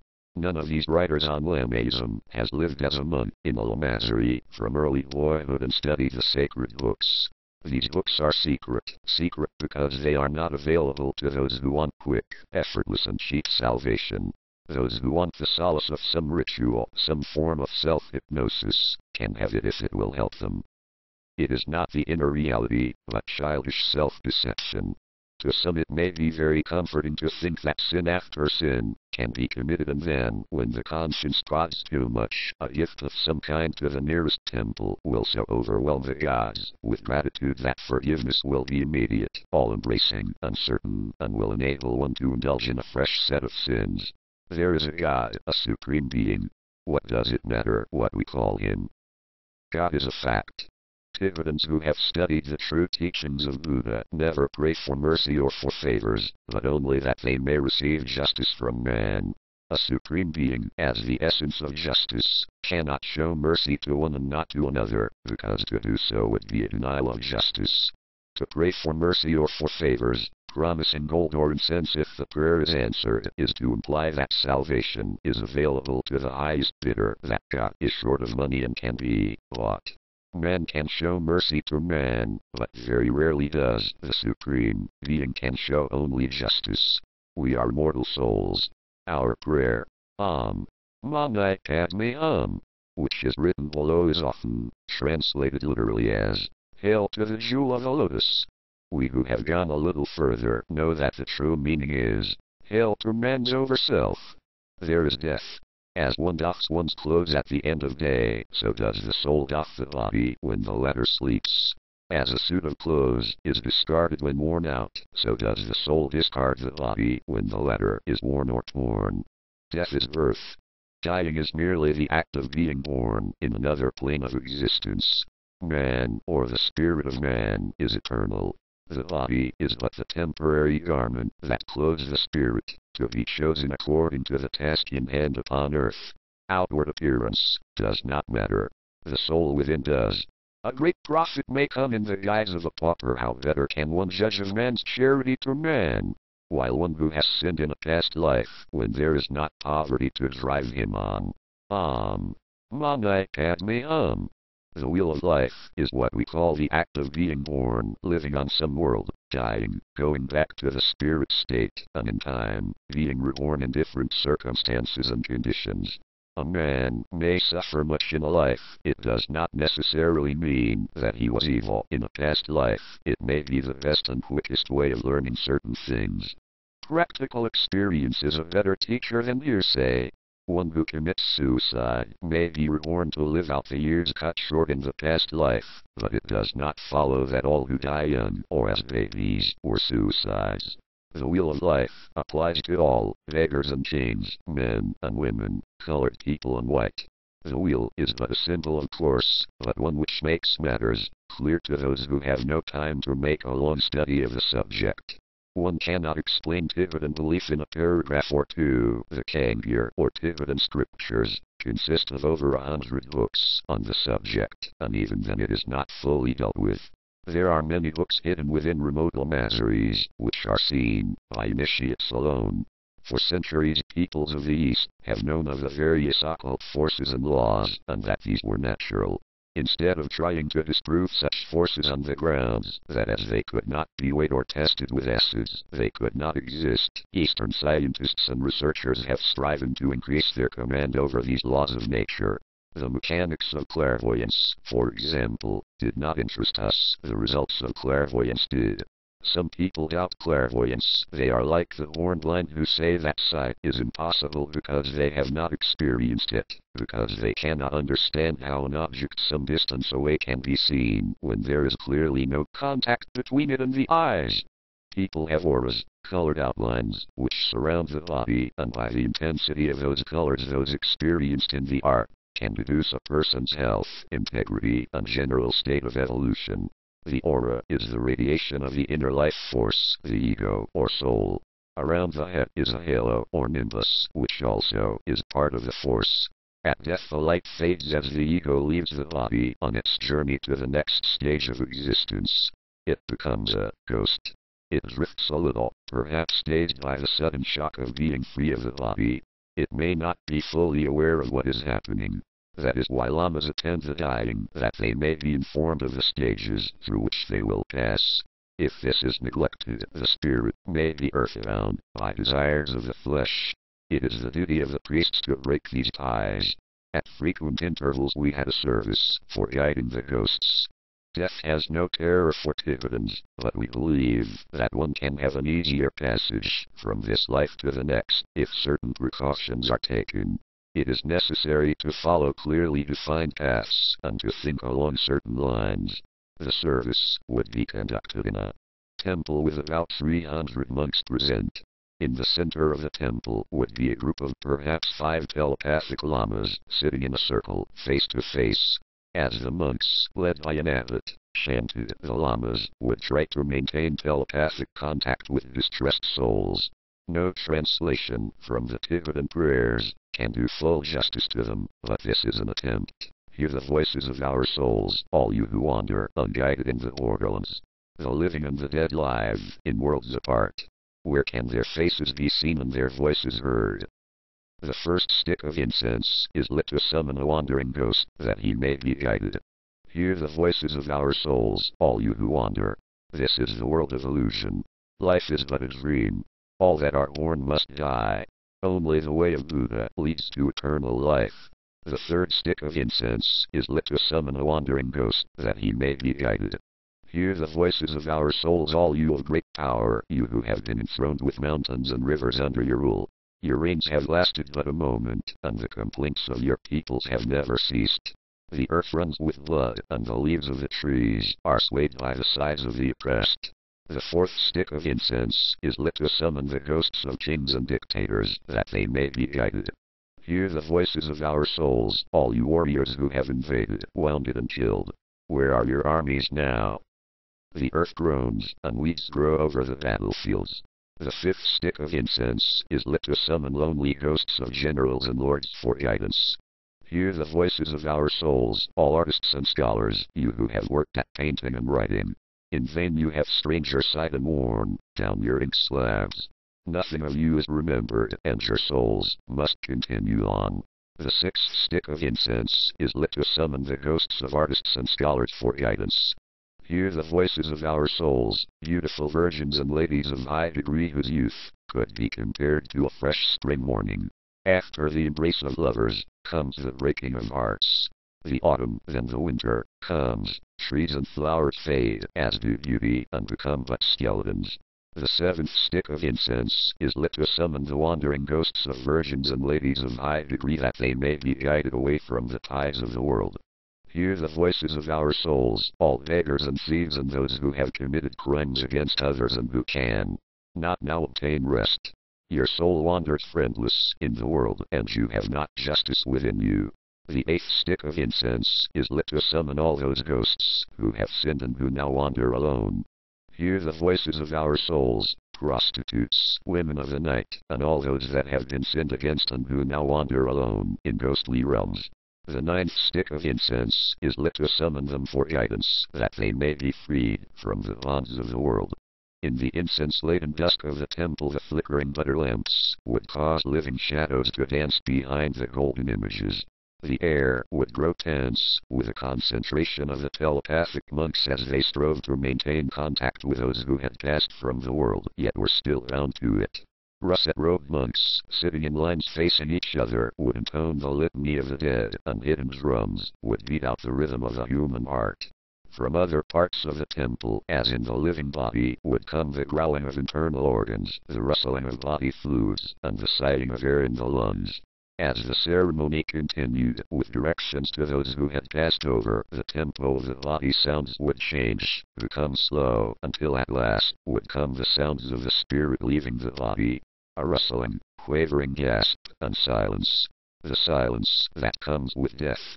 Into that silence would come an awareness, discernible to even the least psychic, that other things were around, waiting, listening. Gradually, as the telepathic instruction continued, the tension would lessen as the unquiet spirits moved on towards the next stage of their journey.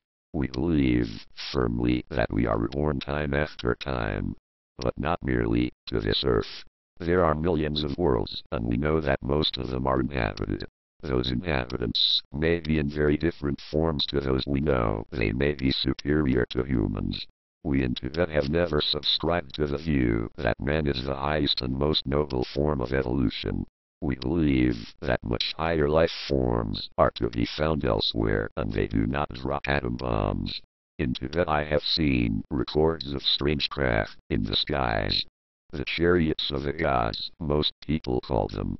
The Lama Mingyardanda told me that a group of lamas had established telepathic communication with these gods, who said that they were watching Earth, apparently in much the same way as humans watch wild and dangerous animals in a zoo. Much has been written about levitation. It is possible, as I have often seen it, but it takes much practice. There is no real point in engaging in levitation, as there is a far simpler system. Astral traveling is easier and surer. Most lamas do it, and anyone who is prepared to use some patience can indulge in the useful and pleasant art. During our waking hours on Earth, our ego is confined to the physical body, and unless one is trained it is not possible to separate them. When we sleep it is only the physical body which needs rest. The spirit disengages itself and usually goes to the spirit realm in much the same way as a child returns home at the end of the school day. The ego and physical bodies maintain contact by means of the silver cord, which is capable of unlimited extension. The body stays alive so long as the silver cord is intact. At death the cord is severed as the spirit is born into another life in the spirit world, just as a baby's umbilical cord is severed to part it from its mother. Birth, to a baby, is death to the sheltered life it led within the mother's body. Death, to the spirit, is birth again into the freer world of spirit. While the silver cord is intact, the ego is free to roam during sleep, or consciously in the case of those specially trained. The roaming of the spirit produces dreams, which are impressions, transmitted along the silver cord. As the physical mind receives them they are rationalized, to fit in with one's earthly belief. In the world of spirit there is no time. Time is a purely physical concept, and so we have cases where long and involved dreams seem to occur in the fraction of a second. Probably everyone has had a dream in which a person far away, perhaps across the oceans, has been met and spoken to. Some message may have been given, and on awakening there is usually a strong impression of something that should be remembered. Frequently there is the memory of meeting a distant friend or relative, and it is no surprise to hear from that person within a very short time. In those who are untrained the memory is often distorted and the result is an illogical dream or nightmare. In Tibet we travel much by astral projection, not by levitation, and the whole process is within our control.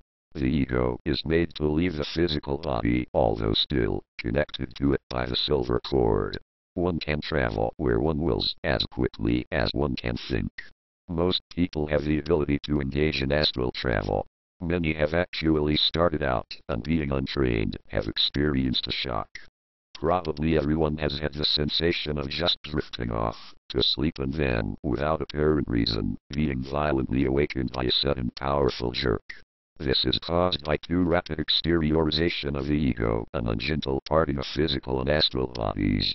It causes contraction of the silver cord, and the astral is snatched back into the physical vehicle. It is a much worse feel.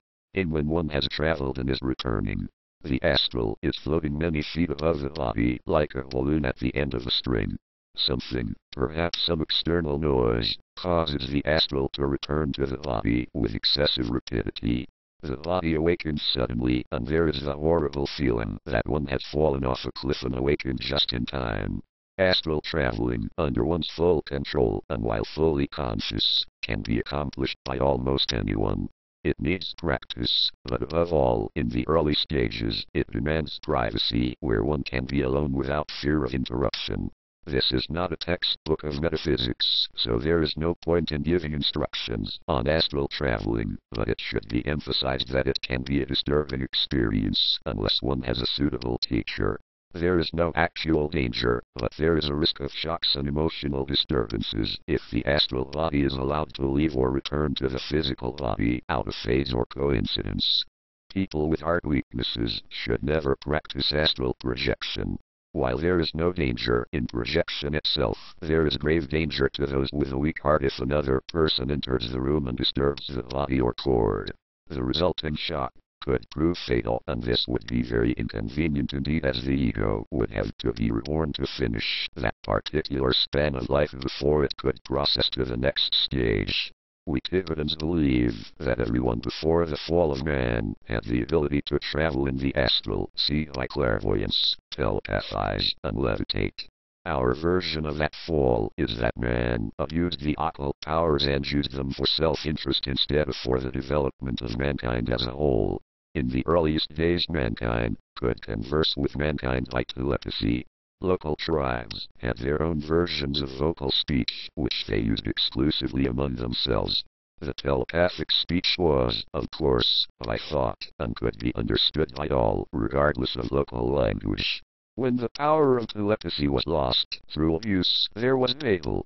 We do not have a Sabbath day as such. Ours are holy days, and are observed on the 8th and 15th of each month. Then there are special services, and the days are regarded as sacred and no work is normally done. Our annual festivals, I have been told, correspond somewhat to the Christian festivals, but my knowledge of the latter is quite insufficient for me to comment. Our festivals are first month. This corresponds roughly to February. From the 1st to the 3rd day we celebrate Lobsang. This, in the Western world, would be called the New Year. It is a great occasion for games as well as religious services. Our greatest ceremony of the whole year is held from the 4th to the 15th day. These are the days of supplication. Our name for it is Monday Lamb. This ceremony really is the highlight of the religious and secular year. On the 15th day of this same month we have the anniversary of Buddha's conception. This is not a time for games, but one of solemn thanksgiving. To complete the month, we have, on the 27th, a celebration which is partly religious, partly mythical. It is the procession of the Holy Dagger. With that, the events of the first month are ended. The second month, which approximates to March, is fairly free of ceremony. On the 29th day there is the chase and expulsion of the demon of ill luck. The third month, April, also has very few public ceremonies. On the 15th day there is the anniversary of Revelation.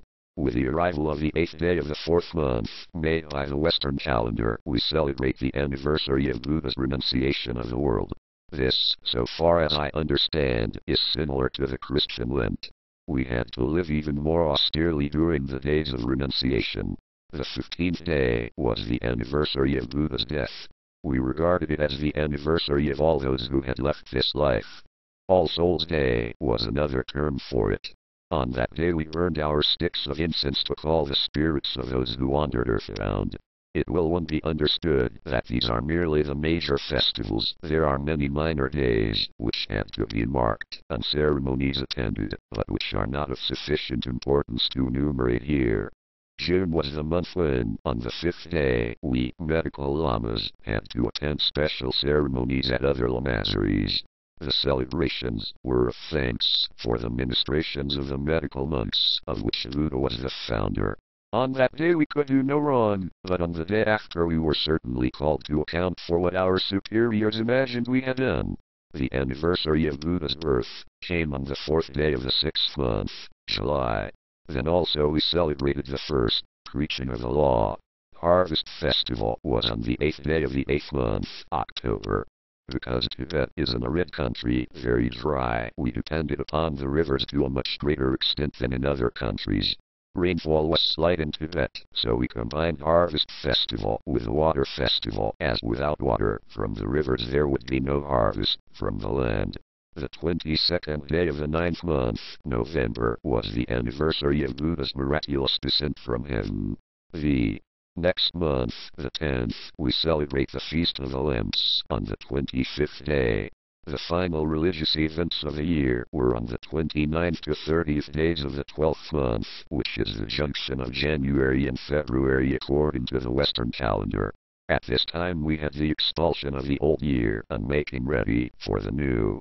Our calendar is very different indeed from the Western. We use a 60-year cycle and each year is indicated by 12 animals and 5 elements in various combinations. The new year is in February. Here is the year calendar for the present cycle, which started in 1927. 1927 the year of the fire hare, 1928 the year of the earth dragon, 1929 the year of the earth serpent, 1930 the year of the iron horse, 1931 the year of the iron sheep, 1932 the year of the water ape, 1933 the year of the water bird, 1934 the year of the wood dog, 1935 the year of the wood hog, 1936 the year of the fire mouse, 1937 the year of the fire ox, 1938 the year of the earth tiger, 1939 the year of the earth hare, 1940 the year of the iron dragon, 1941 the year of the iron serpent, 1942 the year of the water horse, 1943 the year of the water sheep, 1944 the year of the wood ape, 1945 the year of the wood bird, 1946 the year of the fire dog, 1947 the year of the fire hog, 1948 the year of the earth mouse, 1949 the year of the earth ox, 1950 the year of the iron tiger, 1951 the year of the iron hare, 1952 the year of the water dragon, 1953 the year of the water serpent, 1954 the year of the wood horse, 1955 the year of the wood sheep, 1956 the year of the fire ape, 1957 the year of the fire bird, 108. 1958 the year of the earth dog, 1959 the year of the earth hog, 1960 the year of the iron mouse, 1961 the year of the iron ox, and so on. It is part of our belief that the probabilities of the future can be foretold. To us, divination, by whatever means, is a science and is accurate. We believe in astrology. To us, astrological influences are but cosmic rays which are colored or altered by the nature of the body reflecting them to Earth. Anyone will agree that one can have a camera and a white light and take a picture of something. By putting various filters over the camera lens or over the light we can arrange for certain effects on the finished photograph. We can get orthochromatic, panchromatic, or infrared effects, to mention 3 out of a large number. People are affected in a similar way by the cosmic radiation impinging upon their own chemical and electrical personality. Buddha says, stargazing and astrology, forecasting lucky or unfortunate events by signs, prognosticating good or evil, all these things are forbidden. But a later decree in one of our sacred books says that power which is given to the few by nature and for which that individual endures pain and suffering, that may be used. No psychic power may be used for personal gain, for worldly ambition, or as proof of the reality of such powers. Only thus can those not so gifted be protected. My attainment of the third eye had been painful, and it had increased the power with which I had been born. But in a later chapter we will return to the opening of third eye. Here is a good place to mention more of astrology and quote the names of 3 eminent Englishmen who have seen an astrological prophecy which came true. Since 1027 all major decisions in Tibet have been taken with the aid of astrology. The invasion of my country by the British in 1904 was accurately foretold. On page 109 is a reproduction of the actual prophecy in the Tibetan language. It reads, in the year of the wood dragon, the first part of the year protects the Dalai Lama. After that fighting and quarreling robbers come forward. There are many enemies, shroudless grief by weapons will arise, and the people will fight. At the end of the year a conciliatory speaker will end the war. That was written before the year 1850 and concerns the year 1904, the Wood Dragon War. Colonel Youngerspan was in charge of the British forces. He saw the prediction at Lhasa. A Mr. L. A. Waddell, also of the British Army, saw the printed prediction in the year 1902. Mr. Charles Bell, who later went to Lhasa, also saw it. Some other events, which were accurately forecast were 1910, Chinese invasion of Tibet, 1911, Chinese Revolution and formation of the nationalist government, late 1911, eviction of Chinese from Tibet, 1914, war between England and Germany, 1933, passing from this life of the Dalai Lama, 1935, return of a fresh incarnation of the Dalai Lama, 1950, evil forces would invade Tibet. The Communists invaded Tibet in October 1950. Mr. Bell, later Sir Charles Bell, saw all those predictions in Lhasa. In my own case, everything foretold about me has come true, especially the hardships. The science, for science it is of preparing a horoscope, is not one which can be dealt with in a few pages of a book of this nature. Briefly, it consists of preparing a map of the heavens as they were at the time of conception and at the time of birth. The exact hour of birth has to be known, and that time has to be translated into star time, which is quite different from all the zone times of the world. As the speed of the Earth in its orbit is 19 miles a second, it will be seen that inaccuracy will make a tremendous difference. At the equator the rotational of the Earth is about 1040 miles an hour. The world is tilted as it rolls, and the North Pole is about 3,100 miles ahead of the South Pole in the autumn, but in spring the position is reversed. The longitude of the place of birth thus is of vital importance. When the maps are prepared, those with the necessary training can interpret their meanings. The interrelationships of each and every planet has to be assessed, and the effect on the particular map calculated. We prepare a conception chart to know the influences in force during the very first moments of a person's existence. The birth map indicates the influences in force at the moment the individual enters upon an unsuspecting world. To know the future we prepare a map of the time for which it is desired to have the reading and compare it with the natal chart. Some people say, but can you really predict who is going to win the 2.30? The answer is no. Not without casting the horoscope for every man, horse, and horse owner concerned in the race. Closed eyes and a pin jabbing the starting list is the best method here. We can tell if a person will recover from an illness or if Tom will marry Mary and live happily ever afterwards, but that deals with individuals. We can also say that if England and America do not check communism, a war will start in the year of the Wood Dragon, which in this cycle is 1964. Then in that case, at the end of the century, there should be an attractive fireworks display to entertain any observers on Mars or Venus, assuming that the communists remain unchecked. A further point which often seems to puzzle those of the Western world is the question of tracing one's past lives. People who have no skill in the matter say that it cannot be done, just as a totally deaf man might say, I hear no sound, therefore there is no sound. It is possible to trace previous lives. It takes time, much working out of charts and calculations. A person may stand at an airport and wonder about the last calls of arriving aircraft. The onlookers perhaps can make a guess, but the control tower staff, with their specialized knowledge, can say, If an ordinary sightseer has a list of aircraft registration, letters and numbers, and a good timetable, he may be able to work out the ports of call himself. So can we with past lives. It would need a complete book at least to make the process clear, and so it would be useless to delve more deeply now. It may be of interest to say what points Tibetan astrology covers. We use 19 symbols in the 12 houses of astrology.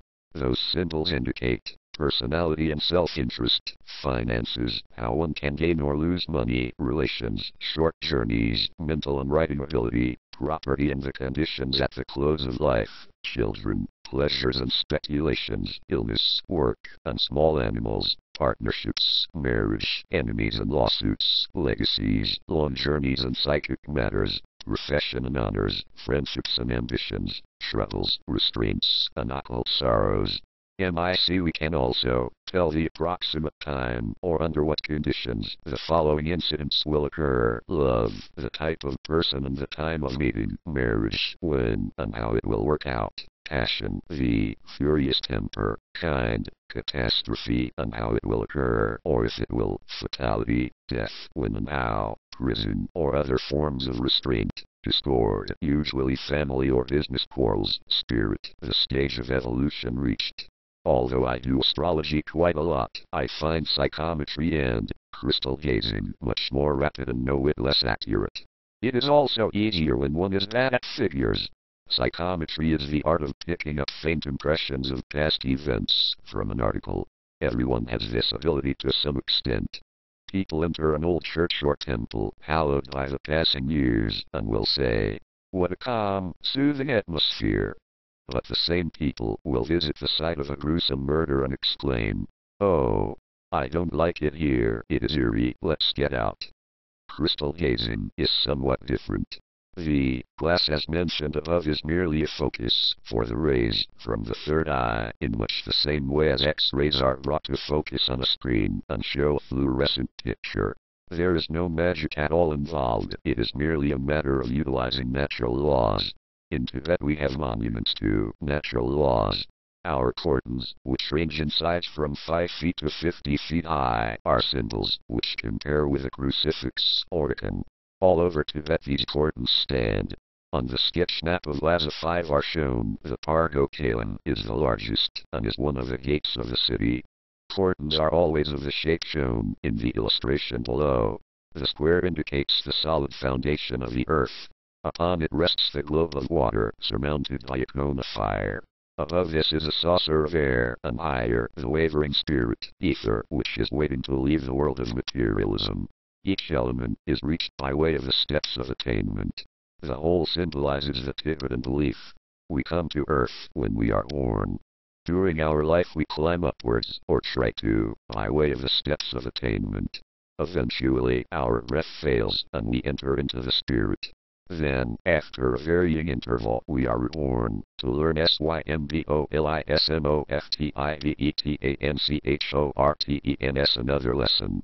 The wheel of life symbolizes the endless round of birth, life, death, spirit, birth, life, and so on. Many ardent students make the serious mistake of thinking that we believe in those horrid hells sometimes pictured on the wheel. A few literate savages may, but not those who have received enlightenment. Do Christians really believe that when they die Satan and company get busy with roasting and racking? Do they believe that if they go to the other place, being one of the minority, they sit on a cloud in a nightshirt and take lessons in harp playing? We believe that we learn on earth, and that on earth we get our roasting and racking. The other place, to us, is where we go when out of the body, where we can meet entities who also are out of the body. This is not spiritualism. It is instead a belief that during sleep, or after death, we are free to wander in astral planes. Our own term for the higher reaches of these planes is the land of the golden light. We are sure that when we are in the astral after death, or when asleep, we can meet those we love, because we are in harmony with them. We cannot meet those we dislike, because that would be a state of disharmony, and such conditions cannot exist in the land of the golden light. All these things have been proved by time, and it does seem rather a pity that Western doubt and materialism have prevented the science from being properly investigated. Too many things have been scoffed at in the past, and then proved right by the passage of the years. Telephones, radio, television, flying, and many more. Chapter 11. Rampa. My youthful determination was devoted to passing the examination at the first attempt. As the date of my 12th birthday approached, I gradually slackened off studies, for the examination started on the day after my birthday. The past years had been filled with intensive studies. Astrology, herbal medicine, anatomy, religious ethics, and even on the correct compounding of incense. Tibetan and Chinese languages, with special reference to good calligraphy and mathematics. There had been little time for games. The only game we had time for was judo, because we had a stiff examination on this subject. About 3 months before, the Lama Mingyur Dondip had said, "Not so much revision, Lobsang, it merely clutters up the memory. Be quite calm, as you are now, and the knowledge will be there." So the day arrived. At 6 in the morning I and 15 other candidates presented ourselves at the examination hall. We had a short service to put us in the right frame of mind, and then, to make sure that none of us had yielded to unpriestly temptation, we had to strip and be searched, after which we were given clean robes. The chief examiner led the way from the little temple of the examination hall to the closed cubicles. These were stone boxes about 6 feet by 10 feet in size and about 8 feet high. Outside the boxes, police monks patrolled all the time. Each of us was led to a cubicle and told to enter. The door was shut, locked, and a seal applied. When all of us had been sealed into our own little box, monks brought writing material and the first set of questions to a small trap in the wall. We were also brought buttered tea and tsampa. The monk who brought that told us that we could have tsampa 3 times a day and tea as often as we wanted. Then we were left to deal with the first paper. 1 subject a day, for 6 days, and we had to work from the first light in the morning until it was too dark to see at night. Our cubicles had no roof, so we got whatever light came into the main examination hall. We stayed in our own separate boxes all the time, for no reason whatever were we permitted to leave. As the evening light began to fade, a monk appeared at the trap and demanded our papers. We then lay down to sleep until the following morning. From my own experience I can say that an examination paper on one subject, which takes 14 hours to answer, certainly does test one's knowledge and nerves. On the night of the 6th day the written examinations were at an end. We were kept in our cubicles that night because in the morning we had to clean them out and leave them as we found them. The rest of the day was ours to spend as we desired. 3 days after, when our written work had been checked and our weaknesses noted, we were called before the examiners, one at a time. They asked us questions based on our weak points only, and their interrogation occupied the whole of the day. The next morning the 16 of us had to go to the room where we were taught judo. This time we were going to be examined on our knowledge of strangleholds, locks, breakfalls, throws, and self-control. Each of us had to engage with 3 other candidates. The failures were soon weeded out. Gradually the others were eliminated, and at last, due solely to my early training at the hands of Tsu, I was the only one left. I, at least, had passed top in judo, but only because of my early training, which at the time I had thought brutal and unfair. We were given the next day to recover from the hard days of examination, and on the day following we were informed of the results. I and 4 others had passed. We would now become trappas, or medical priests. The Lama Mingyur Dondip, whom I had not seen during the whole time of the examinations, sent for me to go to his room. As I entered he beamed upon me. "You have done well, Lobsang. You are at the top of the list. The Lord Abbot has sent a special report to the inmost one. He wanted to suggest that you be made a Lama right away, but I have opposed it." He saw my rather pained look, and explained, "It is much better to study and pass on your own merits. To be given the status is to miss much training which you will find vital in later life. However, you can move into the room next to mine, because you will pass the examination when the time comes. That seemed fair enough to me. I was quite willing to do whatever my guide thought best. It gave me a thrill to realize that my success was his success, that he would get the credit for training me to pass as the highest in all subjects.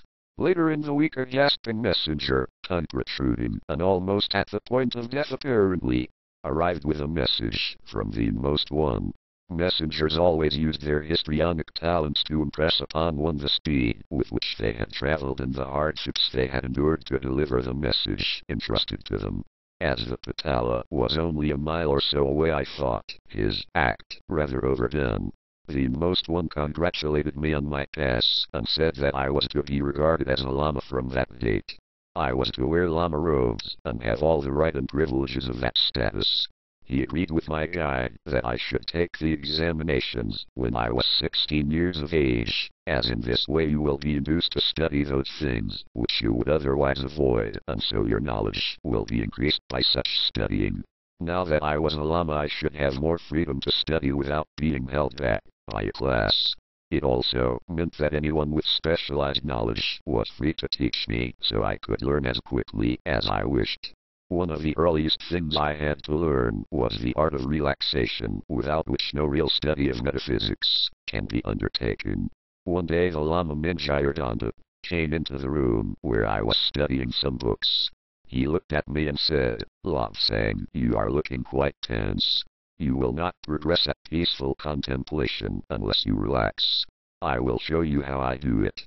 He told me to lie down as a start, for although one can relax sitting or even standing up, it is better to learn first by being supine. "Imagine you have fallen off a cliff," he said. "Imagine that you are on the ground below, a crumpled figure with all muscles slack, with limbs bent as they have fallen and with your mouth slightly open, for only then are the cheek muscles at ease." I fidgeted around until I had put myself the position he wanted. "Now imagine that your arms and legs are full of little people who make you work by pulling on muscles. Tell those little people to leave your feet so that there is no feeling, no movement, no tension there. Let your mind explore your feet to be certain that no muscles are being used." I lay there trying to imagine little people. Think of old Sue wiggling my toes from the inside. Oh, I'll be glad to get rid of him. Then do the same with your legs. The nights would soon collapse, yet the brain and mind are even. Chaz, you must have a lot of little people at work, Lobsang. They were hard at work this morning when you were jumping. Now give them a rest. March them up towards your head. Are they all out? Are you sure? Feel around with your mind. Make them leave the muscles untended so that they are slack and flaccid. Suddenly he stopped and pointed. "Look," he said, "you have forgotten someone in your thigh. A little man is keeping a tight muscle in your upper leg. Get him out, Lobsang, get him out." Finally my legs were relaxed to his satisfaction. "Now do the same with your arms," he said, "starting with your fingers. Make them leave up past the wrists, march them to the elbows, to the shoulders. Imagine that you are calling away all those little people so that there is no longer any strain or tension or feeling." After I had got so far he said, "Now we come to the body itself. Pretend that your body is a lamazari. Think of all the monks inside pulling on muscles to make you work. Tell them to leave. See that they leave the lower part of the body first, after slackening off all the muscles. Make them drop what they are doing and leave. Make them loosen your muscles, all your muscles, so that your body is held together merely by the outer covering, so that everything sags and droops and finds its own level. Then your body is relaxed." Apparently he was satisfied with my stage of progress, for he continued, "The head is perhaps the most important part for relaxation. Let us see what we can do with it. Look at your mouth, you have a tight muscle at each corner. Ease it off, Lobsang, ease it off each side. You are not going to speak or eat, so no tension, please. Your eyes are screwed up, there is no light to trouble them, so just lightly close the lids, just lightly, without any tension." He turned away and looked out of the open window. Our finest exponent of relaxation is outside sunning herself. You could take a lesson from the way in which a cat relaxes. There is none who can do it better. It takes quite a long time to write this, and it seems difficult when it is read, but with just a little practice it is a simple matter to relax within a second. This system of relaxation is one which never fails. Those who are tense with the cares of civilization would do well to practice on these lines and the mental system which follows. For this latter I was advised to proceed somewhat differently. The Lama Mingyur said, there is little gain in being at ease physically if you are tense mentally.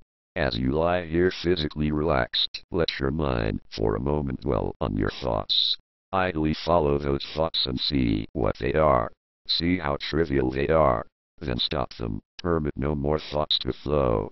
Imagine a black square of nothingness with the thoughts trying to jump from one side to the other. At first some will jump across. Go after them, bring them back, and make them jump back across the black space. Really imagine it, visualize it strongly, and in a very short time you will see blackness without effort and so enjoy perfect mental and physical relaxation. Here again it is far more difficult to explain than do. It really is a very simple affair with slight practice, and one must have relaxation. Many people have never shut off their mind and thoughts, and they are like the people who try to keep going physically day and night. A person who tried to walk without rest for a few days and nights would soon collapse, yet the brain and mind are given no rest. With us everything was done to train the mind. We were taught judo to a high standard as an exercise in self-control. The Lama who taught us judo could repel and defeat 10 attackers at once. He loved judo and went out of his way to make the subject as interesting as possible. Strangleholds may seem savage and cruel to Western minds, but such an impression would be utterly wrong. As I have already shown, by giving a certain little touch to the neck we could make a person unconscious in a fraction of a second before he knew he was losing consciousness. The little pressure paralyzed the brain harmlessly. In Tibet, where there are no anesthetics, we often use that pressure when extracting a difficult tooth or in setting bones. The patient knew nothing, suffered nothing. It is also used in initiations, when the ego is released from the body to do astral traveling. With this training we were almost immune to falls. Part of judo is to know how to land gently. Break falls, it is termed, and it was a common exercise for us boys to jump off a 10 or 15-foot wall just for fun.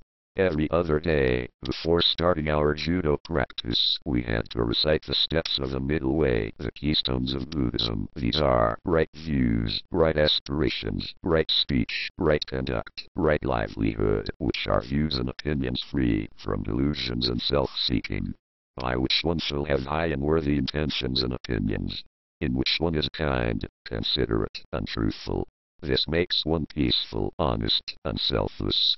To obey this, one must avoid hurting men or animals, and must give the latter their rights as beings. Right effort, right mindfulness, right rapture, one must have self-control and undergo constant self-training. In having the right thoughts and in trying to do that which is known to be right. This is the pleasure derived from meditating on the realities of life and on the overself. If any of us offended against the steps, we had to lie face down across the main entrance to the temple, so that all who entered had to step over the body. Here we would stay from the first dawn until dark, with no movement and no food or drink. It was considered to be a great disgrace. Now I was a Lama, one of the elite, one of the superior ones. It sounded just fine. But there were catches. Before I had to obey the frightening number of 32 rules of priestly conduct. As a Lama, to my horror and dismay, I found that the total was 253. Anachakpuri the wise Lama did not break any of those rules. It seemed to me that the world was so full of things to learn, I thought my head would burst. But it was pleasant to sit upon the roof and watch the Dalai Lama arrive at the Norgulinga or Jewel Park, just down below. I had to keep hidden when I so watched the precious one, for no one must look down on him. Down below, too, but on the other side of our iron mountain, I could look on 2 beautiful parks, the Kadilinga and just across the stream, called the Kalanchu, the Dodpool Linga. Linga means park, or at least it is the nearest spelling according to the Western style of writing. More to the north I could gaze upon the western gate, the Pargokalan. This great cordon straddled across the road, leading from Dresden, past the village of Cho, and on to the heart of the city. Nearer, almost at the foot of the Chakpori, was a cordon commemorating one of our historical heroes, King Khizar, who lived in the warlike days before Buddhism and peace came to Tibet. Work? We had plenty of that, but we had our compensations, our pleasures as well. It was compensation in full and brimming over, to associate with men like the Lama Mingyur, men whose sole thought was peace and help for others. It was payment, too, to be able to look over this beautiful valley so green and peopled with well-loved trees. To see the blue waters meandering through the land between the mountain ranges, to see the gleaming cordons, the picturesque lamaseries and hermitages, perched on inaccessible crags. To look, with reverence, on the golden domes of the Patala so near to us, and the shining roofs of the Jokang a little farther to the east. The comradeship of others, the rough good fellowship of the lesser monks, and the familiar scent of incense as it wafted around the temples. These things made up our life, and it was a life worth living. Hardship? Yes, there was plenty. But it was worth it. In any community there are those of little understanding, of little faith, but here at Chakpori they were indeed in the minority. Chapter 12. Herbs and Kites. The weeks flew by. There was so much to do, to learn, and to plan. Now I could delve far more deeply into occult matters and receive special training. One day, in early August, my guide said, "This year we will go with the herb gatherers. You will gain much useful knowledge of herbs in their natural state, and we will introduce you to real kite flying." For 2 weeks everyone was busy. Leather bags had to be made and the old ones cleaned. Tents had to be overhauled and the animals carefully examined to see that they were fit and able to undertake the long trip. Our party was to be 200 monks, and we would make our base at the old lamasery of Triurpa and send out parties every day to search the neighborhood for herbs. At the end of August we set out amid much shouting and noise. Those who were to remain behind clustered around the walls, envious of the ones going to holiday and adventure. As a lama I now rode a white horse. A few of us were going to press on with a minimum of equipment so that we could have several days at Triurpa before the others arrived. Our horses would travel 15 to 20 miles a day, but the yaks rarely exceeded 8 to 10 miles a day. We were lightly loaded as we took the minimum of equipment, preferring to arrive quickly. The yak train, which followed more slowly, had each animal carrying the usual 170-pound load. The 27 of us who were the advance party were glad indeed to arrive at the lamasery several days later.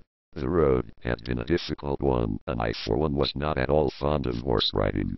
By now I could stay on even when the horse galloped, but there my prowess ended. Never could I stand on a saddle as some of the others did. I sat and clung, and if it was not graceful, then at least it was safe.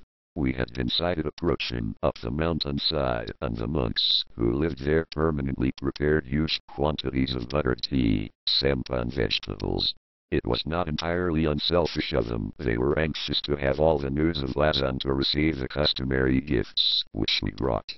Up on the flat roof of the temple building, braziers of incense threw dense columns of smoke into the air. Up into the courtyard we rode, with newfound energy at the thought of the end of the journey. Most of the other lamas had old friends to meet. Everyone seemed to know the Lama Mingyur. He was swept from my sight by the welcoming throng, and I thought that once again I was all alone in the world, but after only a very few minutes I heard, "Lobsang, Lobsang, where are you?" I soon answered, and before I knew what was happening the crowd had opened and more or less engulfed me. My guide was talking to an elderly abbot, who turned and said, "So this is he? Well, and so young, too."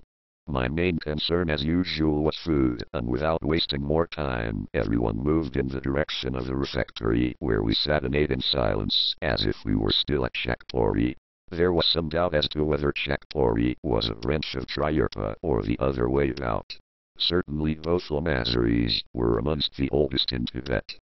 Rampa was famed as having some really valuable manuscripts dealing with herbal cures, and I was going to be able to read them and make all the notes I needed.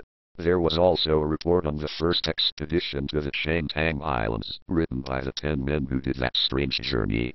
But of greatest interest to me at the present time was the level table on just near, from which we were going to launch our kites. The land here was strange. Immense peaks jutted out of continually rising ground. Flat tablelands, like terraced gardens, extended from the foot of peaks like broad steps reaching higher and higher. Some of these lower steps were rich in herbs. One form of moss found here had far greater absorptive powers than sphagnum. A small plant bearing yellow berries had amazing pain-deadening properties. The monks and boys would gather these herbs and lay them out to dry. I, as a lama, would now be able to supervise them, but for me this trip would consist mainly of practical instruction from the Lama Minjire Dondapan herb specialists. At the present moment, as I looked around, the only thought in my mind was kites, man-lifting kites. Tucked away in the Lamazari building behind me were bars of spruce, which had been brought from a far country, for no such trees grew in Tibet, and spruce, probably from Assam, was considered as ideal for kite construction, as it would take hard knocks without fracturing and it was light and strong. After the kites were finished with, the wood would be examined and placed into store ready for the next time. The discipline was not greatly relaxed here. We still had our midnight service and the others at regular intervals. This, if one thought about it, was the wisest way, as it would be harder to observe our long hours later if we relaxed now. The whole of our class time was devoted to herb gathering and kite flying. Here, in this Lamazari, clinging to the side of a mountain, we were still in daylight, while down below the ground was clothed in purple shadows, and the night wind could be heard rustling through the scant vegetation. The sun sank behind the far mountain peaks and we, too, were in darkness. Below us the country looked like a black lake. Nowhere was there a glimmer of light. Nowhere, so far as the eye could range, was there a living creature except here in this group of holy buildings. With the going down of the sun, the night wind rose and set about the business of the gods, the dusting of the corners of earth. As it swept along the valley below, it was trapped by the mountainside and was channeled up through faults in the rock, to emerge into our upper air with a dull moaning boom, like a giant conch calling one to service. Around us there was the creaking and crackling of rocks moving and contracting now that the greater heat of the day had gone. Above us the stars were vivid in the dark night sky. The old people used to say that Caesar's legions had dropped their spears on the floor of heaven at the call of Buddha, and the stars were but the reflections of the lights of the heavenly room shining through the holes. Suddenly a new sound was heard above the noise of the rising wind, the temple trumpets sounding the close of yet another day. Up on the roof, as I looked, I could dimly discern the silhouettes of monks, their robes fluttering in the breeze as they carried out their priestly office. For us, the trumpet's call meant bedtime until midnight. Dotted around the halls and temples were little groups of monks discussing the affairs of Lhasa and of the world beyond. Discussing our beloved Dalai Lama, the greatest incarnation of any Dalai Lama. At the sound of the close of day they slowly dispersed and went their separate ways to bed. Gradually the living sounds of the Lamazari ceased, and there was the atmosphere of peace. I lay on my back, gazing up through a small window. For this night I was too interested to sleep or to want to sleep. The stars above, and my whole life ahead. So much of it I knew, those things which had been predicted. So much had not been said. The predictions about Tibet, why did we have to be invaded? What had we done, a peace-loving country with no ambitions other than to develop spiritually? Why did other nations covet our land? We desired nothing but that which was ours. Why, then, did other people want to conquer and enslave us? All we wanted was to be left alone, to follow our own way of life.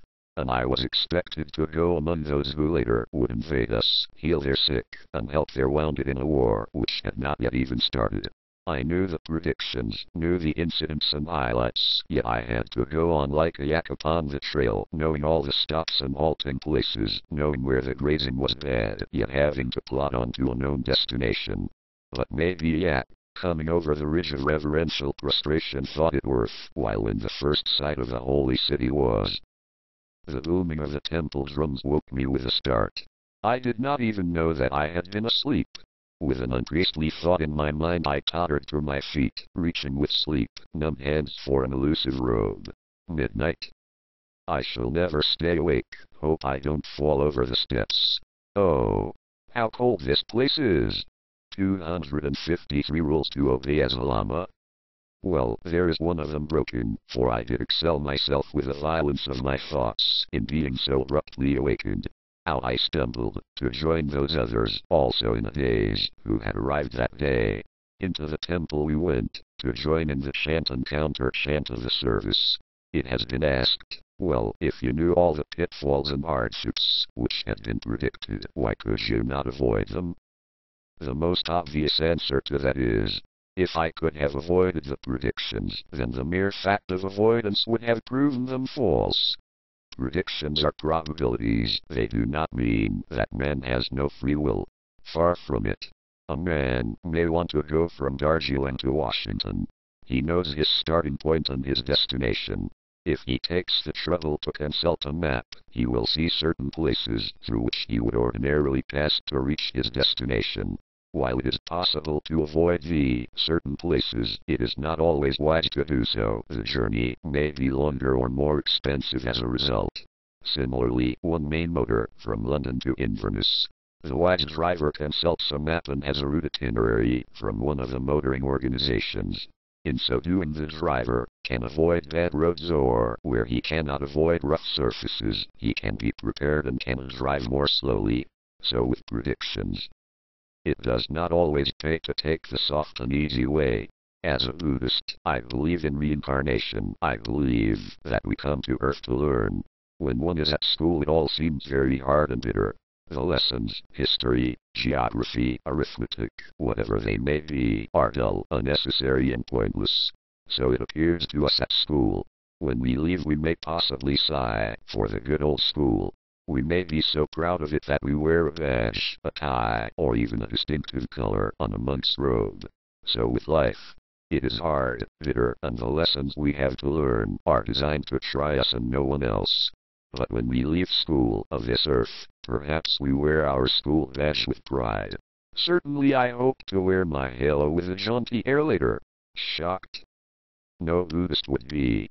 Dying is merely leaving our old, empty case and being reborn into a better world. With a morning light we were up and anxious to explore. The older men were wanting to meet those they had missed the night before. I wanted more than anything to see these huge man-lifting kites I had heard so much about. First we had to be shown over the Lamasery so that we should know our way about. Up on the high roof we looked about at the towering peaks and gazed down at the fearsome ravines. Far away I could see a turgid stream of yellow, laden with water-worn clay. Nearer the streams were the blue of the sky and rippling.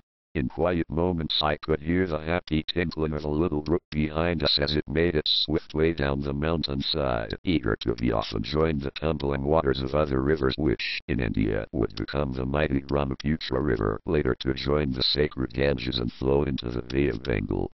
The sun was rising above the mountains, and the chill of the air fast vanished. Far away we could see a lone vulture swooping in search of a morning meal. By my side a respectful Lama pointed out features of interest.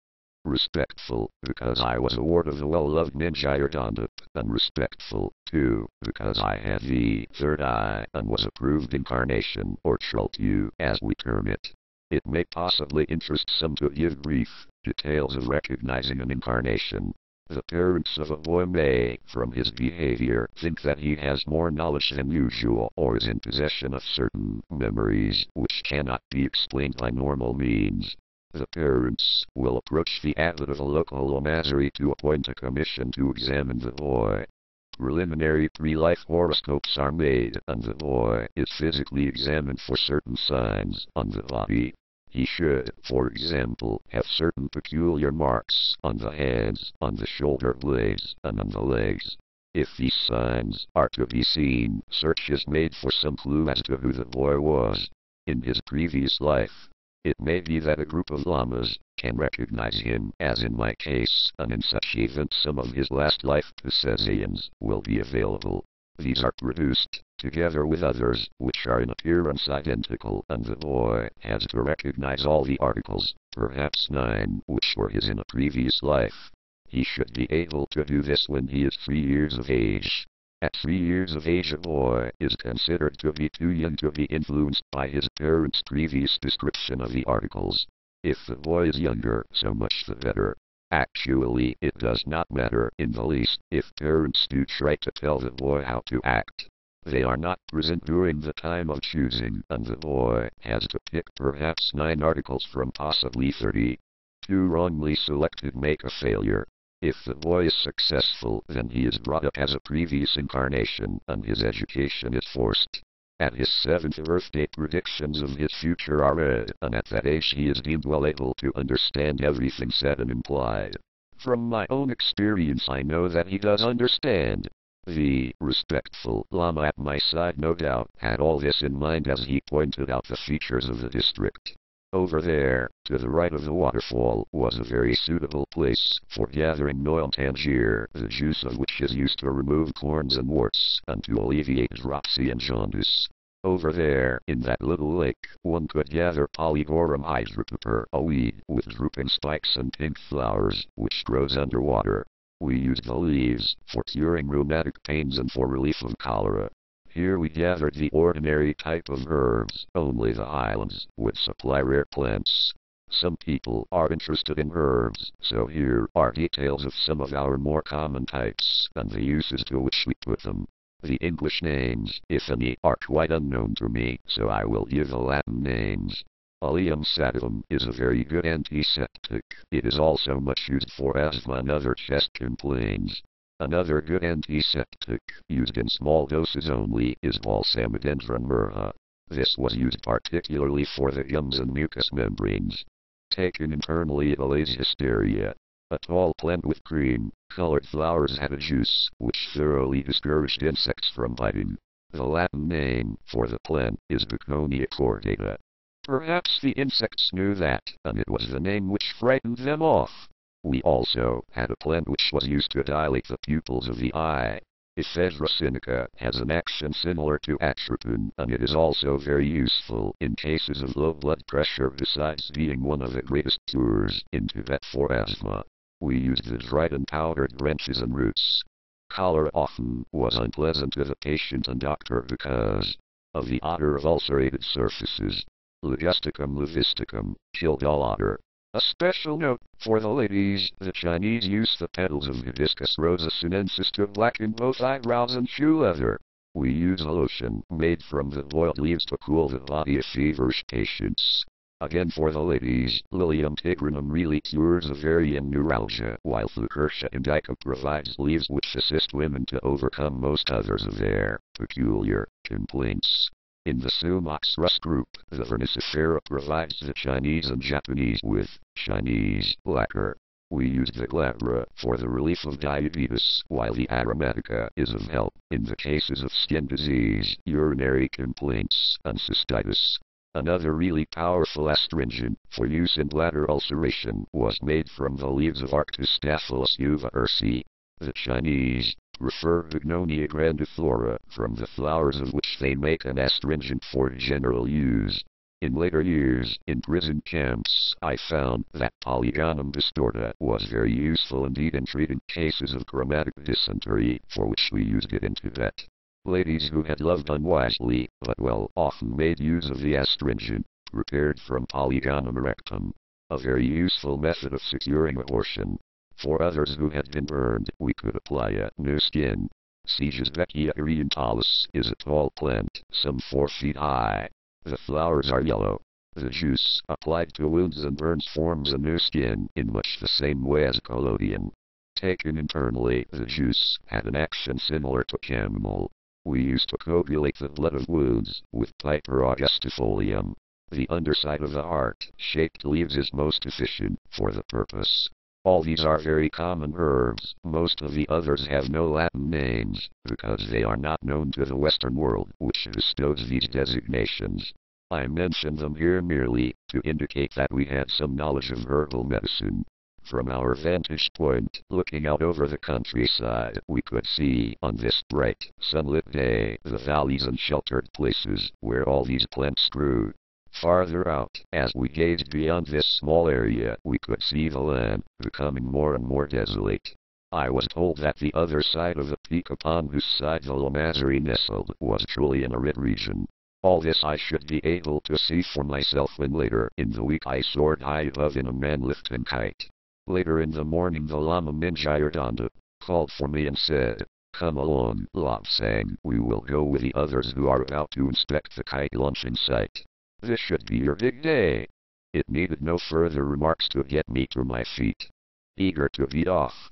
Down at the main entrance a group of red-robed monks waited for us, and together we walked down the steps and along the draughty tableland. There was not much vegetation up here. The ground was of beaten earth over a solid rock shelf. A few sparse bushes clung to the side of the rock as if afraid of sliding over the edge and down into the ravine below. Up above us, on the roof of the Lobsang, prayer flags were held stiff and rigid by the wind. Every now and then the masts creaked and groaned with a strain as they had done for ages past, and held. Nearby, a small novice idly scuffed the earth with his boot, and the force of the breeze whipped away the dust like a puff of smoke. We walked towards one rocky edge of the long tableland, the edge from which the peak soared up in a gentle slope. Our robes were pressed tight against our backs and billowed out in front, pushing us, making it difficult not to break into a run. About 20 or 30 feet from the edge was a crevice in the ground. From it the wind shot with gale force, sometimes projecting small stones and bits of lichen into the air like speeding arrows. Wind sweeping along the valley far below was trapped by the rock formations and, piling up with no easier mode of exit, poured up at high pressure through the fault in the rock, finally to emerge at the table and with a shriek of power at being free again. Sometimes, during the season of gales, we were told the noise was like the roaring of demons escaping from the deepest pit and ravening for victims.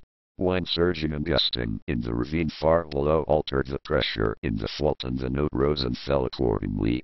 But now, on this morning, the current of air was constant. I could well believe the tales that were told of small boys walking into the blast and being blown straight off their feet, up into the air, to fall perhaps 2,000 feet down to the rocks at the base of the crevice. It was a very useful spot from which to launch a kite, though, because the force was such that a kite would be able to rise straight up. We were shown this with small kites similar to those I used to fly when I was a small boy at home. It was most surprising to hold the string and find one's arm lifted strongly by even the smallest toy kite. We were led along the whole rocky shelf, and the very experienced men with us pointed out dangers to avoid, peaks which were known to have a treacherous downdraft of air, or those which seemed to attract one sideways. We were told that each monk who flew must carry a stone with him to which was attached a silk kata, inscribed with prayers to the gods of the air to bless this, a newcomer to their domain. This stone had to be cast to the winds when one was of sufficient height. Then the gods of the winds would read the prayer as the cloth unrolled and streamed out, and so it was hoped they would protect the kite rider from all harm. Back in the Lobsang, there was much scurrying about as we carried out the materials with which to assemble the kites. Everything was carefully inspected. The spruce wood poles were examined inch by inch to make certain that they were free from flaws or other damage. The silk with which the kites were to be covered was unrolled upon a smooth, clean floor. Monks on hands and knees crept about in order carefully to test and view every square foot. With the examiners satisfied, the framework was lashed into position and little retaining wedges rammed home. This kite was of box form, about 8 feet square and about 10 feet long. Wings extended 8 or 9 feet from the two horizontal sides. Beneath the tips there had to be fixed bamboo half-hoops to act as skids and to protect the wings when taking off and landing. At the floor of the kite, which was strengthened, there was a long bamboo skid which tapered upwards like our Tibetan boots. This particular pole was as thick as my wrist and was strutted so that even with a kite at rest, there was no ground touching the silk, the skid and wing protectors preventing it. I was not at all happy at first sight of the rope of yak hair. It looked flimsy. A V of it was fastened to the wing roots and reached to just in front of the skid. 2 monks picked up the kite and carried it to the end of the flat table, and it was quite a struggle lifting it over the updraught of air, and many monks had to hold it and carry it across. First there was to be a trial. For this we were going to hold the rope and pull instead of using horses. A party of monks held the rope, and the kite master watched carefully. At his signal they ran as fast as they could, dragging the kite with them. It hit the airstream from the fissure in the rock, and up into the air it leaped like a huge bird.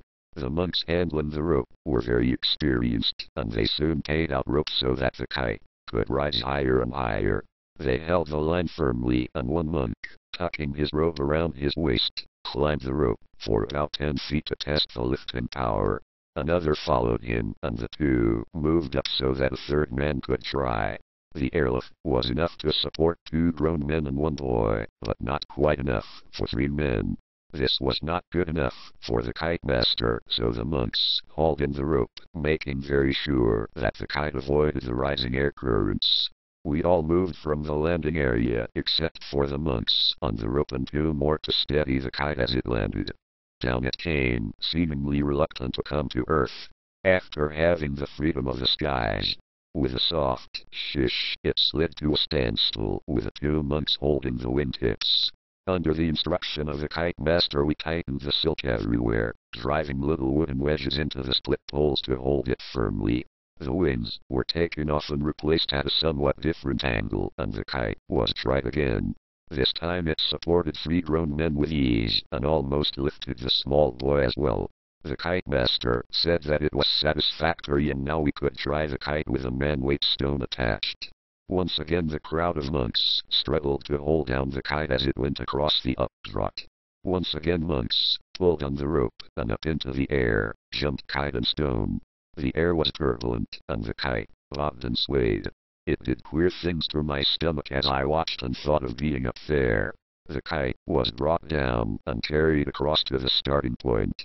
An experienced lama spoke to me. "I will go up first, then it will be your turn. Watch me carefully." He led me to the skid. "Observe how I put my feet here on this wood. Link both arms over this crossbar behind you. When you are airborne, step down into the V and sit on this thickened part of the rope. As you land, when you are 8 to 10 feet in the air, jump. It is the safest way. Now I will fly and you can watch." This time the horses had been hitched to the rope. As the lama gave the signal, the horses were urged forward at a gallop. The kite slid forward, hit the updraught and leaped into the air. When it was 100 feet above us, and 2,000 or 3,000 feet above the rocks below, the lama slid down the rope to the V, where he sat swaying. Higher and higher he went, a group of monks pulling on the rope and paying it out so that height could be gained. Then the lama above kicked hard on the rope as a signal, and the men began hauling in. Gradually it came lower and lower, swaying and twisting as kites will. 20 feet, 10 feet, and the lama was hanging by his hands. He let go, and as he hit ground he turned a somersault and so regained his feet.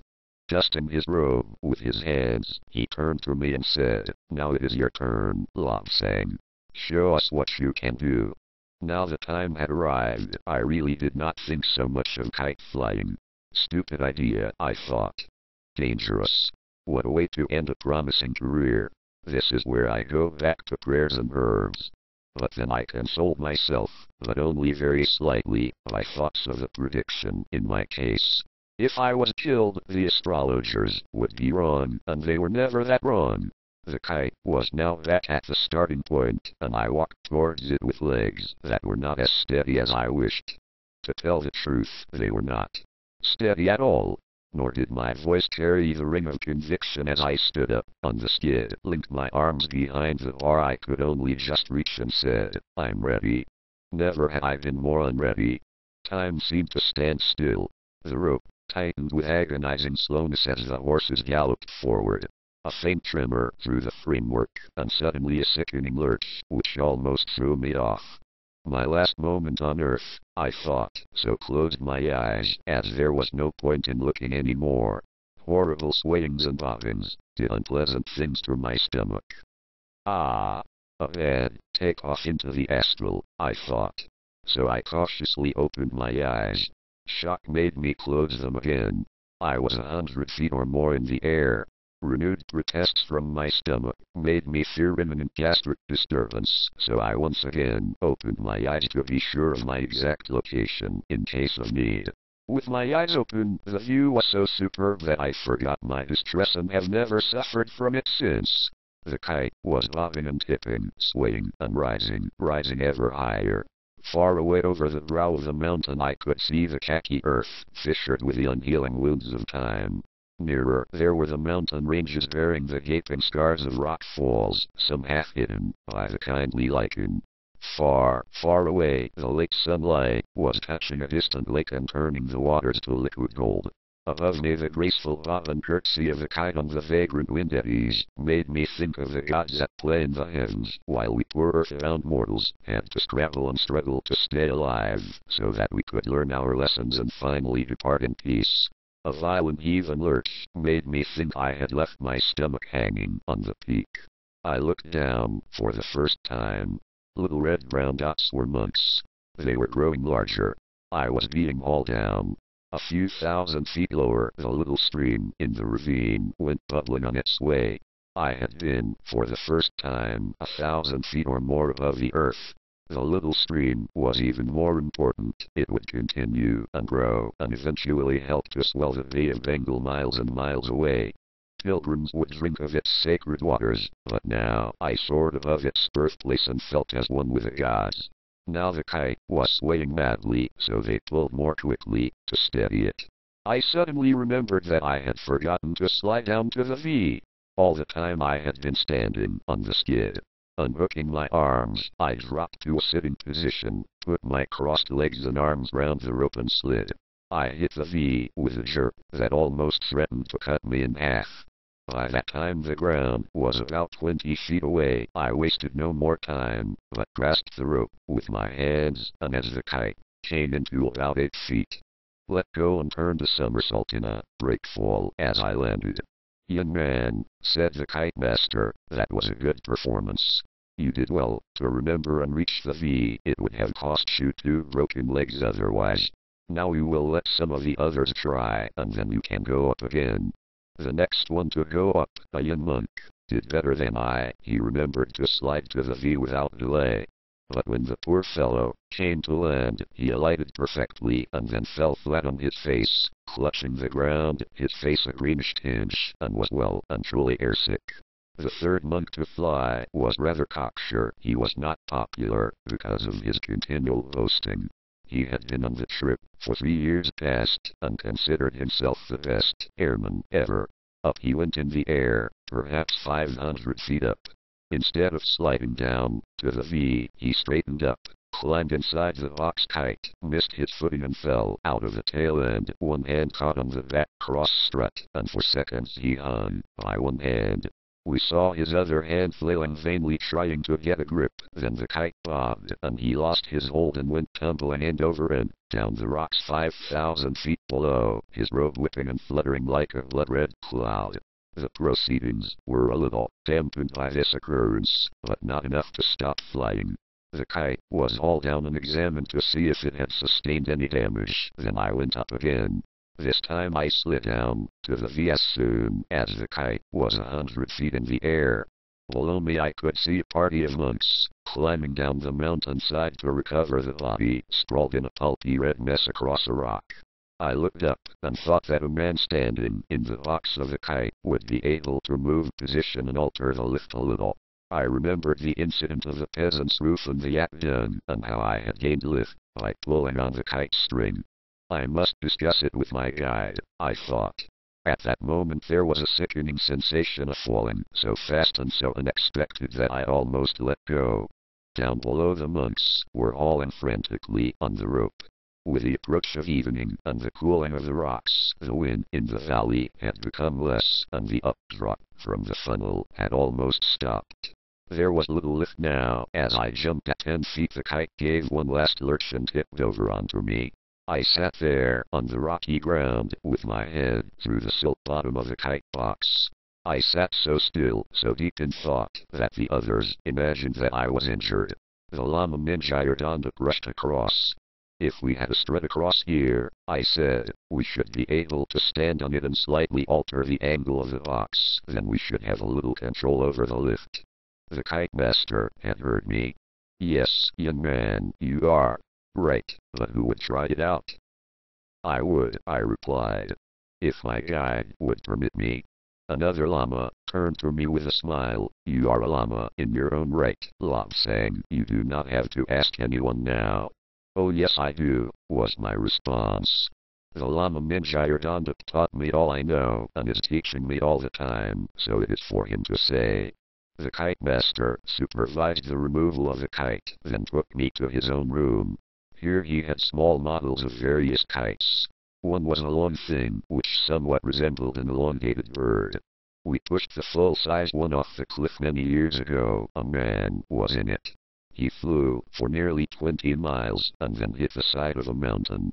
We have not done anything with this type since. Now here is a kite such as you envisage. A strut across here and a holding bar there. We have one already made. The woodwork is already finished. It is in the little disused store at the far end of the block. I have not been able to get anyone to try it, and I am a little overweight. As he was about 300 pounds in weight, this was an almost classic understatement. The Lama Minjayardanda had entered during the discussion.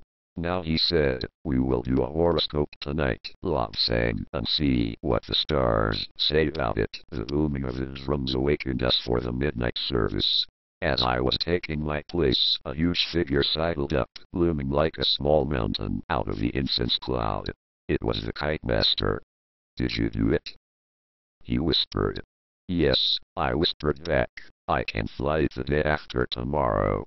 Good, he muttered, it will be ready. Here in the temple, with the flickering butter lamps and the sacred figures around the walls, it was difficult to think of the foolish monk who had fallen out of his present life. If he had not been showing off, I might not have thought of trying to stand inside the kite body and to some extent control the lift. Here, inside the body of this temple, with walls so brilliantly painted with holy pictures, we sat in the lotus style, each of us like a living statue of the Lord Buddha. Our seats were the square cushions too high, and they raised us some 10 or 12 inches above the floor. We sat in double rows, each 2 rows facing each other. Our normal service came first. The leader of the chants, chosen for his musical knowledge and deep voice, sang the first passages. At the end of each, his voice sank lower and lower until his lungs were emptied of air. We droned the responses, certain passages of which were marked by the beating of the drums, or the ringing of our sweet-toned bells. We had to be extremely careful of our articulation, as we believed that the discipline of a Lamazari can be gauged by the clarity of its singing and the accuracy of the music. Tibetan written music would be difficult for a Westerner to follow. It consists of curves.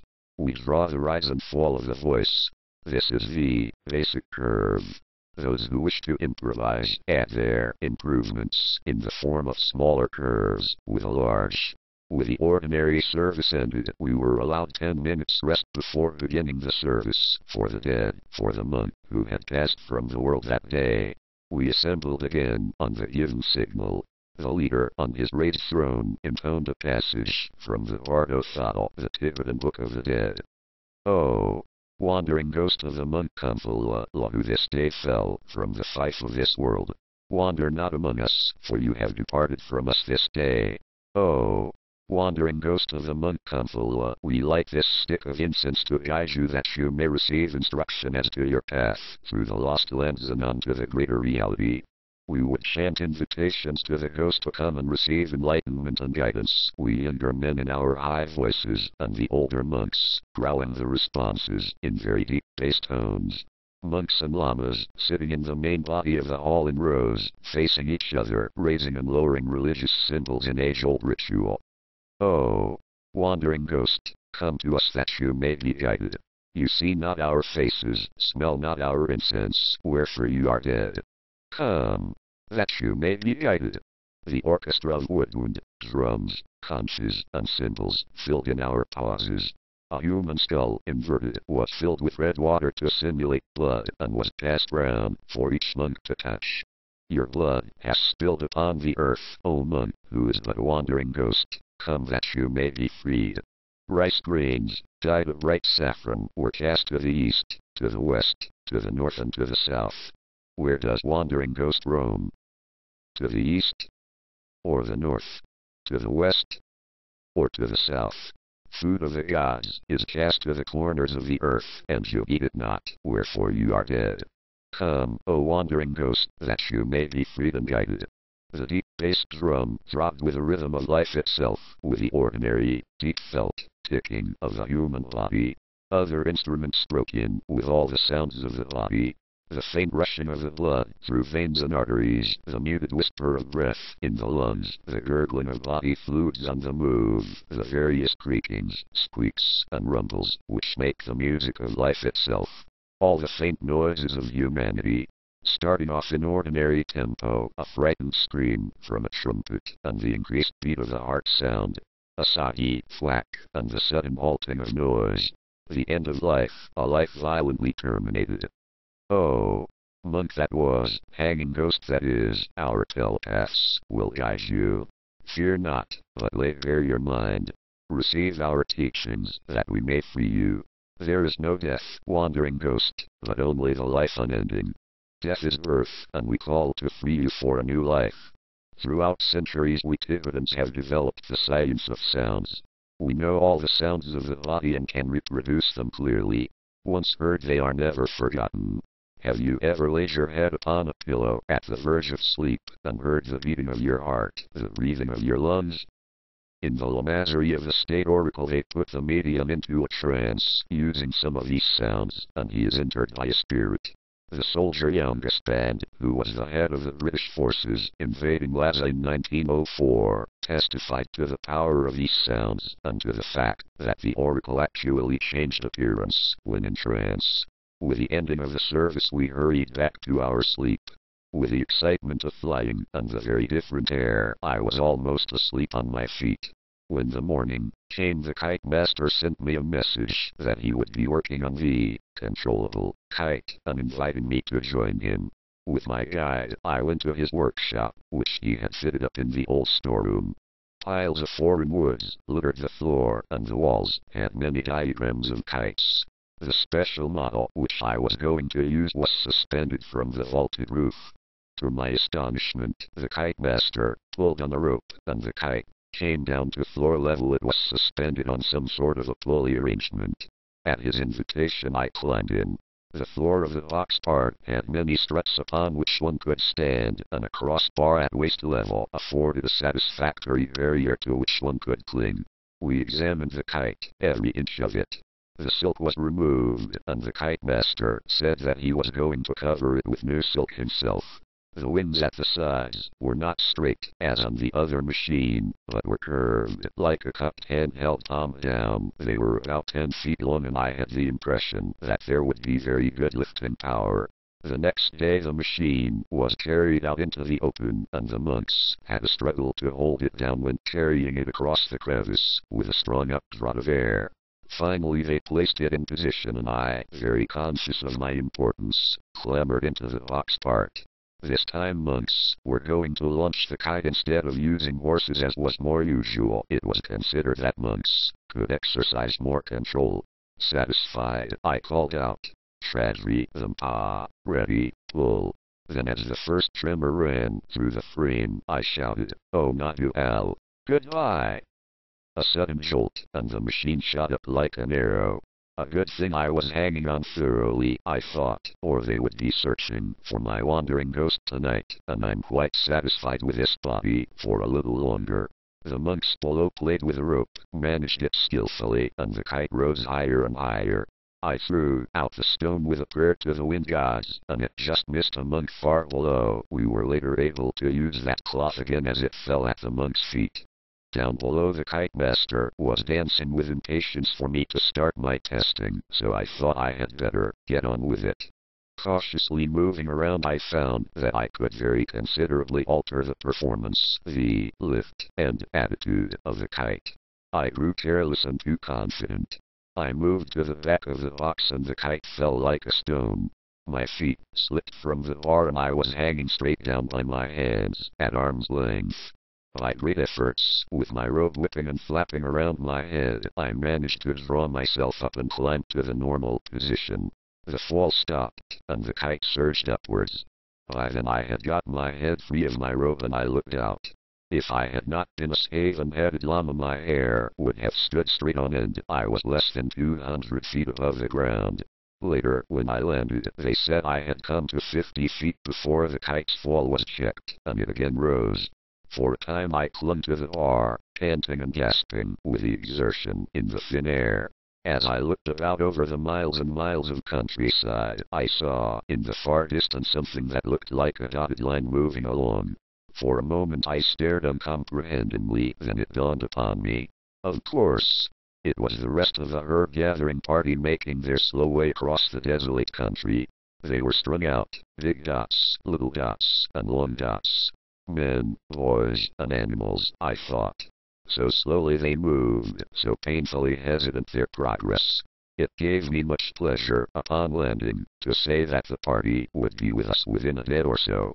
It was truly fascinating to look about over the cold blue-gray of the rocks, and the warm red ochre of the earth and see lake shimmering in the far distance. Down below, in the ravine, where it was warmed and sheltered from the bitter winds, mosses, lichens, and plants made a carpetwork, which reminded me of that in my father's study. Across it ran the little stream, which sang to me in the night. Ran across it, yes, and that, too, reminded me painfully of the time when I upset a jar of clear water over father's carpet. Yes, my father certainly had a very heavy hand. The country at the back of the Lomazari was mountainous, peak after peak rising in their serried ranks until, against the far distant skyline, they stood outlined blackly against the sunlight. The sky in Tibet is the clearest in the world. One can see as far as the mountains will permit, and there are no heat hazes to cause distortion. So far as I could see, nothing moved in the whole vast distance except the monks below me and those scarce recognizable dots toiling interminably towards us. Perhaps they could see me here. But now the kite began to jerk. The monks were hauling me down. With infinite care they pulled so as to avoid damaging the valuable experimental machine. On the ground, the kite master looked on me with fond affection and put his mighty arms around my shoulders with such enthusiasm that I was sure that every bone was crushed. No one else could get a word in. For years he had had theories, but could not put them to the test. His immense bulk made it impossible for him to fly. As I kept telling him when he paused for breath, I liked doing it. I got as much pleasure out of flying as he did from designing, experimenting, and watching. Yes, Lobsang. Now, if we just move this over to here and put that strut there. Yes, that will do it. We will take it in and start on it now. And it rocked sideways, you say, when you did this. So it went on. Fly and alter, and I loved every second of it. No one but I was allowed to fly, or even set foot in that special kite. Each time I used it there were some modifications, some improvements. The biggest improvement, I thought, was a strap to hold me in. But the arrival of the rest of the party put a stop to kite flying for a day or two. We had to organize the newcomers into gathering and packing groups. The less experienced monks were to gather 3 kinds of plants only, and they were sent to areas where such plants were plentiful. Every group stayed away for 7 days, ranging the sources of supply. On the 8th day they returned with the plants, which were spread out on the clean floor of a huge storage room. Very experienced lamas examined every plant to make sure that it was free from blight and of the right type. Some plants had the petals removed and dried. Others had the roots grated and stored. Yet others, as soon as they were brought in, were crushed between rollers for the juice. This food was stored in tightly sealed jars. Seeds, leaves, stems, petals, all were cleaned and packed in leather bags when quite dry. The bags would have the contents noted on the outside. The neck would be twisted to make it watertight, and the leather would be quickly dipped in water and exposed to the strong sunlight. Within a day the leather would have dried as hard as a piece of wood. so hard would the bag become that to open it the tightly twisted end would have to be knocked off. In the dry air of Tibet, herbs stored in this way would keep for years. After the first few days I divided my time between herb gathering and kite flying. The old kite master was a man of much influence and, as he said, in view of the predictions concerning my future, knowledge of machines in the sky were as important as the ability to gather herbs and classify them. For 3 days a week I flew in the kites. The rest of the time was spent in riding from group to group so that I could learn as much as possible in the shortest time. Often, high above in a kite, I would look out over the now familiar landscape and see the black yak-hide tents of the herb gatherers. Around them the yaks would be grazing, making up for lost time, the time at the end of the week when they would have to carry in the loads of herbs. Many of these plants were quite well known in most Eastern countries, but others had not been discovered by the Western world and so had no Latin names. A knowledge of herbs has been of great use to me, but the knowledge of flying not less so. We had one more accident. A monk had been watching me rather closely, and when it was his turn to fly in an ordinary kite, thought that he could do as well as I. High in the air the kite seemed to be acting strangely. We saw that the monk was flinging himself about in an attempt to control the position of the machine. One specially rough lurch, and the kite dipped and tilted sideways. There was a ripping and splintering of wood, and the monk came tumbling out of the side. As he fell he spun head over feet with his robe whirling over his head. A rain of articles fell down, sample bowl, wooden cup, rosary, and various charms. He would no longer need them. Spinning end over end, he finally disappeared in the ravine. Later, came the sound of the impact. All good things come too quickly to an end. The days were full of work, hard work, but all too soon our 3 months visit drew to a close. This was the first of a number of pleasant visits to the hills and to the other Trialpa near Lhasa. Reluctantly we packed our few belongings. I was given a beautiful model man-lifting kite by the kite master, which he had made specially for me. On the next day we set off for home. A few of us, as on arriving, did a forced ride, and the main body of monks, acolytes, and pack animals followed on in leisurely manner. We were glad to be back at the Iron Mountain, but sorry indeed to be parted from our new friends and the great freedom of the hills. Chapter 13. First visit home. We had arrived back in time for the Losgar, or New Year, ceremonies. Everything had to be cleaned, everywhere tidied. On the 15th day the Dalai Lama went to the cathedral for a number of services. With them ended, he came out for his tour of the Barker, the ring road, which went outside the Jokang Council Hall, round by the marketplace, and completed the circuit between the big business houses. At this time of the celebrations, the solemnity was being replaced by jollity. The gods were pleased, and now was the time for pleasure and enjoyment. Huge frameworks, from 30 to 40 feet high, supported images made of colored butter. Some of the frames had butter pictures in relief of various scenes from our sacred books. The Dalai Lama walked around and examined each one. The most attractive exhibit earned for the Lamasery, making it the title of the best butter modelers of the year. We of Shakpuri were not at all interested in these carnivals. It all seemed rather childish and unamusing to us. Nor were we interested in the other proceedings, when ridderless horses raced across the plain of Lhasa in open competition. We were more interested in the giant figures representing characters from our legends. These figures were constructed on a light wooden framework to represent the body, and a very realistic huge head was fitted. Inside the head were butter lamps which shone through the eyes, and, in flickering, appeared to make the eyes move from side to side. A strong monk on stilts would be inside the frame of the figure, with his eyes giving a very indifferent view through the giant's midsection.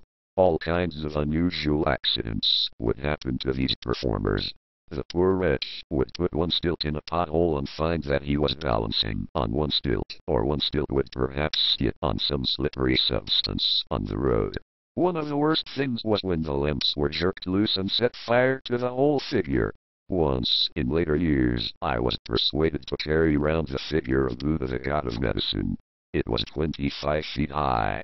The flowing robes flapped round my stilted legs. Moths flapped around as well, for the garments had been stored. As I jerked along the road, dust was shaken from the folds, and I sneezed and sneezed and sneezed. Every time I did so I felt that I was going to topple over. Every sneeze caused a further jerk, and added to my discomfort by spilling hot butter from the lamps over my shaven and suffering pate. The heat was terrible. Swaths of moldy old clothes, swarms of bewildered moths, and hot butter. Normally butter in a lamp is solid with the exception of a little pool around the wick. Now, in this stifling heat, the whole lot had melted. The little peephole in the midsection of the figure was not in line with my eyes, and I could not let go of the stilts in order to rearrange it. All I could see was the back of the figure in front of me, and by the way it was hopping about and swaying, the poor wretch inside was having a bad a time as I, however, with the Dalai Lama watching, there was nothing to do but to march on, suffocated with cloth and half-roasted in butter fat. With a heat and exertion I am sure that I lost pounds of weight that day. A High Lama that night said, "Oh, Lobsang, your performance was good. You would be a very excellent comedian." I certainly did not tell him that the antics which amused him so much were entirely involuntary. Most definitely I did not carry a figure again. Not long after this, I think it may have been 5 or 6 months, there was a sudden terrific gale of wind with flying clouds of dust and grit. I was on the roof of a storehouse, being instructed in how to lay sheet gold to make the roof waterproof. The gale caught me and whirled me off the flat roof, to bump first on another roof some 20 feet lower.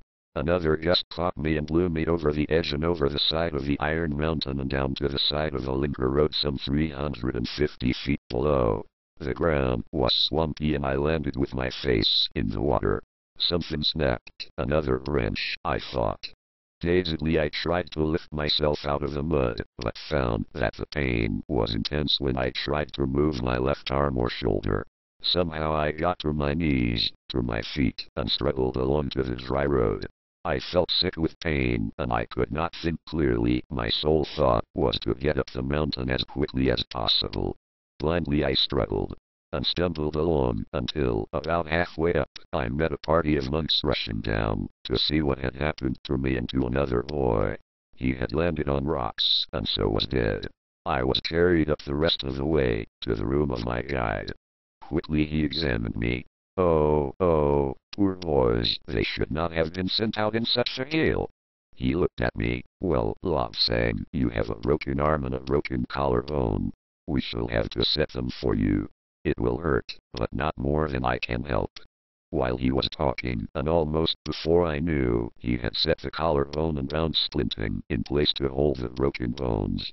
The upper arm was more painful, but soon that, too, was set and splinted. For the rest of that day I did nothing but lie down. With the arrival of the next day, the Lama Mingyardondup said, "We cannot let you fall behind in studies, Lobsang, so you and I will study together here. Like all of us you have a certain little dislike of learning new things, so I am going to remove that study antagonism hypnotically." He closed the shutters and the room was in darkness except for the faint light from the altar lamps. From somewhere he took a small box, which he stood on a shelf in front of me. I seemed to see bright lights, colored lights, hands and bars of color, and then all appeared to end in a silent explosion of brightness. It must have been many hours later when I awoke. The window was again open, but the purple shadows of night were beginning to fill the valley down below. From the Patala, little lights were twinkling in and around the buildings as the evening guard went their rounds making sure that all was secure. I could look across the city where, too, the nightlife was now commencing. Just then, my guide came in. "Oh," he said, "so you have returned to us at last. We thought that you found the astral field so pleasant that you were staying a while. Now, I suppose as usual you are hungry." As he mentioned it, I realized that I was, definitely. Food was soon brought, and as I ate he talked. "By ordinary laws you should have left the body, but your stars says you would live to die in the land of the Red Indians, America, in many years' time. They are having a service for the one who did not stay. He was killed on the instant." It appeared to me that the ones who had passed over were the lucky ones. My own experiences in astral traveling had taught me that it was very pleasant. But then I reminded myself that we did not really like school, but we had to stay to learn things, and what was life on Earth but a school? A hard one, too, I thought. Here am I with 2 broken bones, and I have to go on learning. For 2 weeks I had even more intensive teaching than usual. I was told it was to keep my mind from thinking of my broken bones. Now, at the end of the fortnight, they had united, but I was stiff, and both my shoulder and arm were painful. The Lama Minjayardanda was reading a letter when I went into his room one morning. He looked up at me as I entered. "Lobsang," he said, "we have a packet of herbs to go to your honorable mother. You can take it tomorrow morning and stay the day." "I am sure my father would not want to see me," I answered. He ignored me completely when he passed me on the steps of the Patala. Yes, of course he did. He knew that you had just come from the Precious One. He knew that you had been specially favored, and so he could not speak unless I was with you, because you are now my ward, by order of the Precious One himself. He looked at me, and the corners of his eyes crinkled as he laughed. "Anyhow, your father will not be there tomorrow. He has gone to Giants for several days." In the morning my guide looked me over and said, you look a little pale, but you are clean and tidy, and that should count a lot with a mother. Here is a scarf. Don't forget that you are now a Lama and must conform to all the rules. You came here on foot. Today you will ride on one of our best white horses. Take mine, it needs some exercise." The leather bag of herbs, handed to me as I left, had been wrapped in a silk scarf as a sign of respect. I looked at it dubiously, wondering how I was going to keep the wretched thing clean. In the end I took off the scarf and tucked it into my rope pouch until I was nearer home. Down the steep hill we went, the white horse and I. Halfway down the horse stopped, turned his head round to get a good look at me. Apparently he did not think much of what he saw, because he gave a loud neigh and hurried on as if he could not bear the sight of me any longer. I sympathized with him as I had identical opinions about him. In Tibet, the most orthodox lamas ride mules as they are supposed to be sexless affairs. Lamas who are not so finicky ride a male horse or pony. For myself, I preferred to walk, if at all possible. At the bottom of the hill we turned right. I sighed with relief. The horse agreed with me that we turn right. Probably because one always traverses the Linker road in a clockwise direction for religious reasons. So we turned right and crossed the Drepan City Road to continue along the Linker circuit. Along past the Patala, which I thought was not to be compared to our Chakpori for attractiveness, and across the road to India, leaving the Kalanchu on our left and the Snake Temple on our right. At the entrance to my former home, a little way farther on, servants saw me coming and hastened to swing open the gates. Straight into the courtyard I rode, with a swagger and a hope that I would not fall off. A servant held the horse, fortunately, while I slid off. Gravely the steward and I exchanged our ceremonial scars. "Bless this house and all that be in it, Honorable Medical Lama, sir," said the steward. "May the blessing of Buddha, the Pure One, the All-Seeing One, be upon you and keep you healthy," I replied. "Honorable sir, the mistress of the house commands me lead you to her." So off we went, as if I could not have found my own way. With me fumbling to wrap up the bag of herbs, with a wretched scarf again. Upstairs, into Mother's best room. I was never allowed here when I was merely a son, I thought. My second thought was to wonder if I should turn and run for it. The room was full of women. Before I could, my mother came towards me and bowed. "Honorable sir and son, my friends are here to hear of your account of the honor conferred upon you by the Precious One." "Honorable mother," I replied, "the rules of my order prevent me from saying what the Precious One told me. The Lama Minjayardanda instructed me to bring you this bag of herbs and to present you with his scarf of greeting. Honorable Lama and son, these ladies have traveled far to hear of the events of the inmost house and of the Precious One within. Does he really read Indian magazines? And is it true that he has a glass which he can look through and see through the walls of the house?" Madam, I answered, I am but a poor medical lama who has recently returned from the hills. It is not for such as I to speak of the doings of the head of our order. I have come only as messenger. A young woman came up to me and said, don't you remember me? I am Yazo. To be truthful, I hardly could recognize her. She had developed so much and was so ornamental. I had misgivings. 8 no, 9 women were too much of a problem for me. Men, now I knew how to deal with them, but women, they looked at me as if I were a juicy morsel and they hungry wolves on the plains. There was but one course of action, retreat. Honorable Mother, I said, I have delivered my message and now I must return to my duties. I have been ill and have much to do. With that, I bowed to them, turned, and made off as fast as I decently could. The steward had returned to his office, and the groom brought out the horse. Help me to mount carefully, I said, for I have recently had an arm and a shoulder broken and cannot manage alone. The groom opened the gate. I rode out just as Mother appeared on the balcony and shouted something. The white horse turned left so that we could again travel clockwise along the Linker road. Slowly I rode along. Slowly, as I did not want to get back too quickly. Past Jayupolinga, past Morugampa, and along the complete circuit.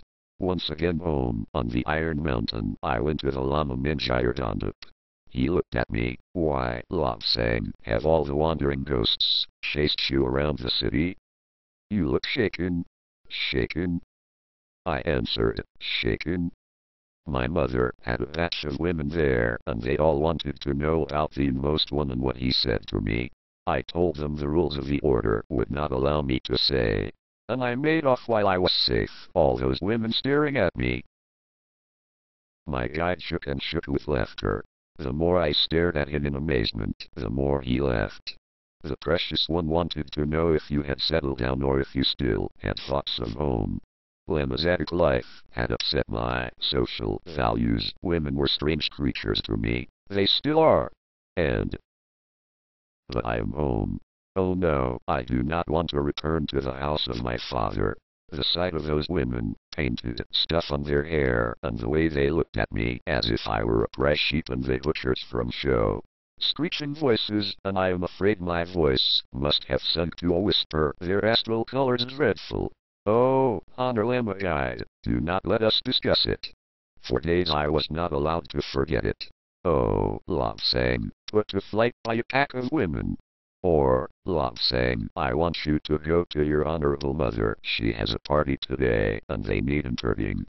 But after a week I was again told that the Dalai Lama was very interested in me and had arranged for me to be sent home when my mother had one of her numerous social parties. No one ever obstructed the precious one. We all loved him, not merely as a god on earth, but as the true man that he was. His temper was a bit hasty, but so was mine, and he never let personal bias interfere with the duties of the state. Nor did he stay in a temper for more than minutes. He was the supreme head of state and church. Chapter 14. Using the Third Eye. One morning, when I was at peace with the world and wondering how to fill in an idle half hour before the next service, the Lama Minjayardanda came to me. Let us take a walk, Lobsang. I have a small job for you to do. I jumped to my feet, glad to be going out with my guide. It did not take us long to get ready, and then we set off.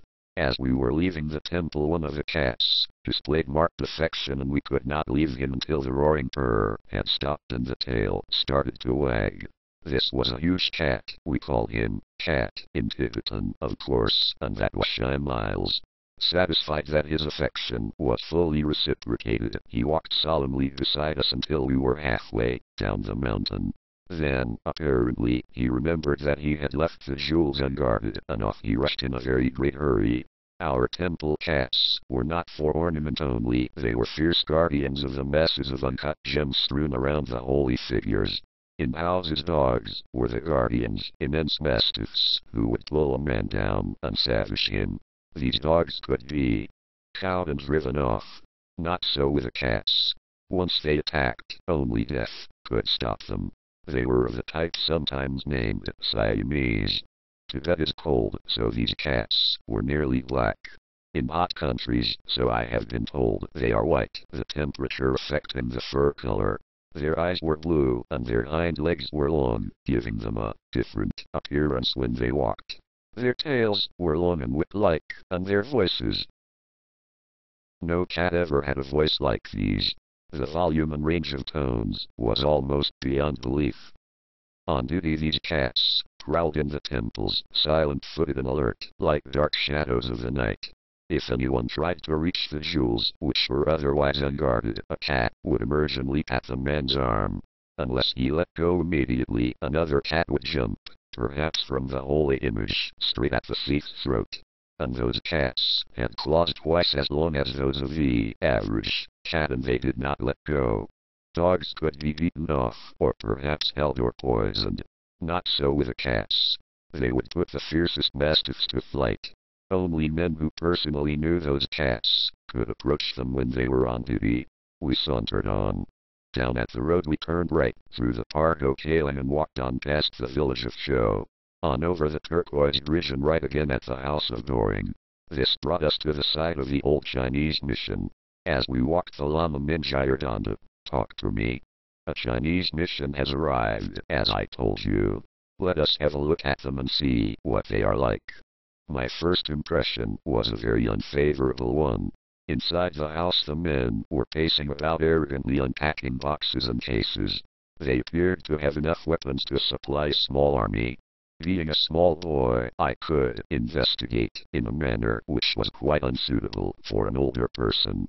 I crept through the grounds and silently approached an open window. For a time I stood and watched until one of the men looked up and saw me. He uttered a Chinese oath which threw grave doubts upon my ancestry, but left none whatever about my future. He reached for something, so I withdrew before he could throw it. On the Linker Road again, I said to my guide, "Oh, how their auras turned red!" And they waved knives about so. For the rest of the way home the Lama Minjayardandap was thoughtful.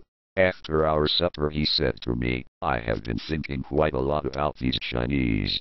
I am going to suggest to the precious one that we make use of your special abilities. Do you feel confident that you can watch them through a screen if it can be arranged?" All I could say was, "If you think I can do it, then I can." The next day I did not see my guide at all, but the following day he taught me in the morning, and after the midday meal said, "We will take a walk this afternoon, Lobsang. Here is a scarf of the first quality, so you do not need to be a clairvoyant to know where we are going. 10 minutes to get yourself ready, and then meet me in my room. I have to go and see the abbot first." Once again we set off on the precipitous path, down the mountainside. We took a shortcut down over the southwest side of our mountain and, after a very short walk, arrived at the Norbulinga.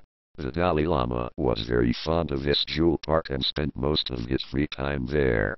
The Patala was a beautiful place outside, but inside it was stuffy through insufficient ventilation and too many butter lamps burning for too long.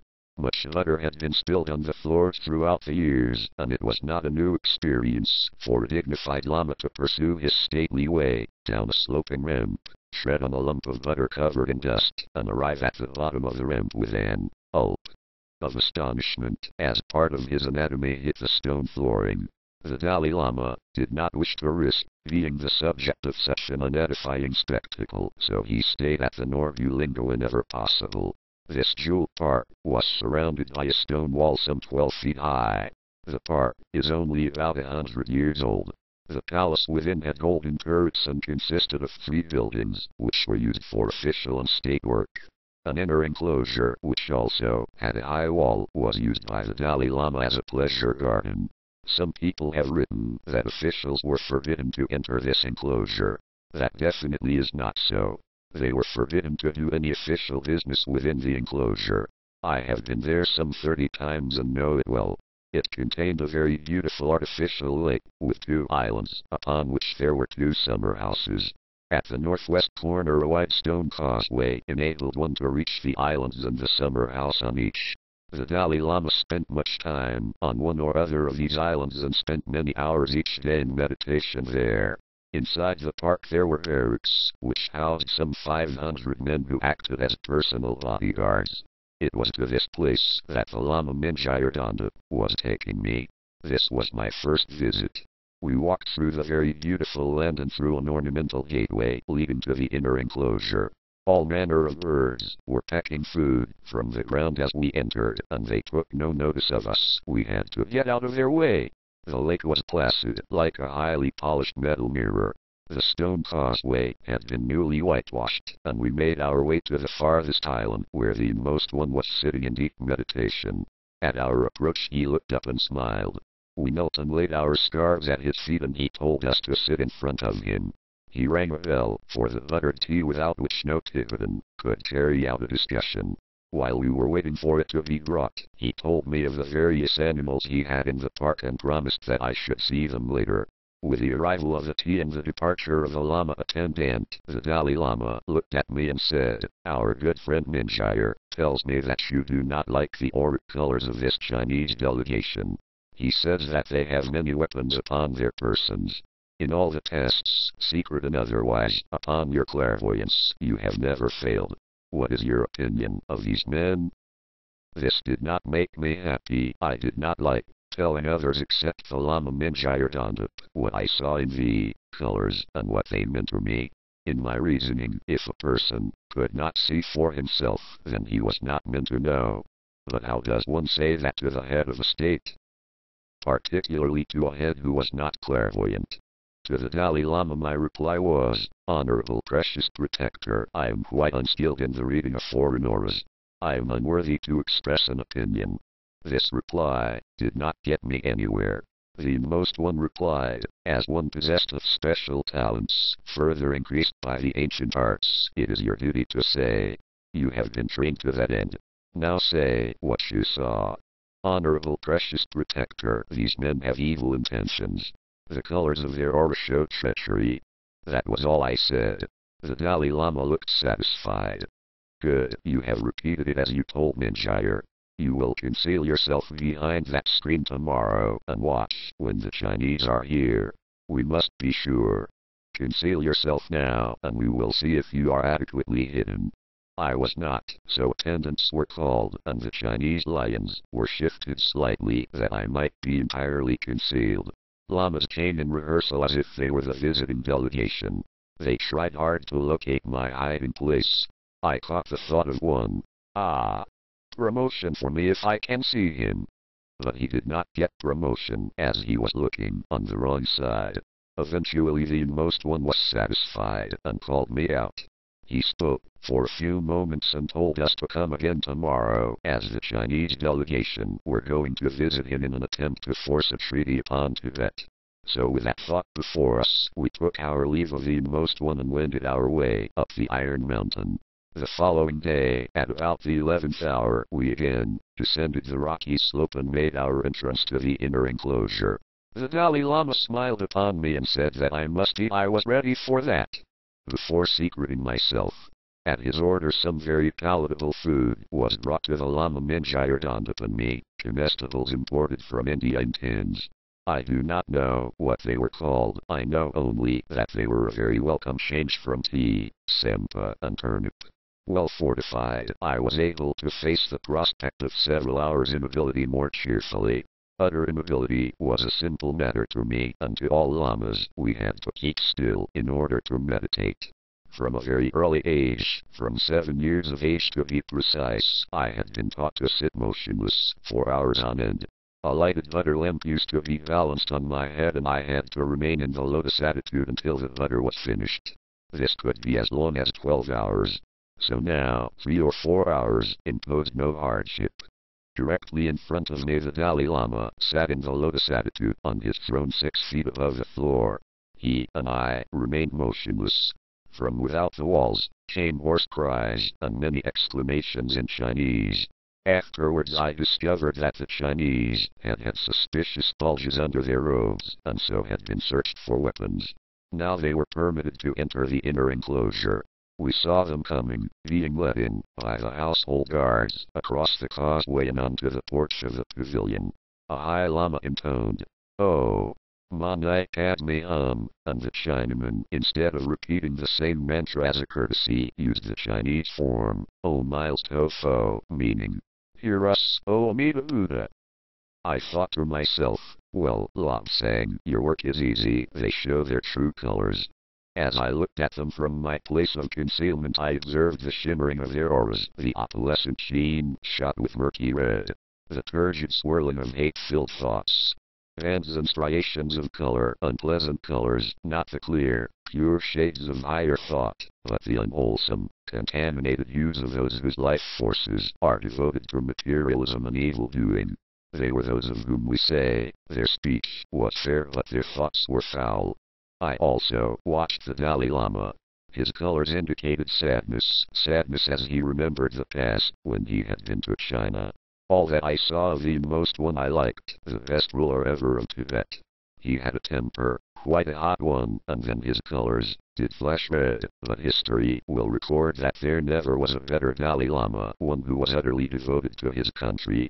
Certainly I thought of him with very great affection, second only to the Lama Mingyur, for whom I felt more than affection. But the interview dragged on to its useless end, useless because these men did not come in friendship, but in enmity. Their one thought was to get their own way and not be too particular about the methods they employed. They wanted territories, they wanted to guide the policy of Tibet, and they wanted gold. This later had been a lure to them for years past. There are hundreds of tons of gold in Tibet. We regard it as a sacred metal. According to our belief, ground is desecrated when gold is mined, so it is left quite untouched. From certain streams one can pick up nuggets which have been washed down from the mountains. In the Changtang region I have seen gold on the sides of swift-flowing streams as sand is seen on the banks of ordinary streams. We melt down some of these nuggets, or sand, and make temple ornaments, sacred metal for sacred uses. Even butter lamps are made of gold. Unfortunately, the metal is so soft that ornaments are easily distorted. Tibet is about 8 times the size of the British Isles. Large areas are practically unexplored, but from my own travels with Lama Mingyur I know there is gold, silver, and uranium. We have never permitted Western peoples to survey in spite of their fevered attempts. Because of the old legend, where the men of the West go, there goes war. It should be remembered when reading of gold trumpets, gold dishes, gold-covered lies, that gold is not a rare metal in Tibet, but a sacred one. Tibet could be one of the great storehouses of the world if mankind would work together in peace instead of so much useless striving for power. One morning the Lama Mingyur came into me where I was copying an old manuscript ready for the carvers. Lobsang, you will have to leave that for now. The precious one has sent for us. We have to go to Norbulingan together unseen. We have to analyze the color of some foreigner from the Western world. You must hurry to get ready. The precious one wants to see us first. No scars, no ceremony, only speed. So that was that. I gaped at him for a moment, then jumped to my feet. A clean robe, Honorable Lama Master, and I am ready. It did not take me long to make myself look passably tidy. Together we set off down the hill on foot. The distance was about half a mile. At the bottom of the mountain, just by the spot where I had fallen and broken my bones, we went over a little bridge and reached the Linka Road. This we crossed, and reached the gate of the Norbulinga, or Jewel Park, as it is sometimes translated. The guards were just about to warn us off when they saw that the Lama Mingyur was with me. Then their attitudes changed completely. We were quickly shown into the inner garden, where the Dalai Lama was sitting on a veranda. I felt a little foolish, having no scarf to present, and not knowing how to behave without it. The most one looked up with a smile.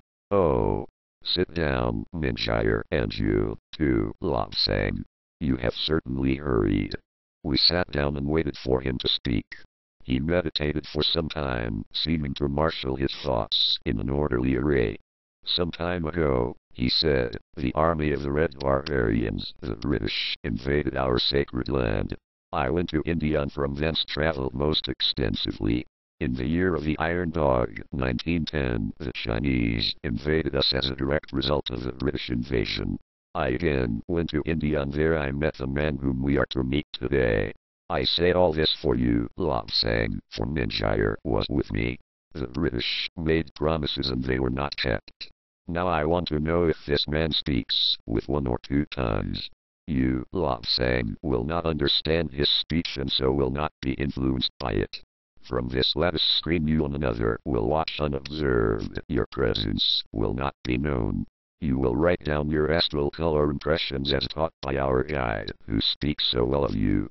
Now show him to his place, Minjire, for he is more used to you than to me and I do believe he considers the Lama Minjire Dondup to be superior to the Dalai Lama.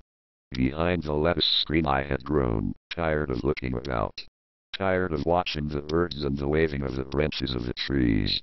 Now and then I took surreptitious nibbles at some sampa which I had with me. Clouds drifted across the sky, and I thought how nice it would be to feel the sway and tremor of a kite beneath me, with a rushing wind whistling through the fabric and thrumming on the rope. Suddenly I jumped as there was a crash. For a moment I thought that I was in a kite, and had fallen asleep and out. But no, the gate to the inner garden had been flung open, and golden-robed lamas of the household escorted in a most extraordinary sight. I was hard put to keep silent. I wanted to explode with laughter. A man, a tall, thin man. White hair, white face, scanty eyebrows, and deep sunk eyes. Quite a hard mouth.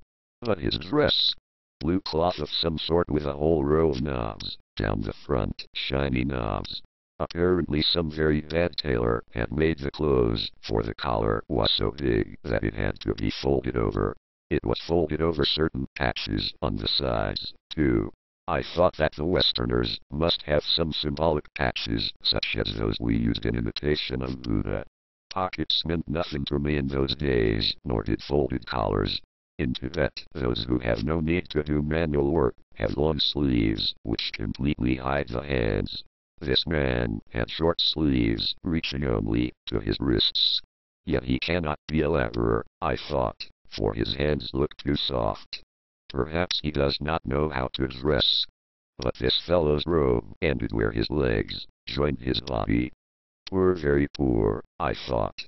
His trousers were too tight in the leg and too long, for the bottoms were turned up. He must feel terrible looking like that in front of the inmost one, I thought. I wonder if someone his size will lend him proper clothes. Then I looked at his feet. Very, very strange. He had some curious black things on them. Shiny things, shiny as if they were covered with ice. Not boots of felt such as we wear, no. I decided that I would never see anything stranger than this. Quite automatically I was writing down the colors I saw and making notes of my own interpretation of them. Sometimes the man spoke in Tibetan, quite good for a foreigner, then lapsed into the most remarkable collection of sounds I had ever heard. English, as they told me afterwards, when I again saw the Dalai Lama. The man amazed me by reaching into one of the patches at his side and bringing out a piece of white cloth. Before my astounded eyes he put this cloth over his mouth and nose and made it sound like a small trumpet. Some sort of a salute to the precious one, I thought. Salute over, he carefully put away the cloth behind the patch. He fiddled about with other patches and brought out various papers of a type I had not seen before. White, thin, smooth paper. Not like ours, which was buff, thick, and rough. How can one possibly write on that? I thought. There is nothing to scrape away the crayon, things would just slide off. The man took from behind one of his patches a thin stick of painted wood, with what looked like soot in the middle. With this he made the strangest squiggles I had ever imagined. I thought he could not write and was just pretending to by making these markings. Soot. Who ever heard of anyone writing with a streak of soot? Just let him blow on it and see the soot fly off. He was obviously a cripple, because he had to sit on a wooden framework, which rested on 4 sticks. He sat down on the frame and let his legs hang over the edge. I thought that his spine must have been damaged, because 2 more sticks from the frame on which he sat supported it. By now I was feeling really sorry for him. Ill-fitting clothes, inability to write, showing off while blowing a trumpet from his pocket. And now, to make it even stranger, he could not sit properly, but had to have his back supported and his legs dangling. He fidgeted a lot, crossing and uncrossing his legs. At one time, to my horror, he tipped the left foot so that the sole pointing at the Dalai Lama, a terrible insult if done by a Tibetan, but he soon remembered and uncrossed his legs again. The most one did great honor to this man, for he also sat on one of these wooden frames and let his legs hang over. The visitor had a most peculiar name. He was called Female Musical Instrument, and he had two decorations in front of it. Now I should refer to him as Caval. By his auric colors I judged him to be in poor health, most probably caused by living in a climate to which he was not suited. He appeared genuine in his desire to be helpful, but it was obvious, from his colors, that he was afraid of annoying his government and of having his after-work pension affected. He wanted to take one course, but his government was not willing, so he had to say one thing and hope that his opinions and suggestions would be proved correct by time. We knew a lot about this Mr. Bell. We had all the data, his birth time, and various highlights in his career with which one could plot his course of events. The astrologers discovered that he had previously lived in Tibet and had, during his last life, expressed the wish to reincarnate in the West in the hope of assisting in an understanding between East and West. I have recently been given to understand that he mentions this in some book that he has written. Certainly we felt that if he had been able to influence his government in the way he desired, there would have been no communist invasion of my country. However, the forecasts decreed that there would be such an invasion, and the predictions are never wrong. The English government seemed to be very suspicious. They thought that Tibet was making treaties with Russia. This did not suit them. England would not make a treaty with Tibet, nor was she willing for Tibet to make friends with anyone else. Sikkim, Bhutan, anywhere but Tibet could have treaties, but not Tibet. So the English became hot under their peculiar collars in an attempt to invade us or strangle us. They did not mind which. This Mr. Bell, who was on the spot, saw that we had no desire to side with any nation. We wanted to stand our own, to live life in our own way and keep clear of all dealings with foreigners who, in the past, had brought us nothing but trouble, loss, and hardship. The most one was pleased indeed with my remarks after this Mr. Bell had left. But he thought of me in terms of more work. Yes, yes, he exclaimed, we must develop you even more, Lobsang. You will find it of the utmost use when you go to the far countries. We will have you given more hypnotic treatment. We must cram in all the knowledge that we can. He reached for his bell and rang for one of his attendants. Minjir Dondip, I want him here, now, he said. A few minutes later my guide appeared and made his leisurely way across. Not for anyone would that Lama hurry, and the Dalai Lama knew him as a friend and so did not try to hasten him. My guide sat beside me in front of the precious one. An attendant hurried along with more buttered tea and things from India to eat. When we were settled, the Dalai Lama said, Minjir, you were correct, he has ability. He can be developed still more, Minjir, and he must be. Take whatever steps you consider necessary so that he is trained as quickly and as thoroughly as possible. Use any and all of our resources for, as we have been so often warned, evil times will come upon our country and we must have someone who can compile the record of the ancient arts.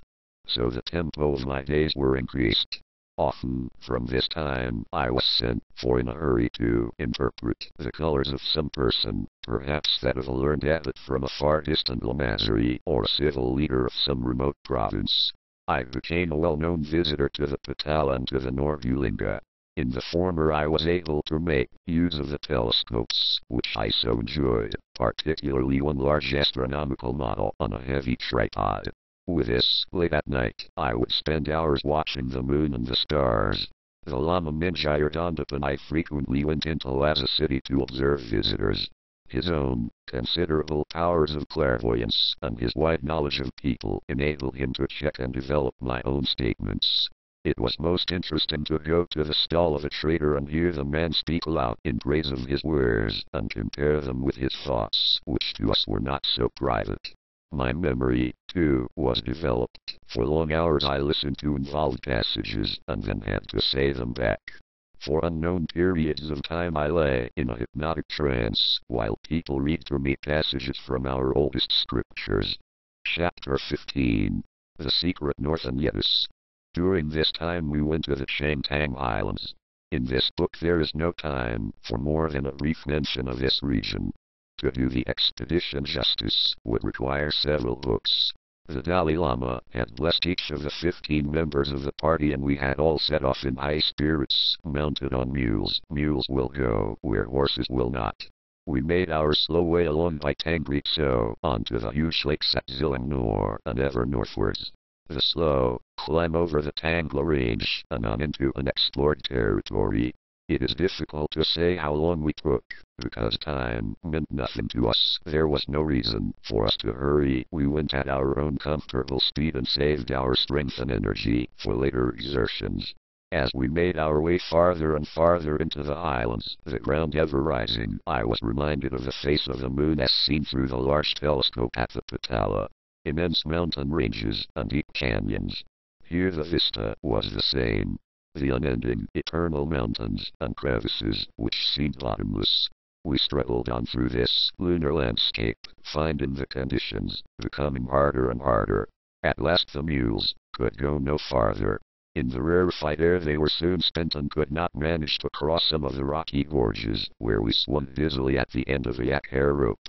In the most sheltered spot we could find we left our mules and the 5 weakest members of the party stayed with them. They were sheltered from the worst blasts of that barren, wind-swept landscape by a spur of rock, which towered upwards like a jagged wolf fang. At the base there was a cave, where softer rock had been eroded by time. A precipitous path could be followed, which would lead downwards to a valley where there was sparse vegetation on which the mules could feed. A tinkling stream dashed along the tableland and rushed over the edge of a cliff to fall thousands of feet below, so far below that even the sound of its landing was lost. Here we rested for 2 days before plodding on higher and higher. Our backs ached with the loads we were carrying, and our lungs felt as if they would burst for want of air. On we went, over crevices and ravines. Over many of them we had to toss iron hooks to which ropes were attached. Toss and hope that there would be a safe hold at the other side. We would take turns to swing the rope with a hook, and take turns to swarm across when a hold was secured. Once across we had another end of rope so that when all the party had negotiated the canyon, the rope also could be brought over by pulling one end. Sometimes we could get no hold. Then one of us would have the rope tied around his waist, and from the highest point we could reach, would try to swing like a pendulum, increasing the momentum with each swing. With one of us across the other side, he would have to clamber up as best he could in order to reach a point where the rope would be roughly horizontal. We all took it in turns to do this, as it was hard and dangerous work. One monk was killed doing it. He had climbed high on our side of a cliff and let himself swing. Apparently he had one I misjudged, for he crashed into the opposite wall with terrible force, leaving his face and his brains on the points of the jagged rocks. We hauled the body back, and had a service for him. There was no way of burying the body in solid rock, so we left him for the wind and the rain and the birds. The monk, whose turn it now was, did not look at all happy, so I went instead. It was obvious to me that in view of the predictions about me, I should be quite safe and my faith was rewarded. My own swing was cautious in spite of the prediction, and I reached with scrabbling fingers for the edge of the nearest rock. Only just did I manage to hang on and pull myself up, with a breath rasping my throat, and my heart pounding as if it would explode. For a time I lay, quite spent, then I managed to crawl a painful way up the mountainside. The others, the best companions that anyone could have, swung their other rope to give me the best possible chance of reaching it. With the 2 ends now in my grasp, I made them secure and called out to them to pull hard and test it. One by one they came over, upside down, hands and feet linked over the rope, ropes fluttering in the still breeze, the breeze which impeded us and did not help our breathing at all. At the top of the cliff we rested a while and made our tea, although at this altitude the boiling point was low and the tea did not really warm us. Somewhat less tired now, we again took up our loads and stumbled onwards into the heart of this terrible region. Soon we came to a sheet of ice, a glacier, maybe, and our process became even more difficult. We had no spiked boots, no ice axes, or mountaineering equipment. Our only equipment consisted of our ordinary felt boots, with the soles bound with hair to afford some grip, and ropes. In passing, Tibetan mythology has a cold hell. Warmth is a blessing to us, so the opposite is cold, hence the cold hell. This trip to the island showed me what cold could be. After 3 days of this shuffling upwards over the ice sheet, shivering in the bitter wind and wishing that we had never seen the place, the glacier led us downwards between towering rocks. Down and down we went, fumbling and slipping, down into an unknown depth. Several miles farther on we rounded a shoulder of a mountain and saw before us a dense white fog. From a distance we did not know if it was snow or cloud, it was so white and unbroken. As we approached we saw that it was indeed fog, as tendrils kept breaking away and drifting off. The Lama Minjayardandap, the only one of us who had been here before, smiled with satisfaction. "You do look a cheerless lot. But you will have some pleasure now." We saw nothing pleasant before us. Fog. Cold. Frozen ice below our feet and frozen sky above our heads. Jagged rocks like the fangs in a wolf's mouth, rocks against which we bruised ourselves. And my guide said that we were going to have some pleasure. On into the cold and clammy fog we went, miserably plodding. We knew not where, hugging our robes about us for an illusion of warmth, panting and shuddering with the cold. Farther and yet farther in, and stopped, petrified with amazement and fright. The fog was becoming warm, the ground was growing hot. Those behind who had not reached so far and could not see, bumped into us. Recovered somewhat from our stupefaction by the Lama Minjayardandap's laughter, we pushed forward again, blindly reaching out for the man ahead, the one in the lead feeling unseeingly with his outthrust staff. Below our feet stones threatened to trip us, pebbles rolled beneath our boots. Stones? Pebbles? Then where was the glacier, the ice? Quite suddenly the fog thinned, and we were through it. One by one we fumbled our way into well. As I looked about me I thought that I had died of cold and had been transported to the heavenly fields. I rubbed my eyes with hot hands, I pinched myself and rapped my knuckles against a rock to see if I was flesh or spirit. But then I looked about, my 8 companions were with me. Could we all have been so suddenly transported? And if so, what about the 10th member who had been killed against the rock face? And were we worthy of the heaven I saw before us? 30 heartbeats before we had been shivering with cold the other side of the fog curtain. Now we were on the edge of collapse with the heat. The air shimmered, the ground steamed. A stream at our feet bubbled out of the earth itself, propelled by gouts of steam.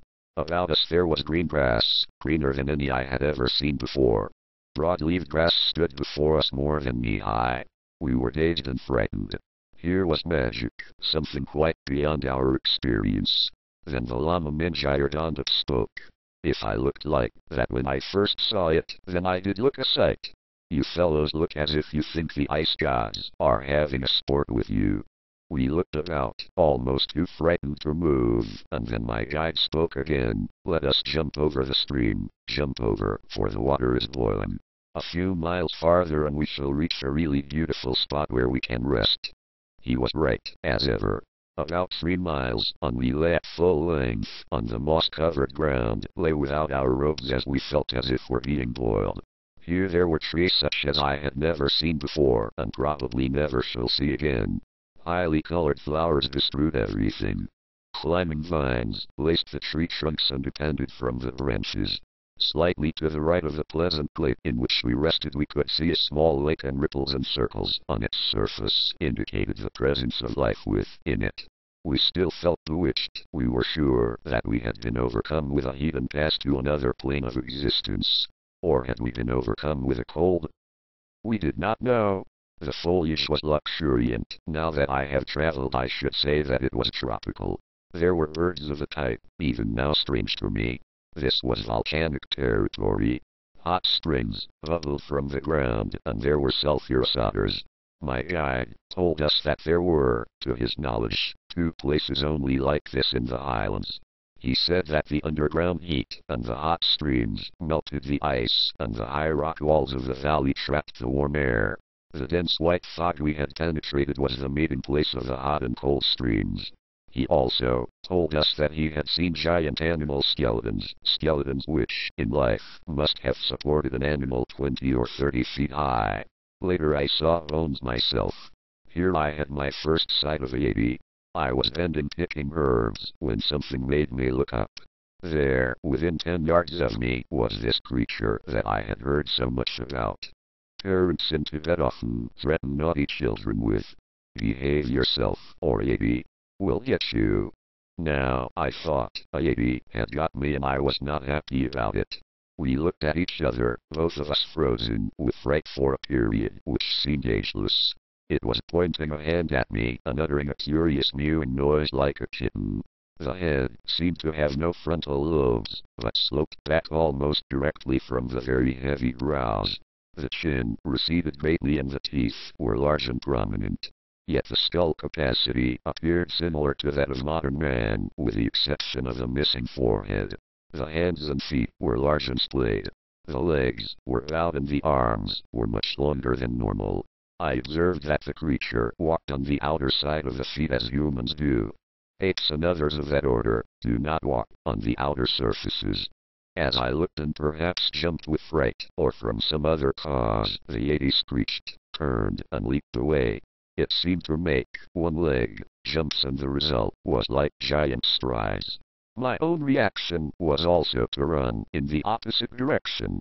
Later, thinking about it, I came to the conclusion that I must have broken the Tibetan sprint record for altitudes above 17,000 feet. Later we saw a few yetis in the distance. They hastened to hide at sight of us, and we certainly did not provoke them. The Lama Mingyardanda told us that these yetis were throwbacks of the human race who had taken a different path in evolution and who could only live in the most secluded places. Quite frequently we heard tales of yetis who had left the islands and had been seen leaping and bounding near inhabited regions.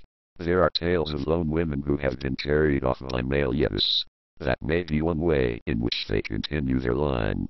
Certainly some nuns confirmed this for us later when they told us that one of their order had been carried off by a yeti in the night.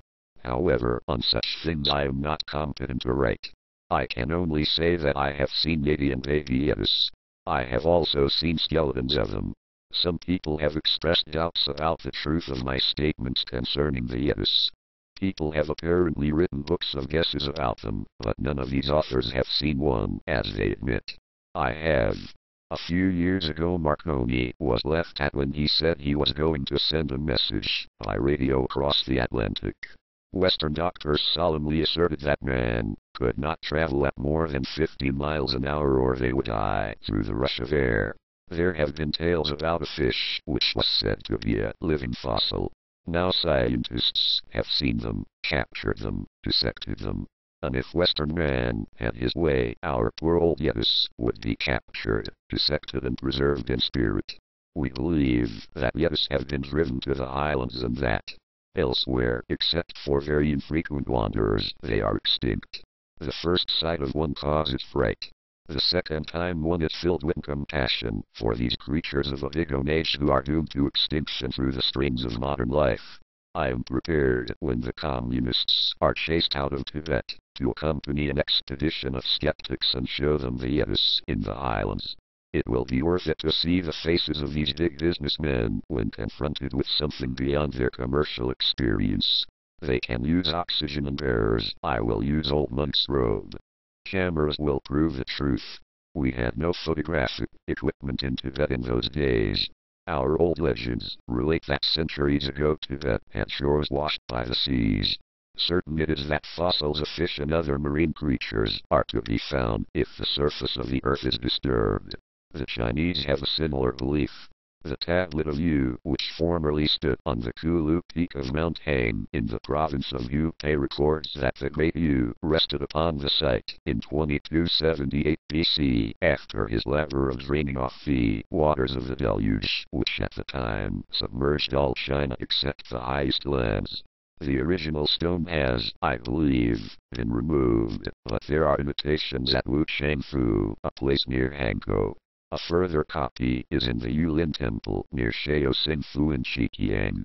According to our belief, Tibet was once a lowland by the sea, and for reasons beyond our certain knowledge there were frightful earth convulsions during which many lands sank beneath the waters, and others rose up as mountains. The Changtang Islands were rich in fossils and in evidence that all this area had been a seashore. Giant shells of vivid colors, curious stone sponges, and ridges of coral were common.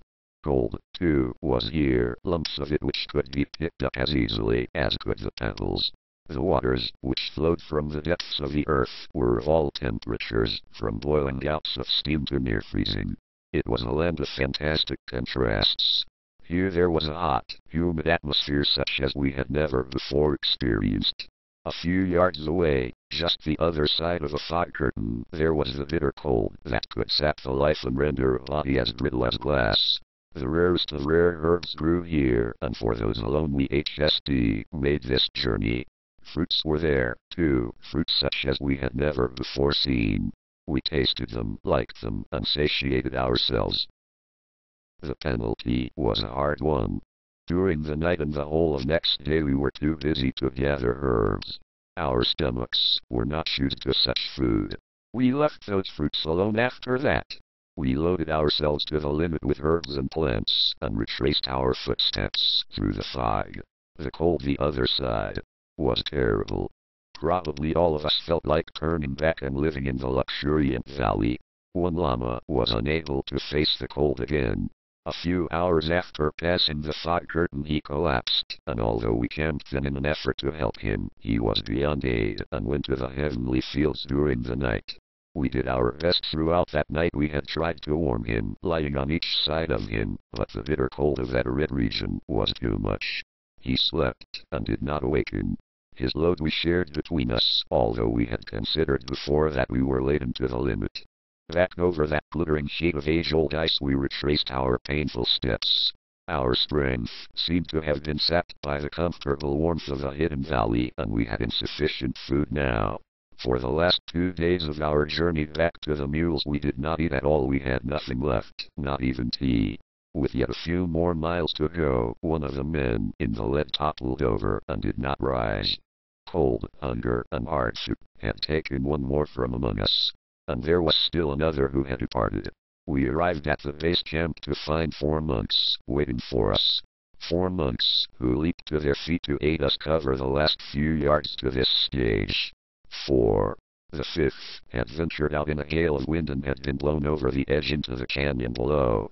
By laying face down and having my feet held so that I could not slip, I saw him lying hundreds of feet below, covered in his blood-red robe, which was now, literally, blood-red. During the next 3 days we rested and tried to regain some of our strength. It was not merely tiredness and exhaustion which prevented us from moving, but the wind which shrilled among the rocks, trundling pebbles before it, sending cutting blasts of dust-laden air into our cave. The surface of a little stream was whipped off and blown away like a fine spray. Through the night the gale howled around us like ravening demons lusting for our flesh. From somewhere near came a rushing and a crump, followed by an earth-shaking thud. Yet another immense boulder from the mountain ranges had succumbed to the attrition of wind and water and caused a landslide. Early in the morning of the second day, before the first light had reached the valley below, while we were still in the pre-dawn luminescence of the mountains, a huge boulder crashed from the peak above us. We heard it coming and huddled together, making ourselves as small as possible. Down it crashed, as if the devils were driving their chariots at us from the skies. Down it roared, accompanied by a shower of stones. A horrid crash and trembling as it struck the rocky table in front of us. The edge shook and wavered, and some 10 or 12 feet of the one edge toppled and broke away. From below, Quite a time later, came the echo and reverberation of the falling debris. So was our comrade buried. The weather seemed to be getting worse. We decided that we would leave early on the next morning before we were prevented. Our equipment, such as it was carefully overhauled. Ropes were tested and the mules examined for any sores or cuts. At dawn the next day the weather seemed to be a little calmer. We left with feelings of pleasure at the thought of being homeward bound.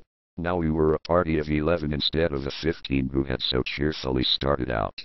Day after day we plodded on, footsore and weary, our mules bearing their loads of herbs. Our progress was slow. Time had no meaning for us. We toiled on in a daze of fatigue. Now we were on half rations, and constantly hungry.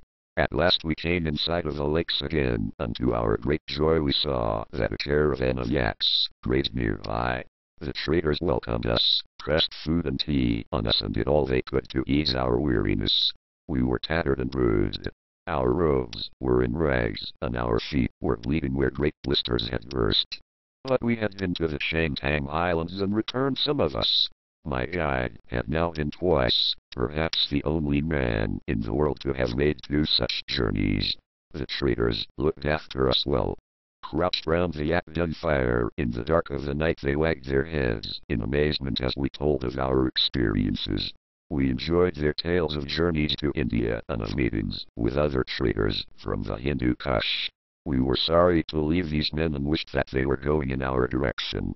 They had but recently set out from Lhasa, we returning there.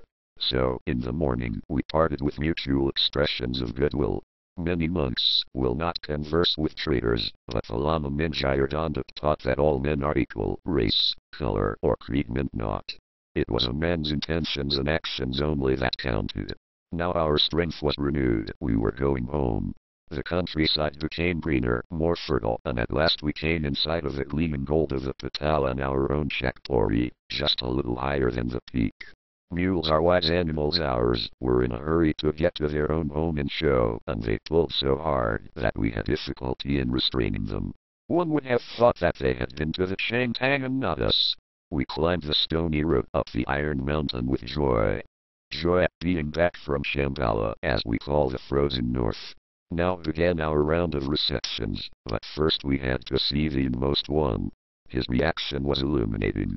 You have done what I should like to do, seen what I ardently desire to see. Here I have all power, yet I am a prisoner of my people. The greater the power, the less the freedom, the higher the rank, the more a servant. And I would give it all to see what you have seen. The Lama Mingyardanda, as leader of the expedition, was given the scarf of honor with red triple knots. I, because I was the youngest member, was similarly honored. I well knew that an award at both ends embraced everything in between. For weeks after we were traveling to other lamaseries, to lecture, to distribute special herbs, and to give me the opportunity of seeing other districts. First we had to visit the 3 seats, Drepung, Sera, and Gandun. From thence we went farther afield, to Dorshag and to Sami, both on the river Tsangpo, 40 miles away. We also visited Samdon Lamasery, between the Dumi and Namdok lakes, 14,000 feet above sea level. It was a relief to follow the course of our own river, the Kaichu. For us it was truly well named, the River of Happiness. All the time my instruction had been continued while we rode, when we stopped, and when we rested. Now the time of my examination for the Lama degree was near, and so we returned once again to Chakpori in order that I should not be distracted. Chapter 16. Lamahood. A considerable amount of training was now given to me in the art of astral traveling, where the spirit, or ego, leaves the body and remains connected to life on earth only by the silver cord. Many people find it difficult to believe that we travel in this way. Everyone does when they sleep. Nearly always in the West it is voluntary, in the East Lamas can do it when fully conscious. Thus they have a complete memory of what they have done, what they have seen and where they have been. In the West people have lost the art, and so when they return to wakefulness they think they have had a dream. All countries had a knowledge of this astral journeying. In England it is alleged that witches can fly. Broomsticks are not necessary except as a means of rationalizing what people do not want to believe. In the USA, the spirits of the red men are said to fly. In all countries, everywhere, there is a varied knowledge of such things. I was taught to do it. So can anyone be. Telepathy is another art which is easy to master, but not if it is going to be used as a stage turn. Fortunately, this art is now gaining some recognition. Hypnotism is yet another art of the East. I have carried out major operations on hypnotized patients, such as leg amputations and those of an equally serious nature. The patient feels nothing, suffers nothing, and awakens in better condition through not having to also suffer the effects of the orthodox anesthetics. Now, so I am told, hypnotism is being used to a limited extent in England. Invisibility is another matter. It is a very good thing that invisibility is beyond more than the very, very few. The principle is easy, the practice is difficult. Think of what attracts you. A noise, a quick movement or a flashing color. Noises and quick actions rouse people, make them notice one. An immobile person is not so easily seen, nor is a familiar type or class of person. The man who brings the mail, often people will say that no one has been here, no one at all, yet there may one will have been brought. How? By an invisible man? Or one who is such a familiar sight that he is not seen or perceived. A policeman is always seen as nearly everyone has a guilty conscience. To attain a state of invisibility, one must suspend action and also suspend one's brain waves.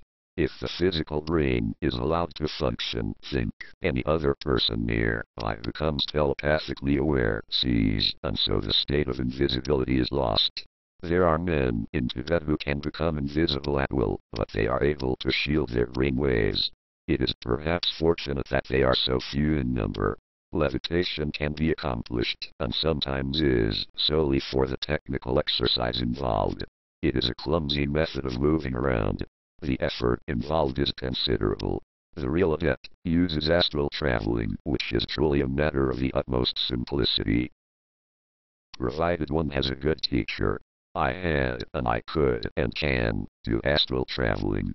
I could not make myself invisible in spite of my most earnest efforts. It would have been a great blessing to be able to vanish when I was wanted to do something unpleasant, but this was denied me. Nor, as I have said before, was I possessed of musical talents. My singing voice brought down the wrath of the music master, but that wrath was as naught to the commotion I caused when I tried to play the cymbals, thinking that anyone could use those things, and quite accidentally caught a poor unfortunate man on each side of his head. I was advised, unkindly, to stick to clairvoyance and medicine. We did much of what is termed yoga in the Western world. It is, of course, a very great science and one which can improve a human almost beyond belief. My own personal opinion is that yoga is not suitable for Western people without very considerable modification. The science has been known to us for centuries. We are taught the postures from the very earliest age. Our limbs, skeleton, and muscles are trained to yoga. Western people, perhaps of middle age, who try some of these postures, can definitely harm themselves. It is merely my opinion as a Tibetan, but I do feel that unless there is a set of exercises which have been so modified, people should be warned against trying them. Again, one needs a very good native teacher, one thoroughly trained in male and female anatomy, if harm is to be avoided. Not merely the postures can do harm, but the breathing exercises also. Breathing to a particular pattern is the main secret of many Tibetan phenomena. But here again, unless one has a wise and experienced teacher, such exercises can be extremely harmful, if not fatal. Many travelers have written of the racing ones, lamas who can control the weight of the body, not levitation, and race at high speed, for hours and hours over the ground, hardly touching the earth in passing. It takes much practice, and the racer has to be in a semi-trance state. Evening is the best time, when there are stars upon which to gaze, and the terrain must be monotonous, with nothing to break the semi-trance state. The man who is speeding so is in a condition similar to that of a sleepwalker. He visualizes his destination, keeps it constantly before his third eye, and unceasingly recites the appropriate mantra. Hour after hour he will race and reach his destination untired. This system has only one advantage over astral traveling. When traveling by the latter, one moves in the spirit state and so cannot move material objects, cannot, for example, carry one's belongings. The Arjopa, as one calls the racer, can carry his normal load, but he labors under disadvantages in his turn. Correct breathing enables Tibetan adepts to sit naked on ice, 17,000 feet or so above sea level, and keep hot, so hot that the ice is melted and the adept freely perspires. A digression, for a moment, the other day I said that I had done this myself at 18,000 feet above sea level.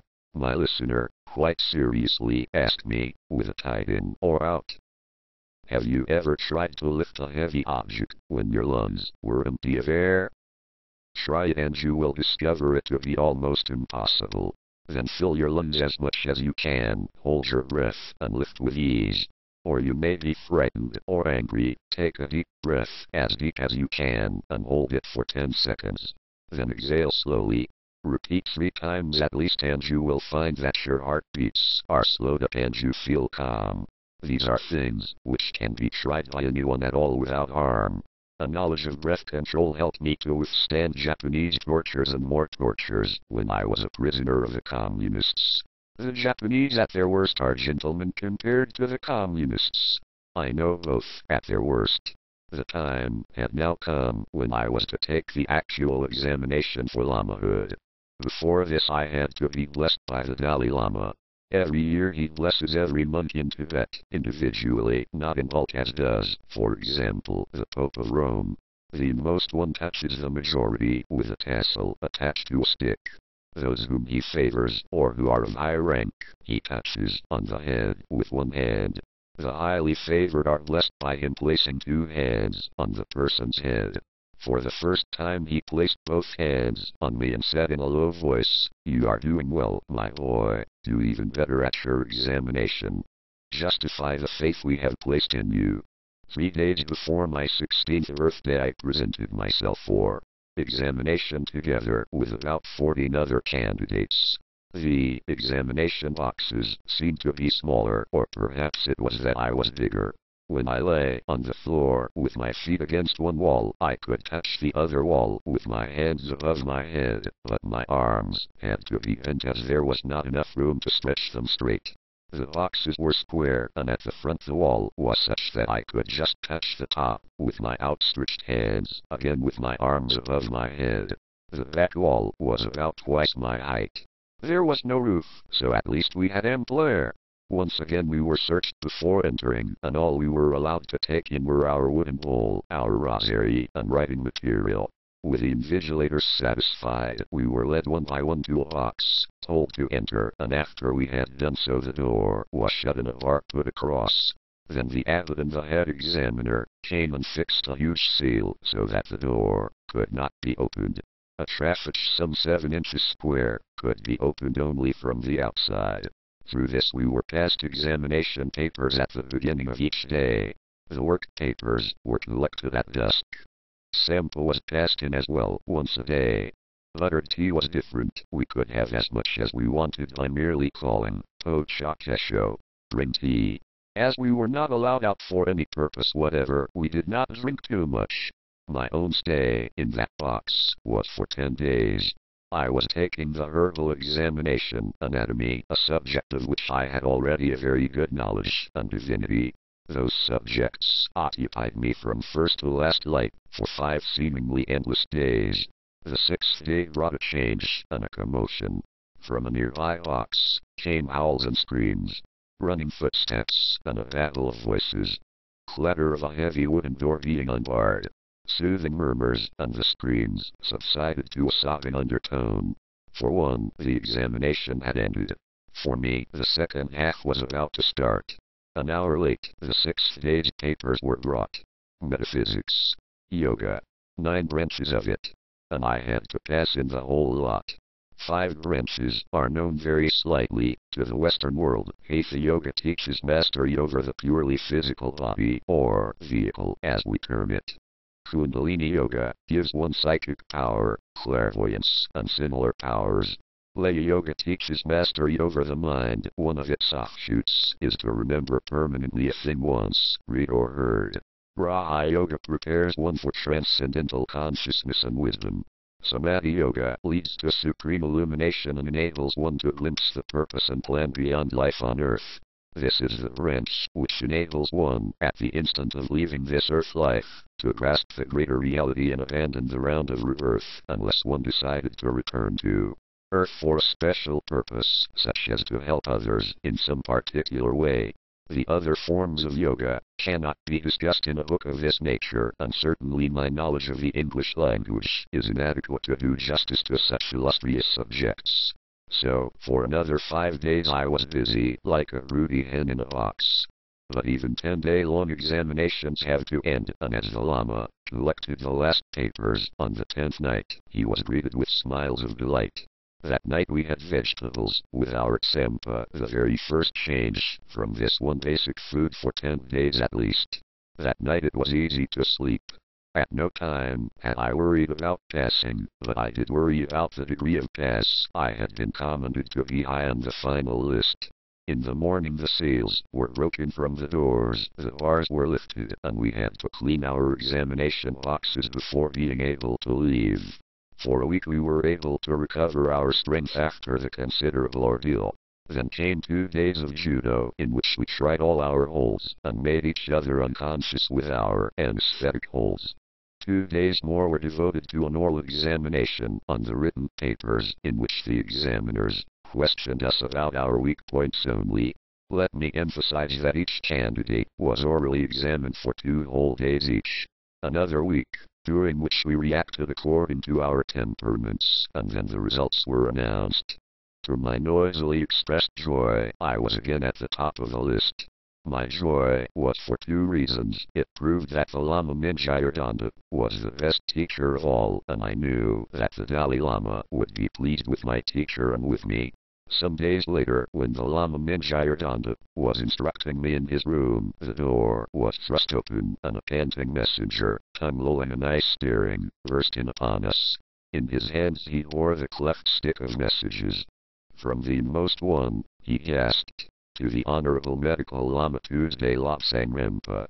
With that he took from his robe the letter, wrapped in the silken scarf of greeting. "With all speed, Honorable Sir, I have rushed here." Relieved of his burden, he turned and dashed out even faster in search of Chang. That message, no, I was not going to open it. Certainly it was addressed to me, but what was in it? More studies? More work? It looked very large and very official.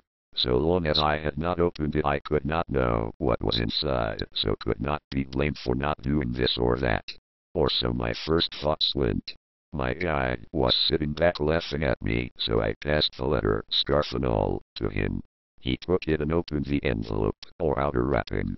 2 folded sheets were inside. These he spread open and read, deliberately being slow about it to tease me further. At last, when I was in a fever of impatience to know the worst, he said, "It is all right, you can breathe again. We have to go to the Patala to see him without delay. That means now, Lobsang. It says here that I have to go as well." He touched the gong at his side, and to the attendant who entered, he gave instructions that our 2 white horses be saddled immediately. Quickly we changed our robes and selected our 2 best white scarves. Together we went to the abbot and told him that we had to go to the Patala to see the inmost one. The peak. He was at the Norbulinga yesterday. Oh well, you have a letter to say which it is. It must be very official. In the courtyard monk rooms were waiting with our horses. We mounted and clattered down the mountain path. Just a little way farther on, and we had to climb up the other mountain, the Patala. Really it was hardly worth the fuss of trying to sit on a horse. The one advantage was that the horses would carry us up the steps almost to the top of the peak. Attendants were waiting for us. As soon as we had dismounted, our horses were led away, and we were hurried off to the inmost one's private quarters. I entered alone and made my prostrations and scarf presentation. "Sit down, Lobsang," he said. "I am very pleased with you. I am very pleased with Ninjire for his part in your success.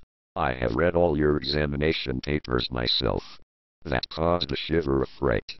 One of my many failings, so I have been told, is that I have a somewhat misplaced sense of humor. Sometimes it had broken out in answering the examination questions, because some questions simply invite that sort of answer. The Dalai Lama read my thoughts, for he laughed outright and said, 'Yes, you have a sense of humor at the wrong times, but—' A long pause, during which I feared the worst. Then, I enjoyed every word. For 2 hours I was with him. During the second hour my guide was sent for and the inmost one gave instructions concerning my further training. I was to undergo the ceremony of a little death. I was to visit with a Lama Minjire and other lamaseries, and I was to study with the breakers of the dead. As these latter were of low caste, and their work of such a nature, the Dalai Lama gave me a written script in order that I could keep my own status. He called upon the body breakers to render me all and every assistance, in order that the secrets of the bodies may be laid bare and so that the physical reason for the body being discarded may be discovered. He is also to take possession of any body or parts of a body that he may require for his studies. So that was that. Before going on to deal with the disposal of dead bodies, it may be advisable to write some more about the Tibetan views on death. Our attitude is quite different from that of Western peoples. To us a body is nothing more than a shell, a material covering for the immortal spirit.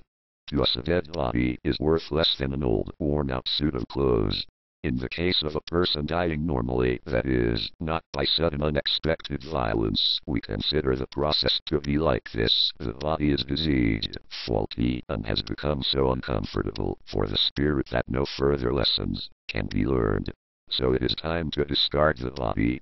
Gradually the spirit withdraws and exteriorizes outside the flesh body. The spirit form has exactly the same outline as the material version and can very clearly be seen by a clairvoyant. At the moment of death, the cord joining the physical and spirit bodies, the silver cord of the Christian Bible, thins and parts, and the spirit drifts off. Death has then taken place. But birth into a new life, for the cord is similar to the umbilical cord, which is severed to launch a newborn baby to a separate existence. At the moment of death the glow of life force is extinguished from the head. This glow also can be seen by a clairvoyant, and in the Christian Bible is referred to as the golden bowl. Not being a Christian, I am not familiar with the book, but I believe there is a reference to, lest the silver cord be severed and the golden bowl be shattered. 3 days, we say, is the time it takes for a body to die, for all physical activity to cease, and the spirit, soul, or ego to become quite free of its fleshly envelope. We believe that there is an etheric double form during the life of a body. This double can become a ghost. Probably everyone has looked at a strong light, and on turning away apparently saw the light still. We consider that life is electric, a field of force, and the etheric double remaining at death is similar to the light one sees after looking at a strong source, or, in electrical terms, it is like a strong residual magnetic field. If the body had strong reasons for clinging to life, then there is a strong etheric, which forms a ghost and haunts the familiar scenes. A miser may have such an attachment for his money bags that he has his whole focus upon them.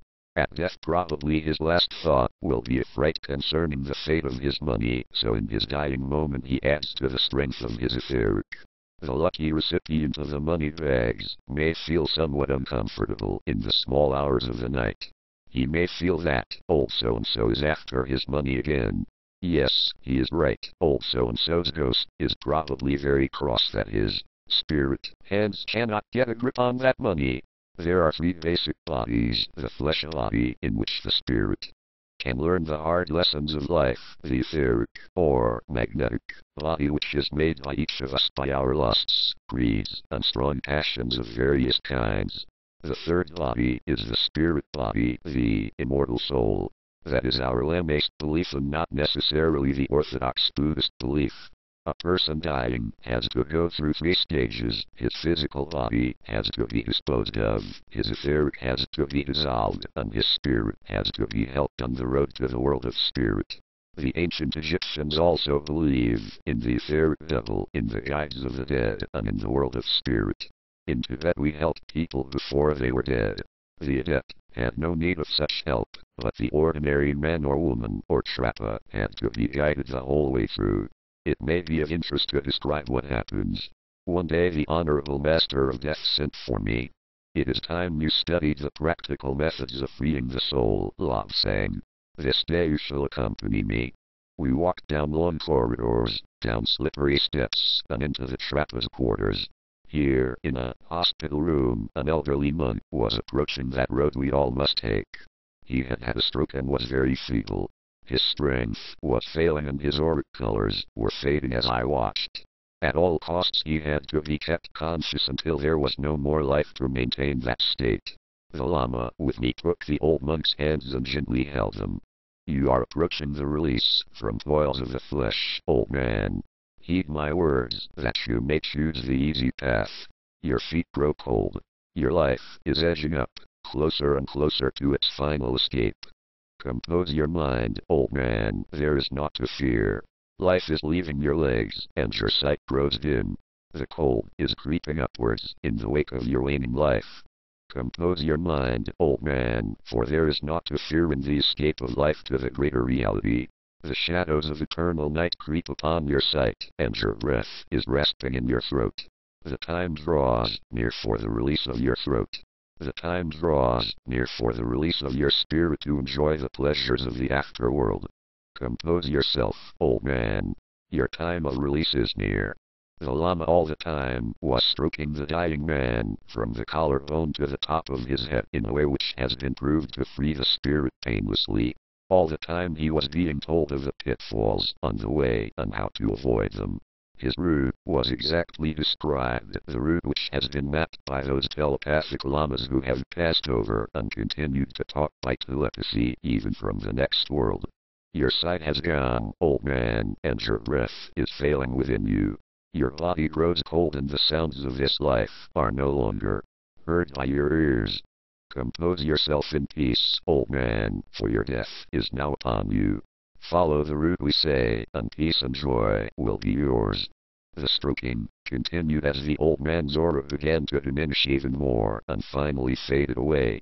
A sudden sharp explosive sound was uttered by the Lama in an age-old ritual to completely free the struggling spirit. Above the still body the life force gathered in a cloud-like mass, swirling and twisting as if in confusion, then forming into a smoke-like duplicate of the body to which it was still attached by the silver cord. Gradually the cord thinned, and as a baby is born when the umbilical cord is severed, so was the old man born into the next life. The cord thinned, became a mere wisp, and parted. Slowly, like a drifting cloud in the sky or incense smoke in a temple, the form glided off. The Lama continued giving instructions by telepathy to guide the spirit on the first stage of its journey. You are dead. There is nothing more for you here. The ties of the flesh are severed. You are in Bardo. Go your way and we will go ours. Follow the route prescribed. Leave this, the world of illusion, and enter into the greater reality. You are dead. Continue your way forward. The clouds of incense rolled up, soothing the troubled air with its peaceful vibrations. In the distance drums were carrying out a rolling mutter. From some high point on the Lamazari roof, a deep-toned trumpet sent its message crashing over the countryside. From the corridors outside came all the sounds of vigorous life, the sush-sush of felt boots and, from somewhere, the grumbling roar of a yak.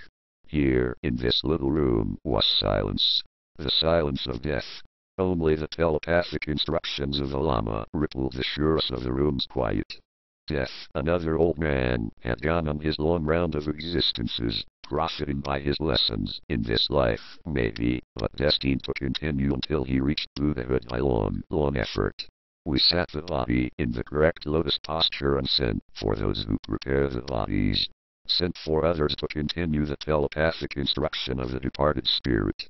For 3 days this continued, 3 days during which relays of lamas carried out their duties. On the morning of the 4th day one of the ragged came. He was from the disposers of the dead colony where the linker road branches to Dechkin zone. With his arrival, the lamas ceased their instruction and the body was given over to the disposer. He doubled it up into a tight circle and wrapped it in white cloth. With an easy swing, he lifted the bundle on to his shoulders and strode off. Outside he had a yak. Without hesitation he lashed the white mess on to the beast's back, and together they marched off. At the place of the breaking the corpse carrier would hand his burden to the breakers of the bodies. The place was a desolate stretch of land, dotted with huge boulders, and containing one large level stone slab, large enough to hold the biggest body. At the 4 corners of the slab there were holes in the stone, and posts driven in. Another stone slab had holes in it to half its depth. The body would be placed upon the slab and the cloth stripped off. The arms and legs of the corpse would be tied to the 4 posts. Then the head breaker would take his long knife and slit open the body. Long gashes would be made so that the flesh could be peeled off in strips. Then the arms and legs would be sliced off and cut up. Finally, the head would be cut off and opened. At first sight of the corpse carrier, vultures would have come swooping out of the sky to perch patiently on the rocks like a lot of spectators at an open-air theater. These birds had a strict social order, and any attempt by a presumptuous one to land before the leaders would result in a merciless mobbing. By this time the body breaker would have the trunk of the corpse open. Plunging his hands into the cavity, he would bring out the heart, at sight of which the senior vulture would flap heavily to the ground and waddle forward to take the heart from the breaker's outstretched hand. The next in order bird would flap down to take the liver and with it would retire to a rock to eat.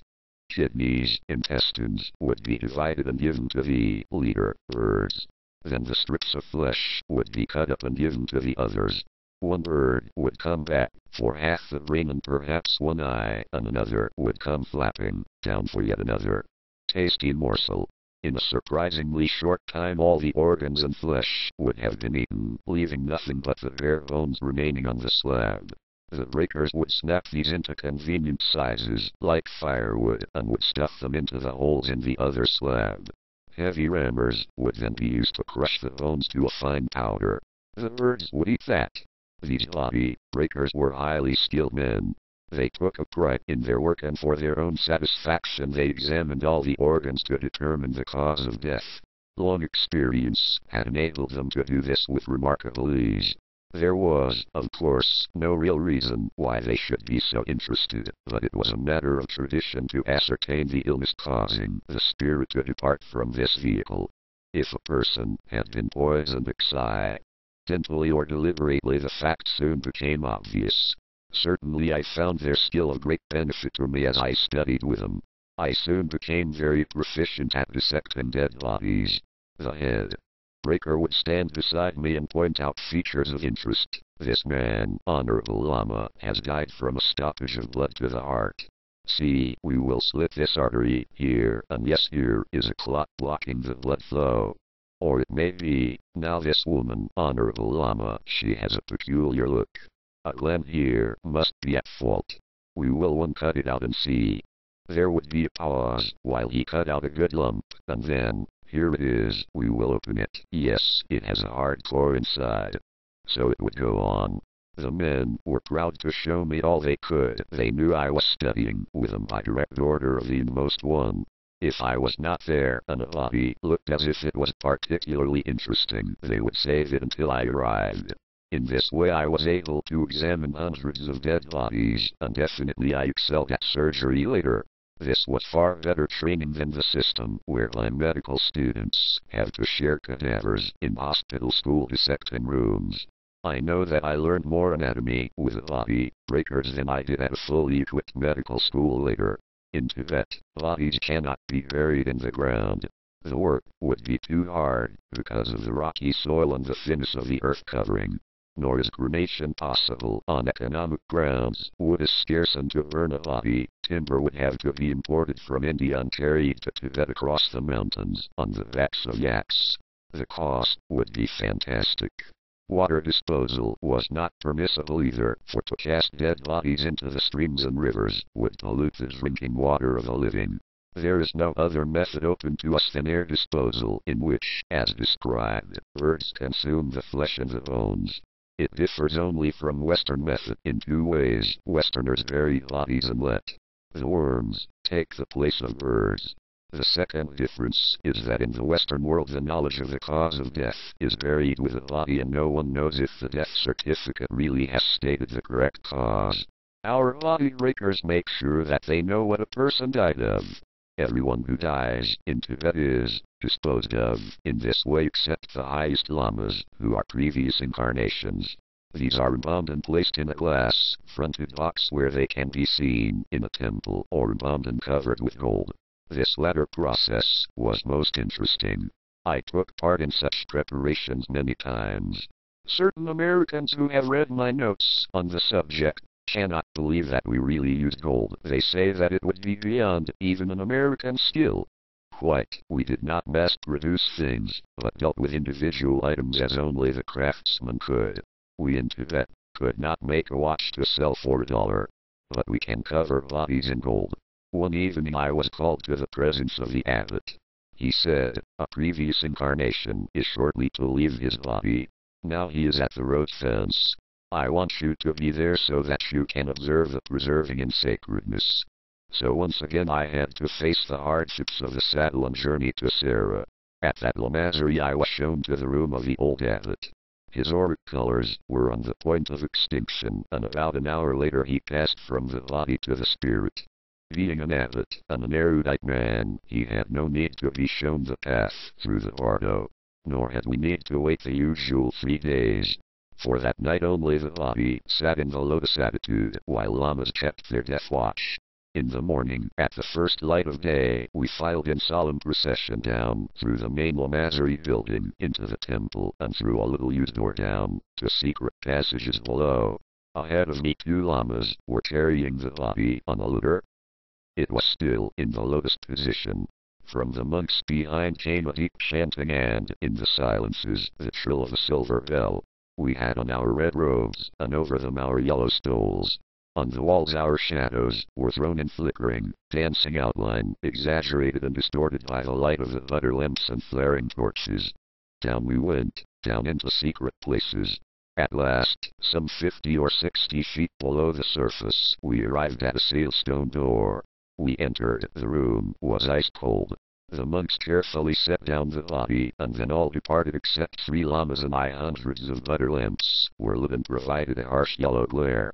Now the body was stripped of its vestments and carefully washed through the normal body orifices. The internal organs were removed and placed into jars, which were carefully sealed. The inside of the body was thoroughly washed and dried, and a special form of lacquer was poured into it. This would form a hard crust inside the body, so that the outlines would be as in life. With the lacquer dry and hard, the body cavity was packed and padded with great care so as not to disturb the shape. More of the lacquer was poured in to saturate the padding and, in hardening, to provide a solid interior. The outer surface of the body was painted with lacquer and allowed to dry. Over the hardened surface a PLM solution was added so that the thin sheets of filmy silk, which were now to be pasted on, could later be removed without causing harm. At last the padding of silk was considered adequate. More lacquer of a different type was poured on, and the body was now ready for the next stage of the preparations. For a day and a night it was allowed to remain stationary so that final and complete drying could take place. At the end of that time we returned to the room to find the body quite hard and rigid and in the lotus position. We carried it in procession to another room beneath, which was a furnace so built that the flames and heat could circulate outside the walls of this room and so provide an even and high temperature. The floor was thickly covered with a special powder, and in the center, we placed the body. Down below, monks were already preparing to light the fires. Carefully we packed the whole room tightly with a special salt from one district of Tibet and a mixture of herbs and minerals. Then, with a room filled from floor to ceiling, we filed out of the corridor, and the door of the room was closed and sealed with a seal of the Lamasery. The order to light the furnaces was given. Soon came the crackling of wood and the sizzling of burning butter as the flames spread. With the furnaces well alight, they would continue to burn napkin and waste butter. For a whole week the fire raged down below, sending clouds of hot air through the hollow walls of the embalming chamber. At the end of the 7th day no more fuel was added. Gradually the fires died down and flickered out. The heavy stone walls creaked and groaned in their cooling. Once more the corridor became cool enough to enter. For 3 days all was still as we all waited for the room to reach the normal temperature. On the 11th day, from the date of sealing, the Great Seal was broken and the door pushed open. Relays of monks scraped out the hardened compound with their hands. No tools were used in case the body was armed. For 2 days the monks scraped away, crushing in the hands the friable salt compound. At last the room was empty except for the shrouded body, sitting so still in the center, still in the lotus attitude. Carefully we lifted it and carried it to the other room, where in the light of the butter lamps we would be able to see more clearly. Now the silken coverings were peeled off one by one until the body alone remained. The preserving had been perfect. Except that it was much darker, the body might have been that of a sleeping man, who might at any time awaken. The contours were as in life and there was no shrinkage. Once again lacquer was applied to the naked dead body, and then the goldsmiths took over. These were men with a skill unsurpassed. Craftsmen. Men who could cover dead flesh with gold. Slowly they worked, layer upon layer of the thinnest, softest gold. Gold worth a fortune outside Tibet, but here valued only as a sacred metal, a metal that was incorruptible and so symbolic of man's final spirit state. The priest-goldsmiths worked with exquisite care, attentive to the minutest detail, so that when their work was finished they left as testimony of their skill a golden figure, exact as in life, with every line and wrinkle reproduced. Now the body, heavy with its gold, was carried to the Hall of Incarnations and, like the others there, set upon a gold throne. Here in this hall there were figures dating back to the earliest times, sitting in rows, like solemn judges watching with half-closed eyes the frailties and failings of the present generation. We talked in whispers here and walked carefully, as if not to disturb the living dead. To one body in particular I was attracted. Some strange power held me fascinated before it. It seemed to gaze at me with an all-knowing smile. Just then there was a gentle touch on my arm, and I nearly dropped with fright. That was you, Lobsang, in your last incarnation. We thought you would recognize it. My guide led me to the next gold figure and remarked, and that was I. Silently, both much moved, we crept from the hall and the door was sealed behind us. Many times after I was allowed to enter that hall and study the gold-clad figures. Sometimes I went alone and sat in meditation before them. Each has its written history, which I studied with the greatest interest. Here was the history of my present guide, the Lama Mingyur, the story of what he had done in the past, a summary of his character and his abilities, the dignities and honors conferred upon him, the manner of his passing. Here also was my past history, and that, too, I studied with my full attention. 98 gold figures sat here in the hall, in the hidden chamber, carved from the rock, and with a well-concealed door. The history of Tibet was before me, or so I thought. The earliest history was to be shown to me later. Chapter 17. Final Initiation. After, at various lamaseries, I had seen the embalming some half-dozen times, I was one day sent for by the abbot in charge of Chakpori. My friend, said he, on the direct order of the Precious One you are to be initiated as an abbot. As you have requested, you can, like Mingyur, continue to be addressed as Lama. I merely give the message of the Precious One. So as a recognized incarnation, I had again the status with which I left the earth some 600 years before. The wheel of life had revolved full circle. Some time later an aged Lama came to my room and told me that now I must undergo the ceremony of a little death.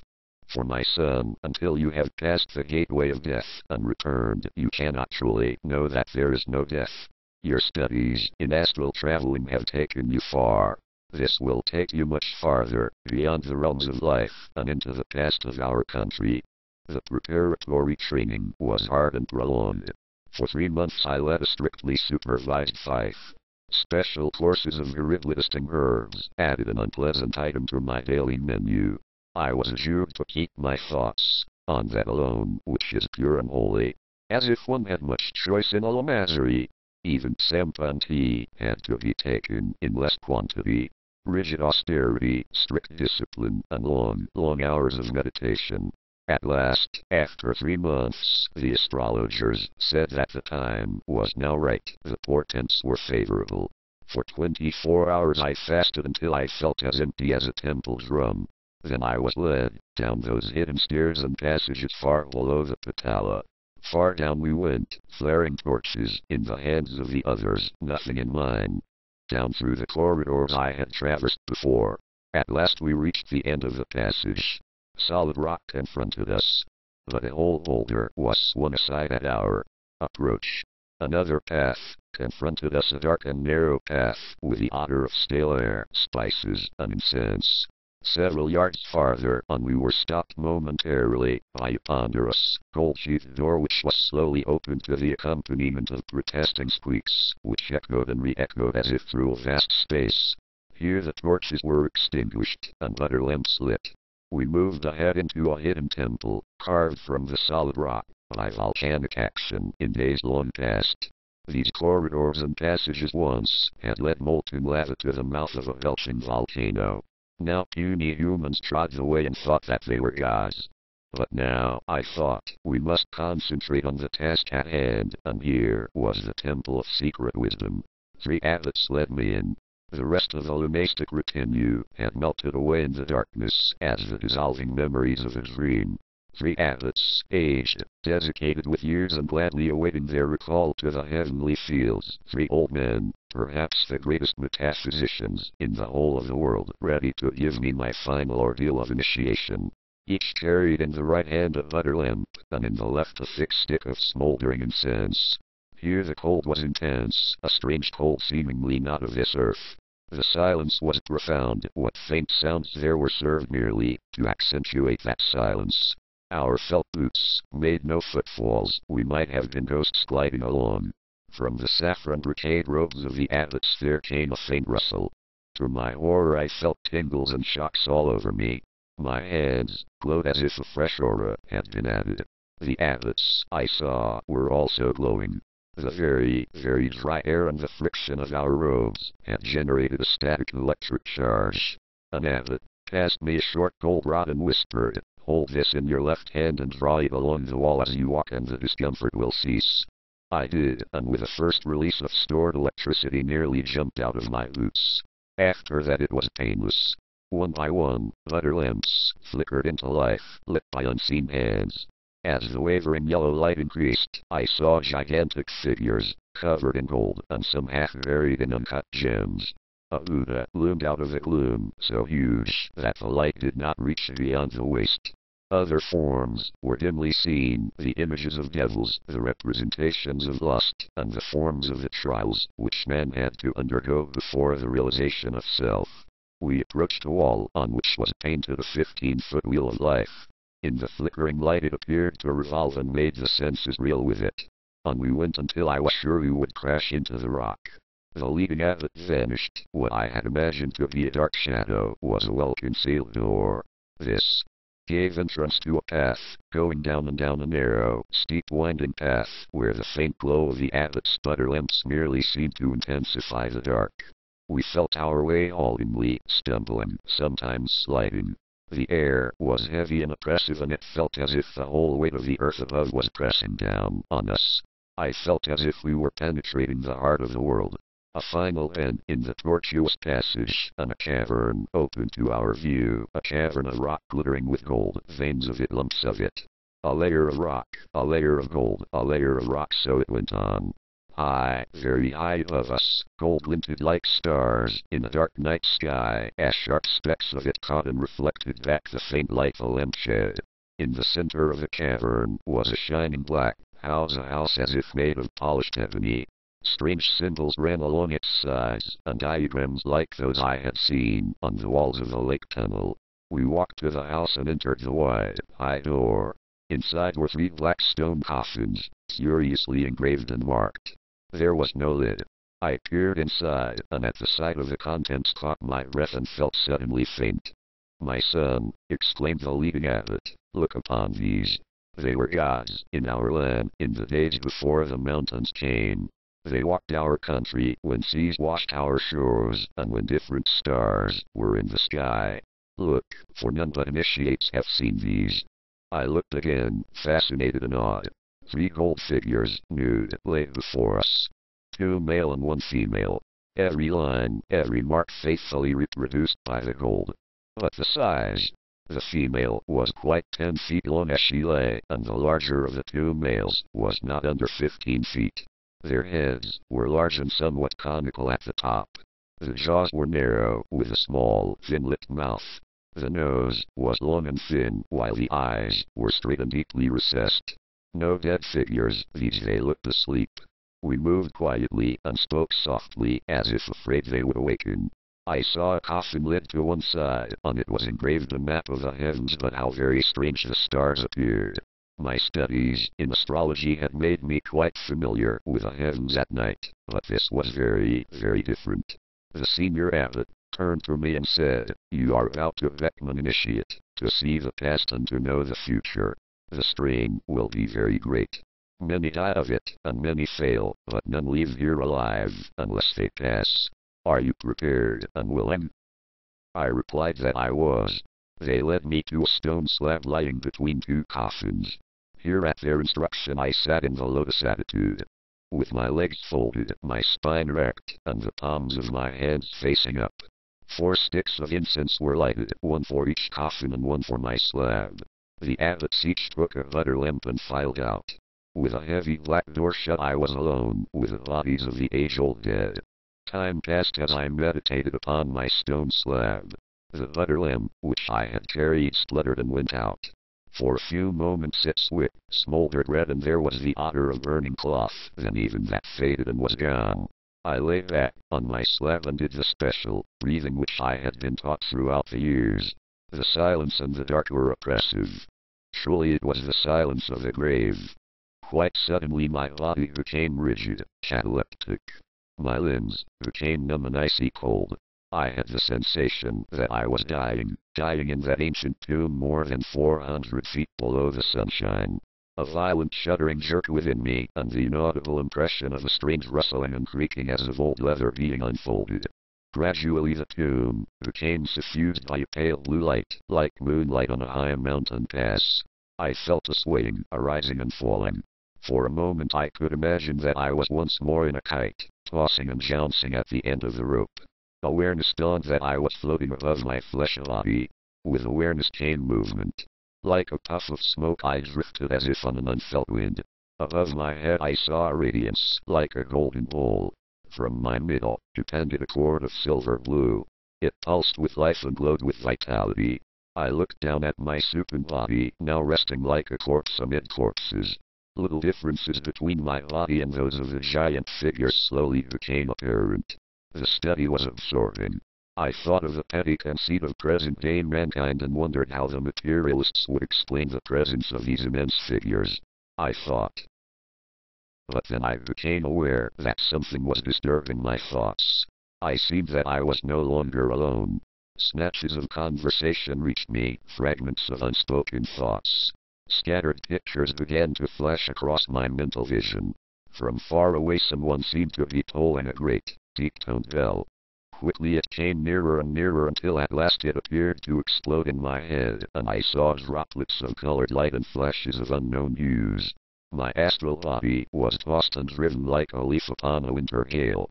Scurrying flecks of red-hot pain lashed across my consciousness. I felt alone, deserted, a waif in a tottering universe. Black fog descended upon me, and with it a calmness not of this world. Slowly the utter blackness enfolding me rolled away. From somewhere came the booming of the sea and the hissing rattle of shingle under the drive of the waves. I could smell the salt-laden air and the tang of the seaweed.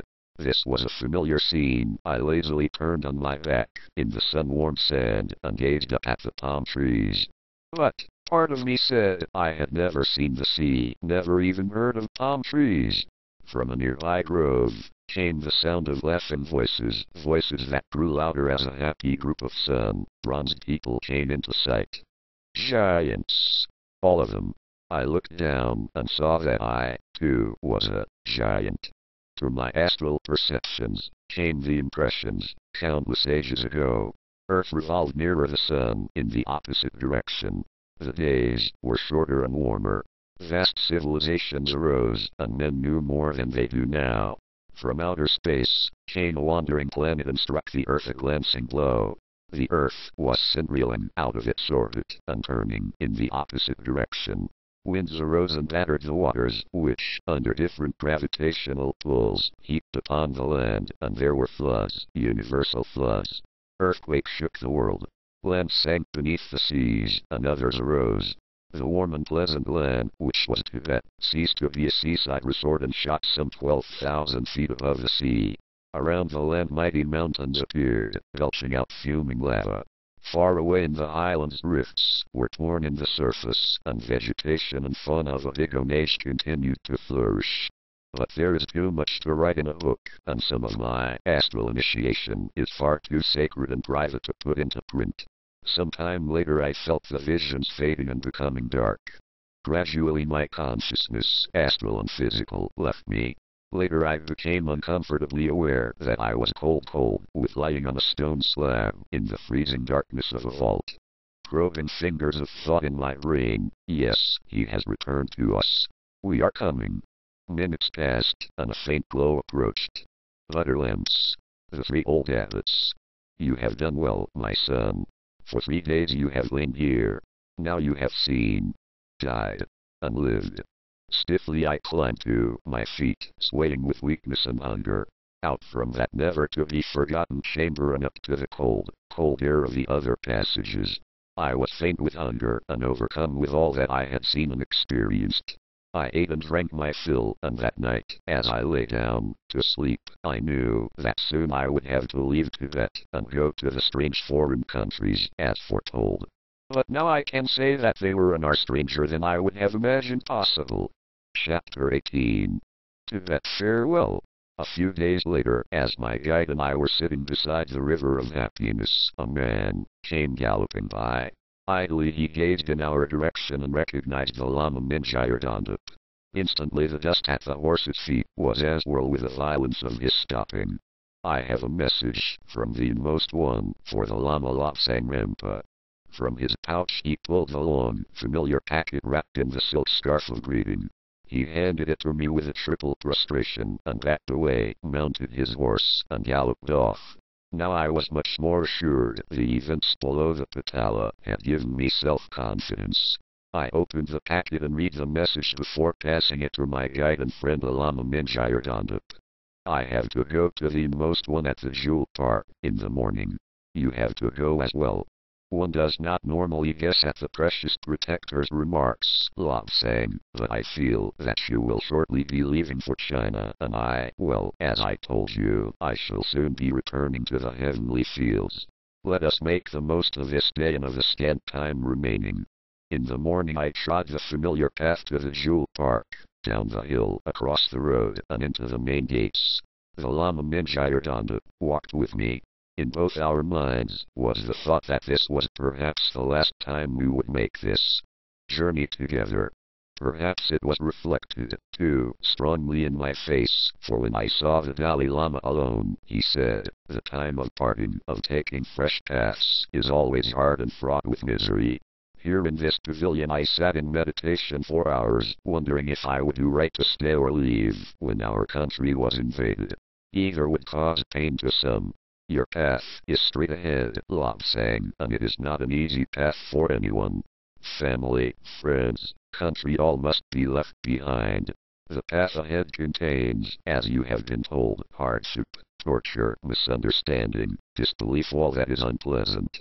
The ways of the foreigners are strange and not to be accounted for. As I told you once before, they believe only that which they can do, only that which can be tested in their rooms of science. Yet the greatest science of all, the science of the overself, they leave untouched.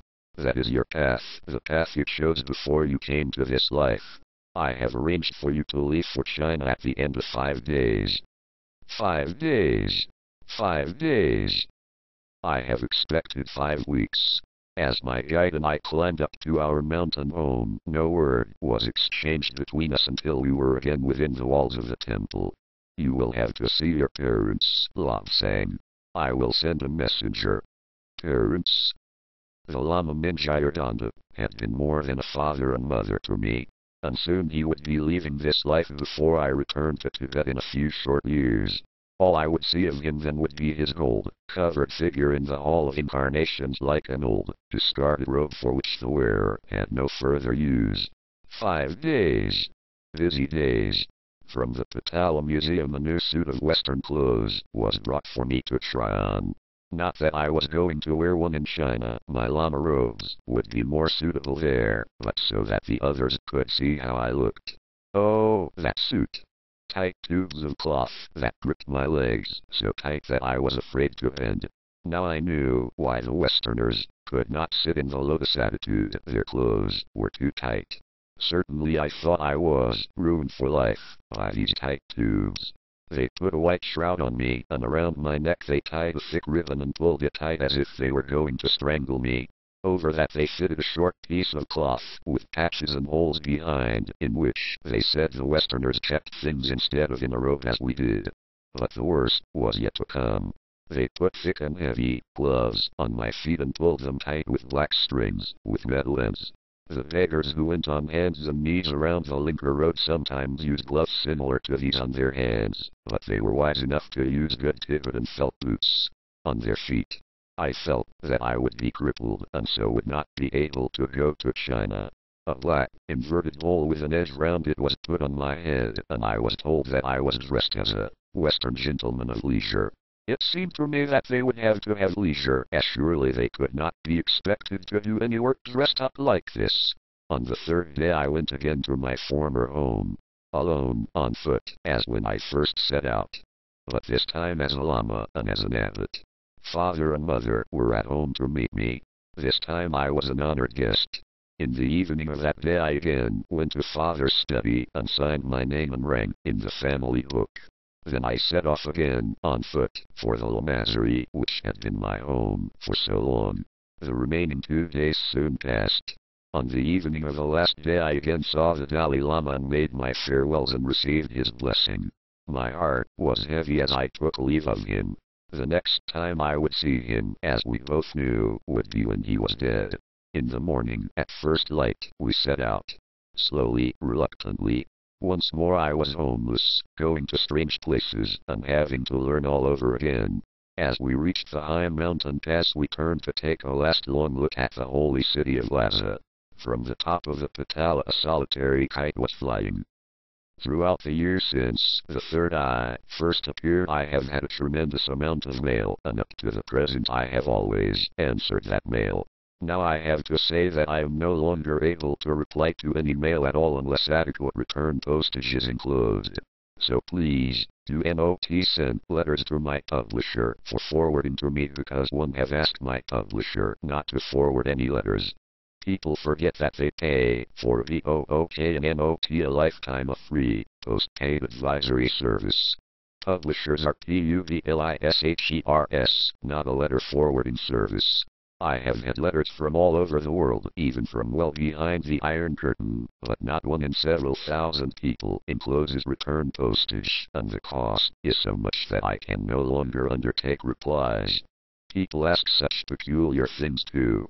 Here are just some. There was a very desperate letter from Australia, which reached me when I was in Ireland. The matter was, apparently, truly urgent, so at my own expense I sent a cable to Australia, and I did not even receive a note of thanks.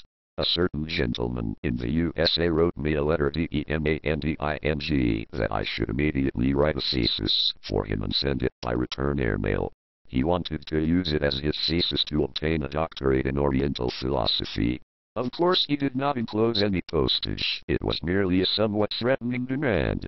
An Englishman wrote me a very haughty letter in the third person, demanding my credentials.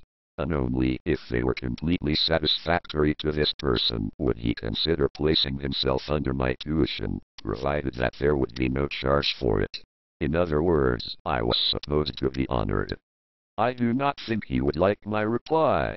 Another one wrote to me and said that if I and my chums would come from Tibet and cluster around his bed in the astral at night, then he would be able to feel more happy about astral traveling. Other people write to me and ask me everything from high esoteric things, which I can answer if I want to how to keep hands on one's husband. People also consider that they should write to me just whenever they think they should, and then they get offensive if I do not reply by return airmail. I will ask you not to bother my publishers. In fact, I have asked them not to send on any letters to me because they are in business as publishers.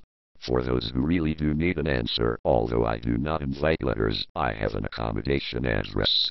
It is Dr. T. Lobsang Rampa, VM/TLR, London WCI, England. I do not guarantee any reply, and if you use this address you will have to provide very adequate postage, because the letters will be forwarded to me and I shall have to pay, so I shall not be in a sweet enough mood to reply unless you have made my expense your expense.